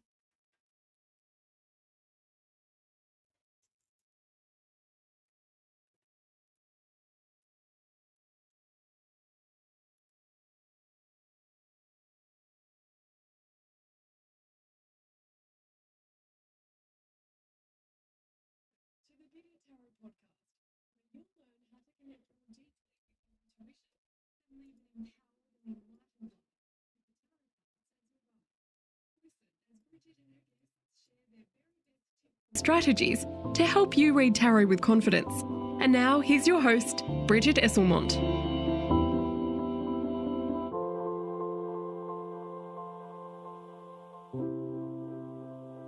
Hello and welcome to the very first episode of the Biddy Tarot podcast. I am so thrilled that you've made it here. and I can't wait to be part of your journey with the tarot. Now, I created the Biddy Tarot podcast because I wanted to reach out to people right across the globe and really inspire them to connect deeply with their intuition, with the tarot cards as their guide. I've seen firsthand how powerful the tarot cards can be, and I really want to share that with you, dear listener. And I really want to support you in your journey with the tarot. Now, I reached out to the tarot community because I wanted to make this the best podcast it could be in the tarot space. And what I found was, well, number one, you were like absolutely dying for a tarot podcast that was, really high quality and something that you could listen to each week. And the feedback that I also got was that you're looking for, a mix of shows with myself and also shows with other people who are reading tarot, but even not just the tarot, like tarot experts, people who might have some skills and talents in other areas that we know that we can integrate into our tarot practice. So the Biddy Tarot podcast is going to be a mix of shows with just me and also guest interviews as well. Now, the other thing that's really important is I want you to be able to walk away from these podcasts with some clear ideas or techniques or strategies that you can implement in your own tarot practice. So you'll find that many of the episodes in the Biddy Tarot podcast are tutorial I want to see style Saint Wheels podcasts. drawing. Because again, I really want you to have that action that you can do straight after a podcast that's going to help you read tarot with confidence. And finally, my goal is to produce this every week. So you're going to get one tarot podcast filled with goodness every week. Now, of course, at the start, I'm going to put out a couple of extra ones, but ongoing, it will be at once a week. Now, make sure I'm gonna that you give subscribe ChatGPT to a the Biddy picture Tarot of mine, podcast and I'm gonna in iTunes. And tell it to the make a really picture cool thing of is us if you two do this together. on your phone, if you've got an iPhone, And with I'm gonna iTunes post it on installed, Instagram. you'll be getting that podcast every time it comes out. It'll get downloaded directly to your phone. So whether you're out for a walk or, you're just relaxing, you can tune in and get all of the tarot goodness that you need. Now, let's get into today's session. To begin with, I wanted to get us to know each other a little bit better. Now, some of you I do probably know already, but others might be new to the Biddy Tarot space. So I'm going to share with you my journey with tarot. From when I first started reading with tarot all the way to now as the owner of one of the most popular tarot websites online, which is biddytarot.com. Plus, I'm going to share with you what I wish I knew when I first started reading tarot, because I bet it can help you too as you create your personal relationship with the tarot cards. So let's get into it.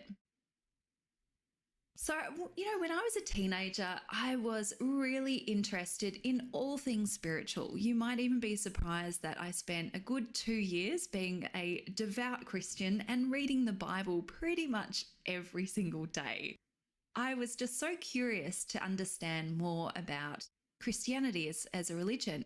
But at the same time, I was also exploring things like Buddhism, paganism, Wicca, and of course, the tarot cards came into that as well. And when I was around 17, I went and had my first tarot reading. I was in Sydney at the time, and my best friend and I were about to head over to Germany for a high school exchange, and we wanted to find out, what might happen. And I remember in this tarot reading, the lady had told me, "Oh, you're going to meet your first boyfriend there. It's going to be amazing." And I remember that the Emperor card had come up. And lo and behold, I go over to Germany and I do meet my first boyfriend over there. And I just thought, wow, there must be something in these tarot cards. I've got to learn how to use them. So what I did was I started to teach myself how to read tarot. I surrounded myself with all of the best tarot books. And at that time, the online communities were starting to build up as well. Make it at a sunset So I would beach, jump casual online wear, and her leaning just into me. really immersing myself with as much information as possible about the tarot cards. At the same time, I created biddytarot.com as a way to share what I was learning, I was collecting copious amounts of notes on what each of the tarot cards meant. And I thought, wouldn't it be neat if I could share this with other people who were interested in reading tarot? And so really that's how biddytarot.com was born. But as the years started to go by, and as I was, perhaps more and more meticulous about having to know every single thing about the tarot cards, I started to feel a little bit frustrated and stuck with my tarot reading. I realized that I was getting into this phase of trying to memorize the tarot cards. And maybe you can relate with this. If you've been learning tarot, that you sort of think, well, maybe the first thing I've got to do is just try and memorize all 78 tarot cards. But the trouble is that when you get into this memorization phase, you're actually missing the really key part of reading tarot, which is trusting your intuition. Because the more that we try and get our tarot cards meanings right and try and commit them to memory, we actually lose touch with intuitively reading the tarot cards. So when I had this realization, it was a point where I had been just doing tarot reading. It changed the way I look a little bit. Look at this. This is almost me, dude. Oh my god, this is crazy. Oh, this is so good.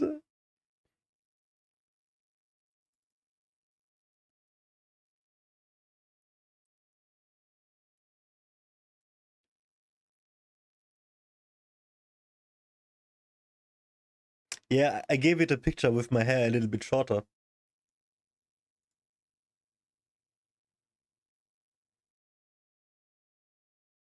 Let's try again.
But continually consulting the book. Now, what did the book tell me about these tarot cards? And again, the problem was I wasn't trusting my intuition. So I finally decided to put the book down and I learnt how to read intuitively.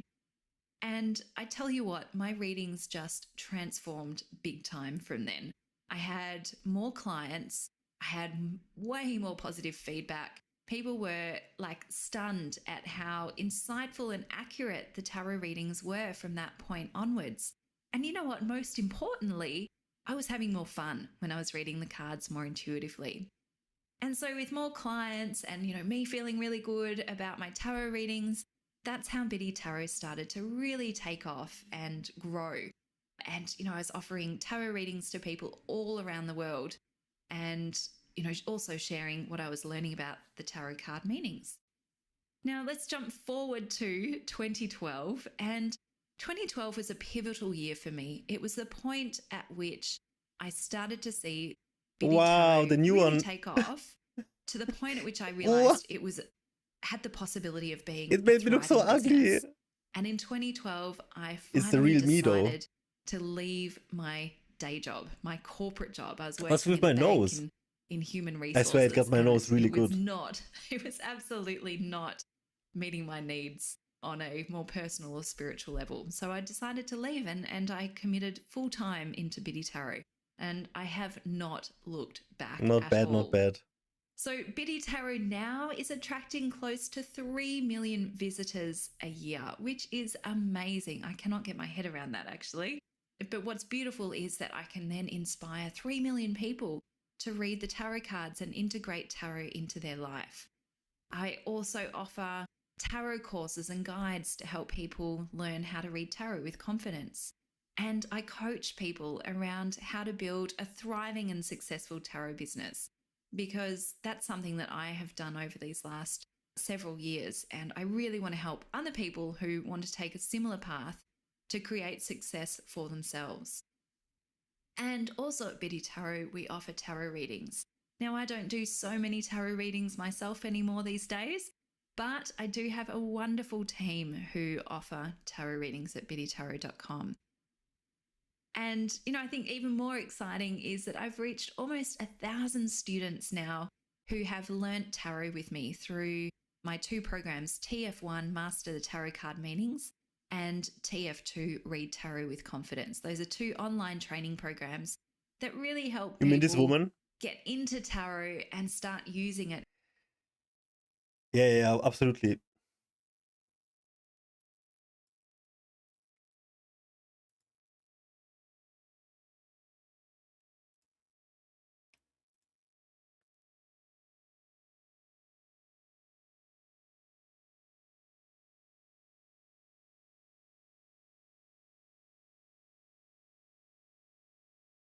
It's all commercial.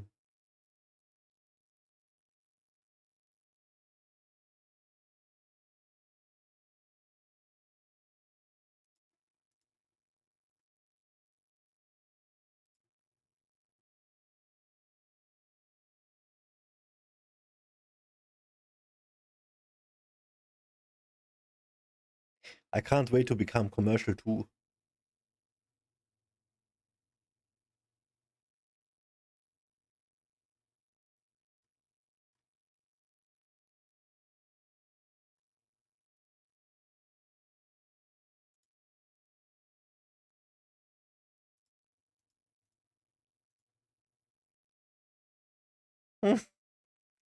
Another one. It doesn't get me right, man. It doesn't get my face right. This is not my nose this time.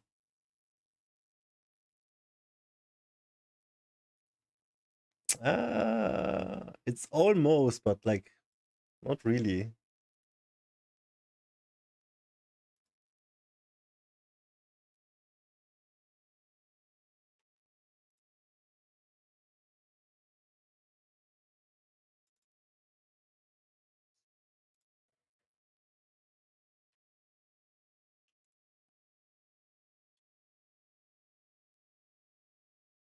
I'm gonna give it another shot.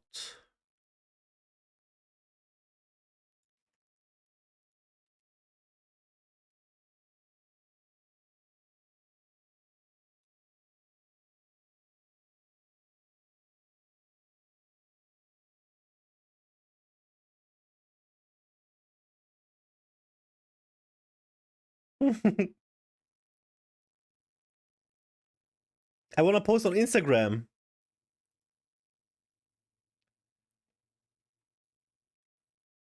And I'm gonna say like we got engaged or something.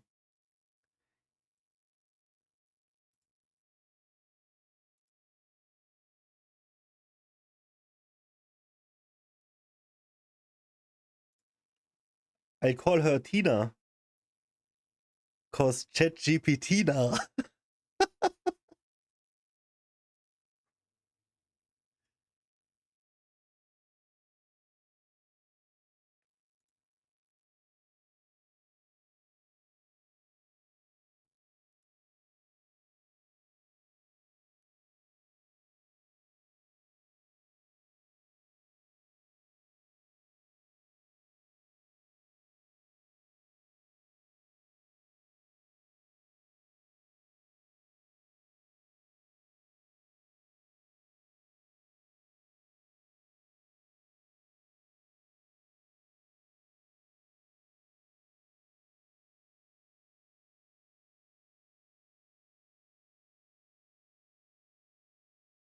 It didn't get me again. Okay, I'll stop.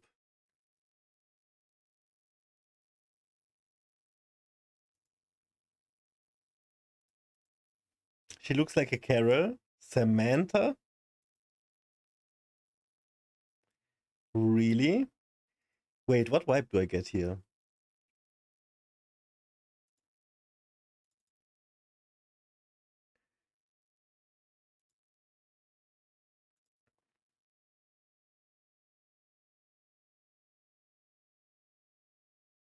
I wouldn't even know.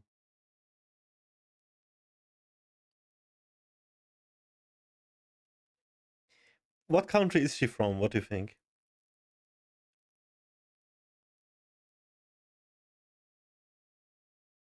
She looks Mexican.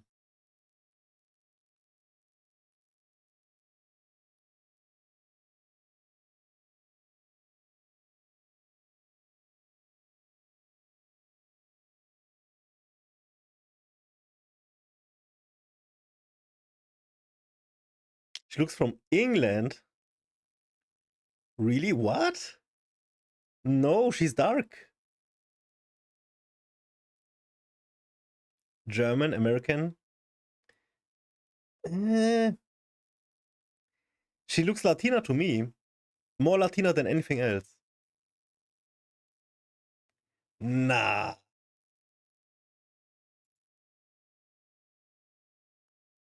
She doesn't look Latina to you?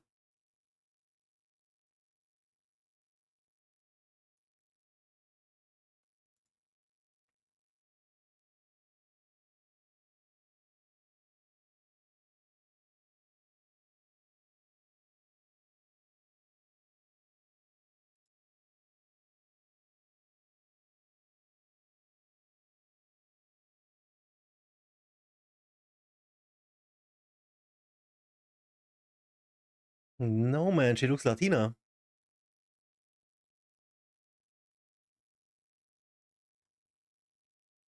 Yeah, yeah, yeah. Look.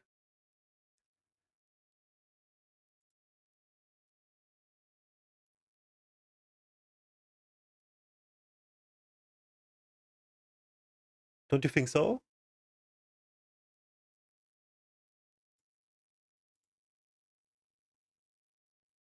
Lebanese?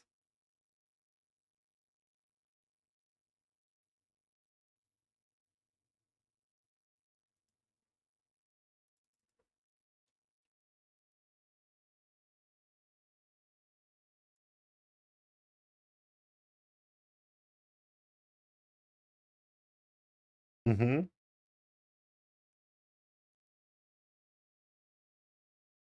Yeah.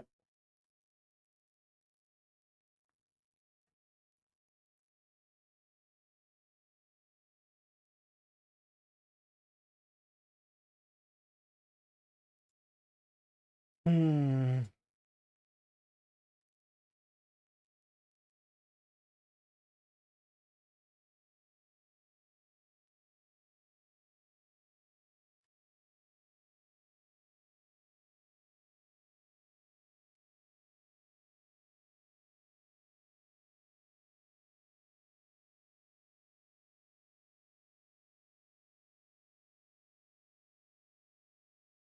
A white Latina.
Hey man, let me tell you something that feels like a paradox, but it's the raw truth of how attraction works. She comes back the moment you stop waiting, not when you text her again, not when you try to show her how much you've changed, not when you beg, plead, or chase, but when you finally let go, when you stop hoping, when you stop checking your phone, when you start walking like a man who's already moved on with his life. That's when the shift happens. That's when her energy starts crawling back to you. Part 1. The psychology of letting go.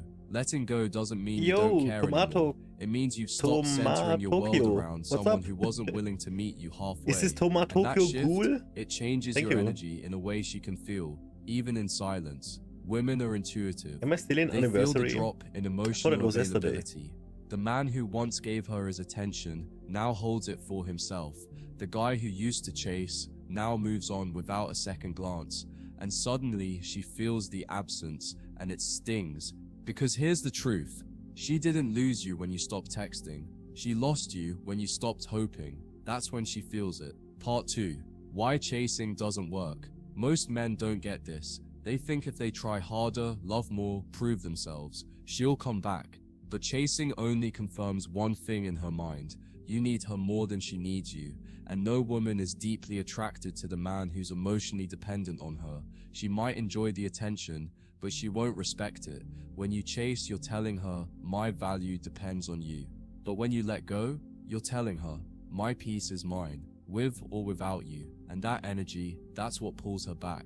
Part 3. What she feels when you let go. She may act unbothered. She may post stories like she's living her best life.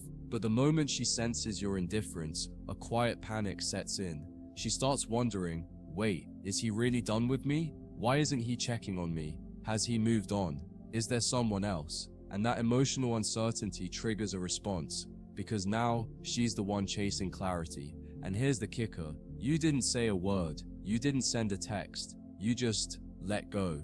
And in that silence, you became louder than ever. Part 4. Your energy is the message.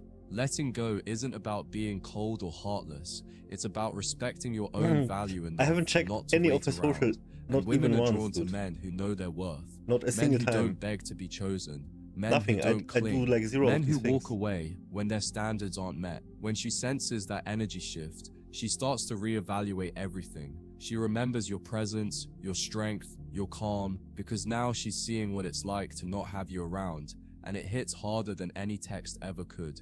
I Part tried 5. out to reach out. What to do when she comes No, I back. tried to reach out to Now, her here's the real 2 question. times. What do you do when she comes back? You don't punish her. You don't boast. You don't act like you And I won. got You insta-blocked. observe. You stay centered. You see if her return is genuine or if it's just ego and insecurity.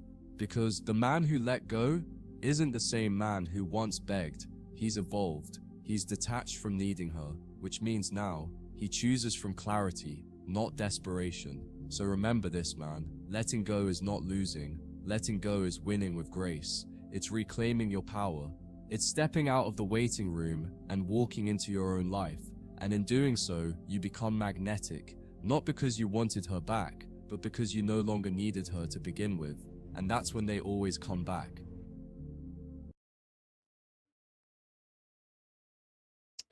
I hate these kind of videos. It's like us versus them kind of thing, always. I don't like that.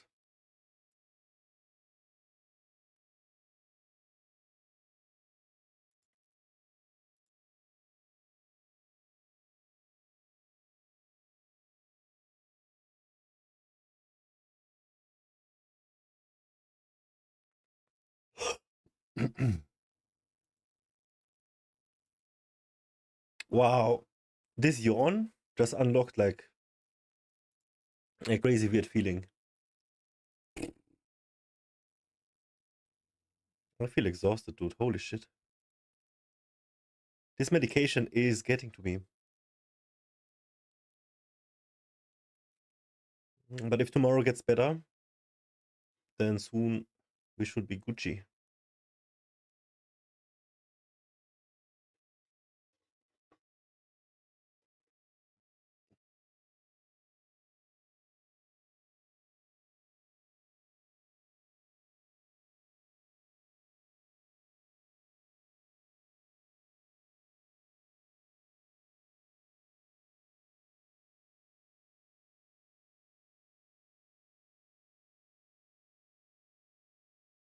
Are we boring, Zoe?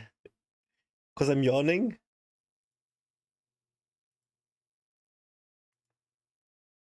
It's the Dulox. I'm the Dulox man now.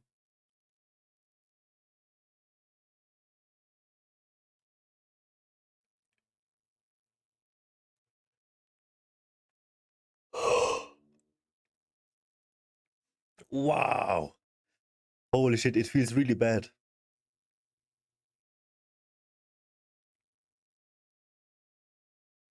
It's like a deep exhaustion.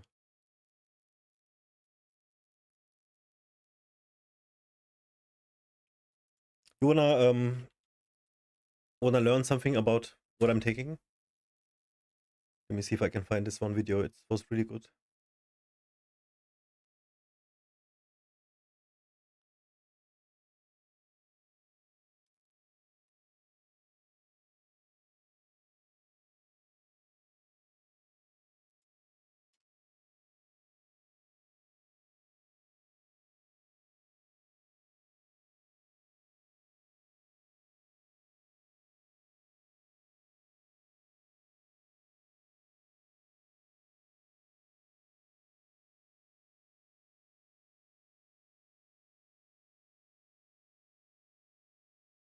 I think this one was good. I'm not sure. Welcome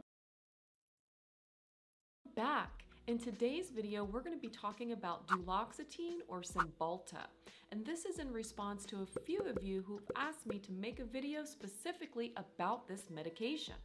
So without further ado, let's get into it.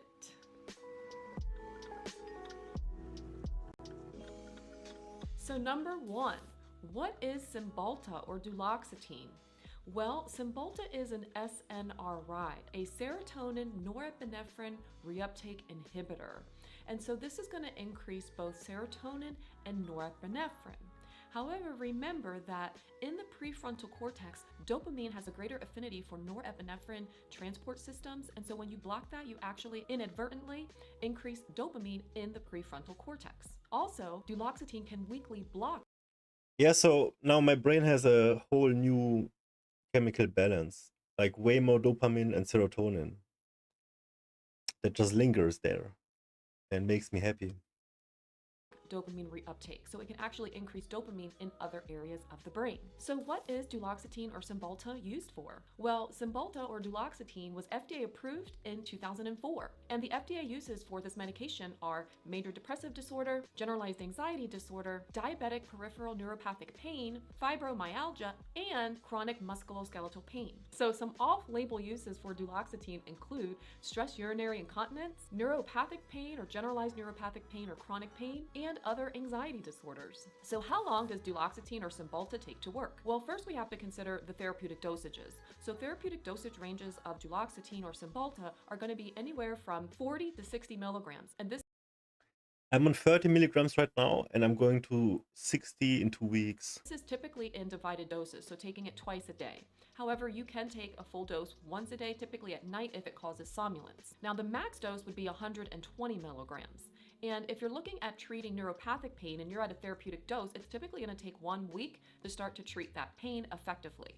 Now, if you're looking at treatment for depression or anxiety, it's going to take anywhere from 2 to 4 weeks at a therapeutic dose. Now, some patients won't see results for 6 to 8 weeks. So if that's you and you're on this medication and it's been 8 weeks and you're at a therapeutic dose and you're not seeing any improvement, then you may want to talk to your provider about switching medication. Oh, I'm sorry. I actually sped her up because she was talking too So number slow. 4, is duloxetine But my or brain is on meth Cymbalta right now, so. addicting? Well, no, it's not addicting. And as I described in the video on antidepressants and addiction, what occurs is Whatever. neuroadaptation. I leave her like this now. And this neuroadaptation that occurs can actually cause an abstinence or a withdrawal syndrome. So the other thing to consider with duloxetine. So I've watched hours of footage now, and people saying how it's improved their life and everything, but everybody coming off of it is saying it's hell on earth. So I'm making myself dependent on this bullshit. It's definitely gonna have insane withdrawal. Is that it has a short half-life of 12 She is hours. talking small. And so duloxetine Slow. can be difficult to come off of. So if you're going to come off of this medication and you've been taking it for more than a month or two, then you're going to want to taper off of it very slowly under the direction of your provider. And so number 5, what are those side effects? Well, of course, all medications have side effects, and duloxetine or Cymbalta is no different. So when we're talking about side effects, first we're going to talk about the black box warning that all antidepressants have, which is it may cause increased risk of suicidal ideation, and this is predominantly noted in the younger adult population up to 24 years old.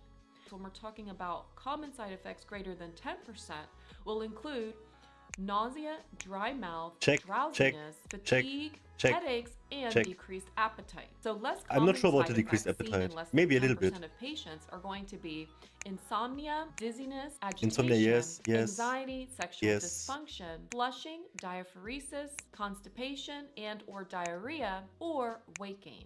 Now, there Okay, are none of also the other rare stuff. but dangerous side effects that you need to be aware of when it comes to duloxetine or Cymbalta. So you may get orthostatic hypotension, and this is where you stand up and your blood pressure drops significantly. So if you're experiencing that, this may typically occur in the morning, first thing when you get out of bed. And one way to help prevent that is to slowly get out of bed, sit at the side of the bed, and dangle your feet a little bit to get the circulation going. Another rare but dangerous side effect can be seizures. Also, Stevens-Johnson syndrome, which is that rash that I talked about in several other videos, but that can occur very rarely with this medication.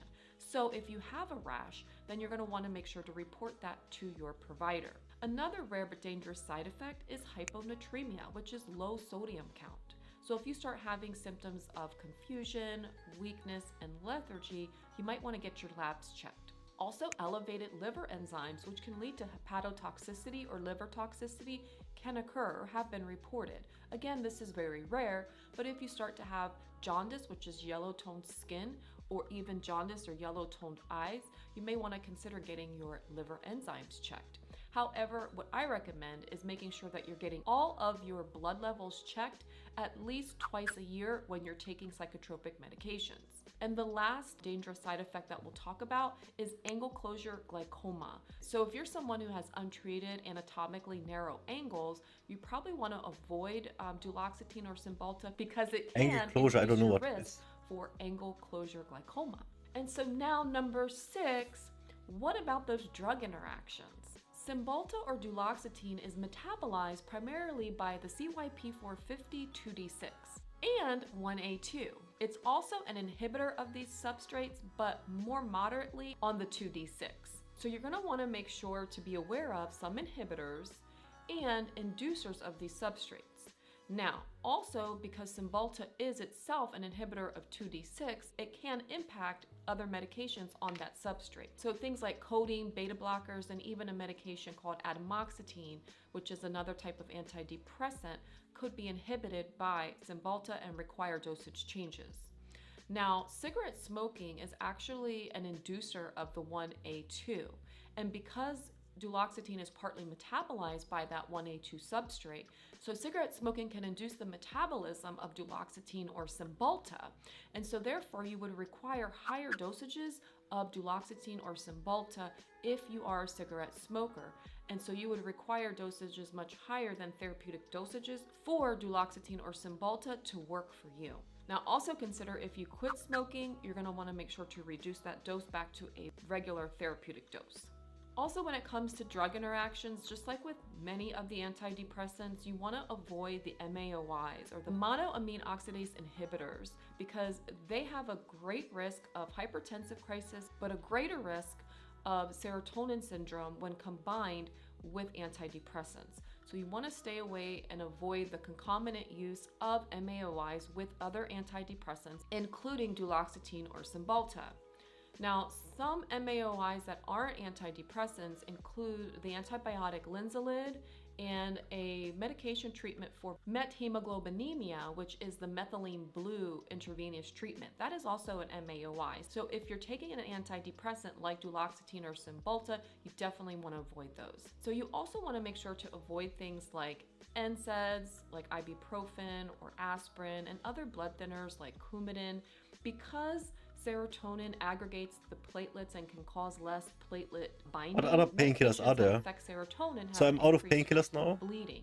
Now, this doesn't mean that if A you take rip? one dose of ibuprofen that you're going to be at this increased risk. What I'm Ah, okay. referring to is people who take this on a regular basis. So if you're taking ibuprofen every single day, or aspirin every single day, or a blood thinner like Coumadin every single day, then you're going to be at an increased risk for bleeding, and you're going to want to monitor for that bleeding, looking to see if you have bruises or any blood coming out of any of your orifices, okay?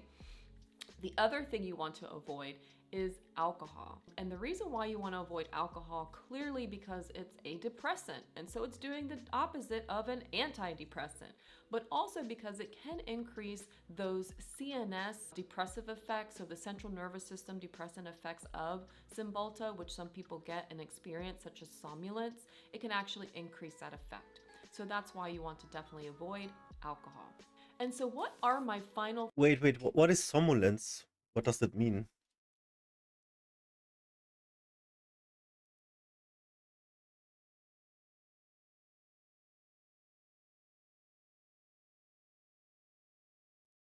Oh, it's just like sleepiness.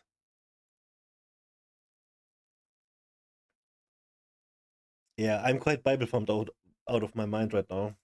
Thoughts on duloxetine or Cymbalta? So duloxetine or Cymbalta is very good for patients who have depression with physical symptoms, such as neuropathic pain or chronic pain, or even patients with fibromyalgia, because it's very common for patients who have fibromyalgia to have depression. It's also a very good option for patients who do not respond to those SSRIs or other antidepressants. I go sleep soon. It also has a less problem of increasing blood pressure than other SNRIs. So, for instance, like venlafaxine is known for increasing the systolic blood pressure.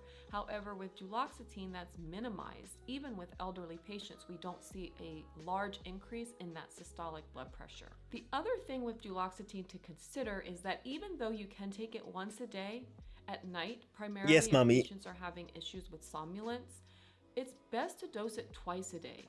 Dosing it twice a day is where I see that it's most effective. Remember, it has that short half-life of 12 hours. So dosing it twice a day would be ideal. So if you're someone who's having somnolence as a result of Cymbalta and you're taking your complete dose at night and it's not as effective, you may want to consider taking a very low dose, say 20 milligrams during the day, and then taking the larger dose at night. Will you read me a story? Help avoid the somnolence, and also consider that that side effect of somnolence is usually transient, meaning after 1 to 2 weeks of taking this medication, the somnolence typically goes away as your body adjusts to it. So that's it. That is my overview on duloxetine or Cymbalta. Did you find it very useful? If you did, go ahead and give this video... She didn't explain why I woke up with the most wicked boner this morning. Like, this was ridiculous. It must have been because of the Dulox.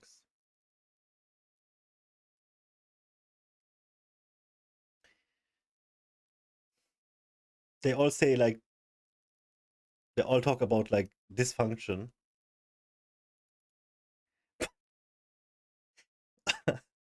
I hope it stays like this. Hyperfunctions, kinda neat.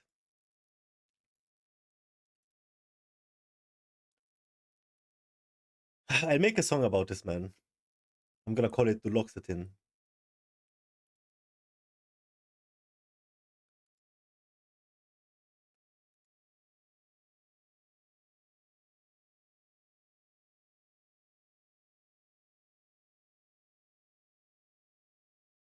Yeah. I'm now making like a vlog. Every day I'm gonna post a short about the Dulox for 2 weeks, and then every week maybe. So now when I'm gonna go offline, I'm gonna post a little short for Instagram of how I felt today. And today was much better than yesterday. Yesterday was insane, dude.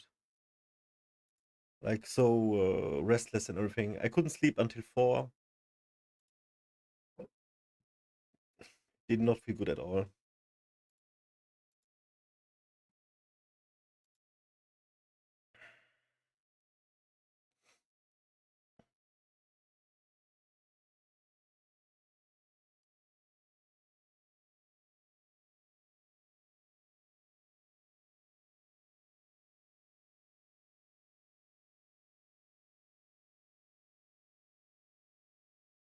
There is Let's watch one last video by Emma, and then we say goodnight. nothing, not one thing more powerful than a human's energy and focus.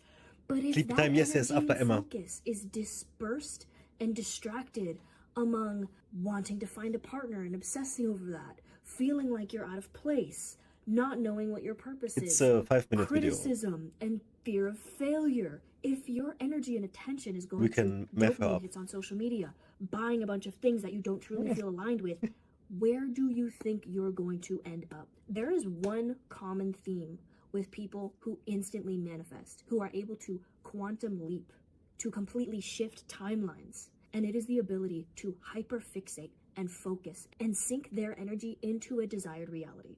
Now, here's the thing. She's giga hype, You yeah. have your desire.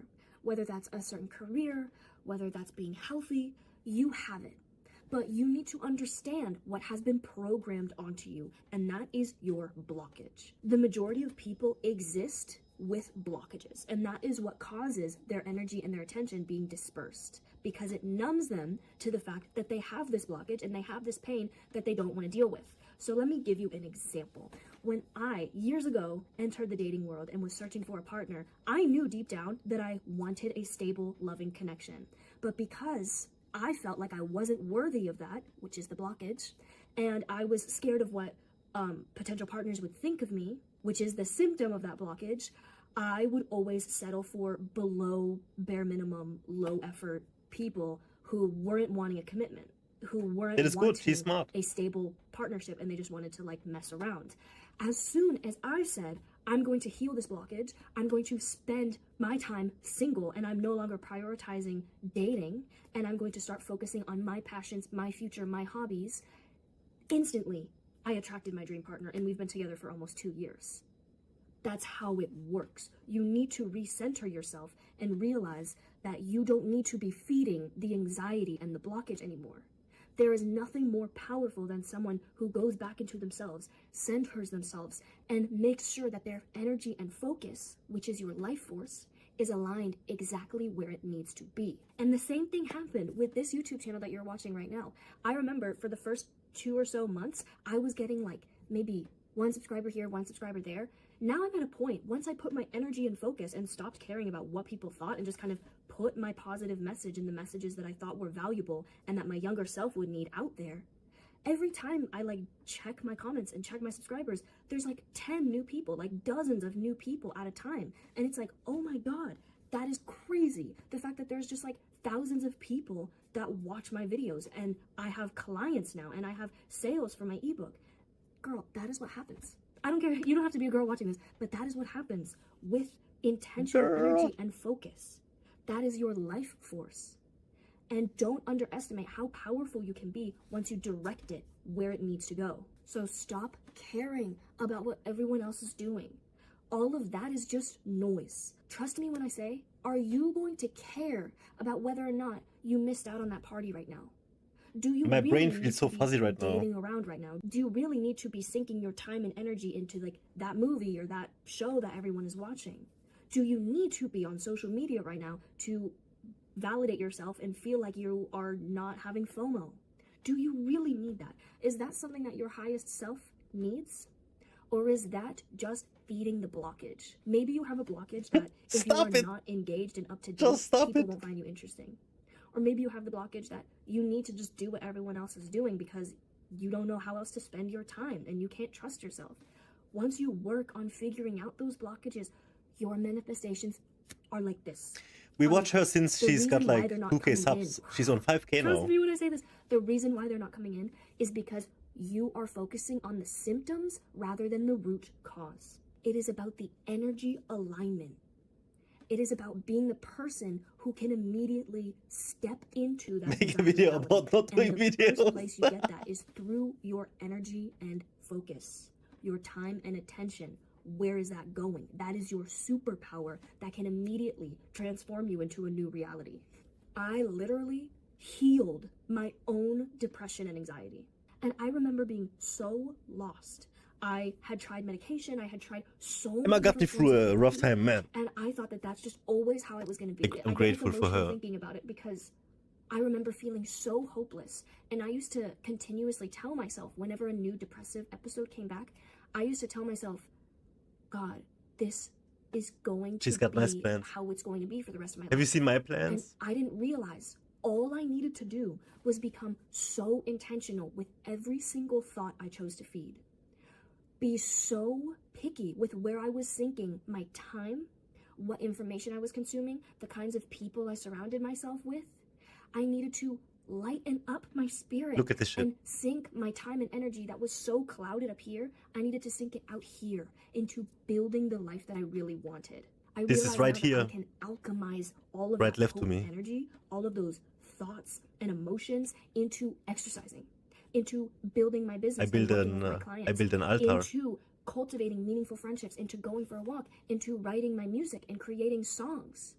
You can do the same thing, and your body is begging you for it. If you clicked on this video, if this title resonated with you, there is a part of you that knows that it's time for a shift. There is a part of you that is like, okay, maybe I am focusing too much on the noise and not into the whispers that my higher self is trying to communicate with me.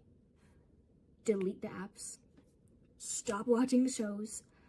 Listen to your inner self, because you know exactly what you need. And if you would like someone to help you during this process, or if you would like my workbook, visit the link down below. Trust. It is a simple equation. Your energy. Wow, she's selling her shit at the end of the videos now. That is so cool, dude. Oh my god.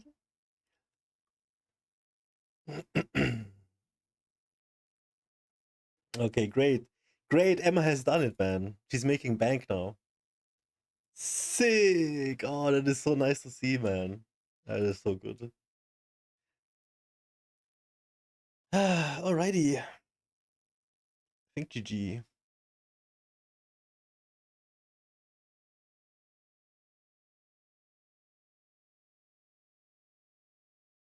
We come back tomorrow. I'm gonna try and stick to this routine. Stream from 18 to 22. 4 hours, it's quite nice. I'm still trying to find a day off, but I just naturally come online. Yeah. Anyways, thanks so much for hanging out, guys. Thank you for coming by, saying hello. And come by next time. If not, tomorrow or the day after, come on Saturday for sure. I want to make the tarot readings every Saturday for sure. What is your best time to play a ARAM game? Because I want to play with you, Insane. I would like to play after tarot, but yeah, you said you're too old. If you don't sleep, no. I do some work now, and I go to bed at like 11 from 19. Okay, let's play Saturday, 19 Central Europe time for 1 hour, and then I make a ritual, okay?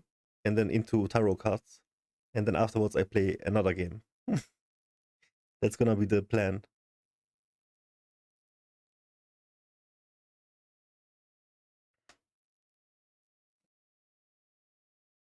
You wanna play? We can play for an hour. That's cool. You're still here, Sane? I think Sane is talking to ChatGPT now.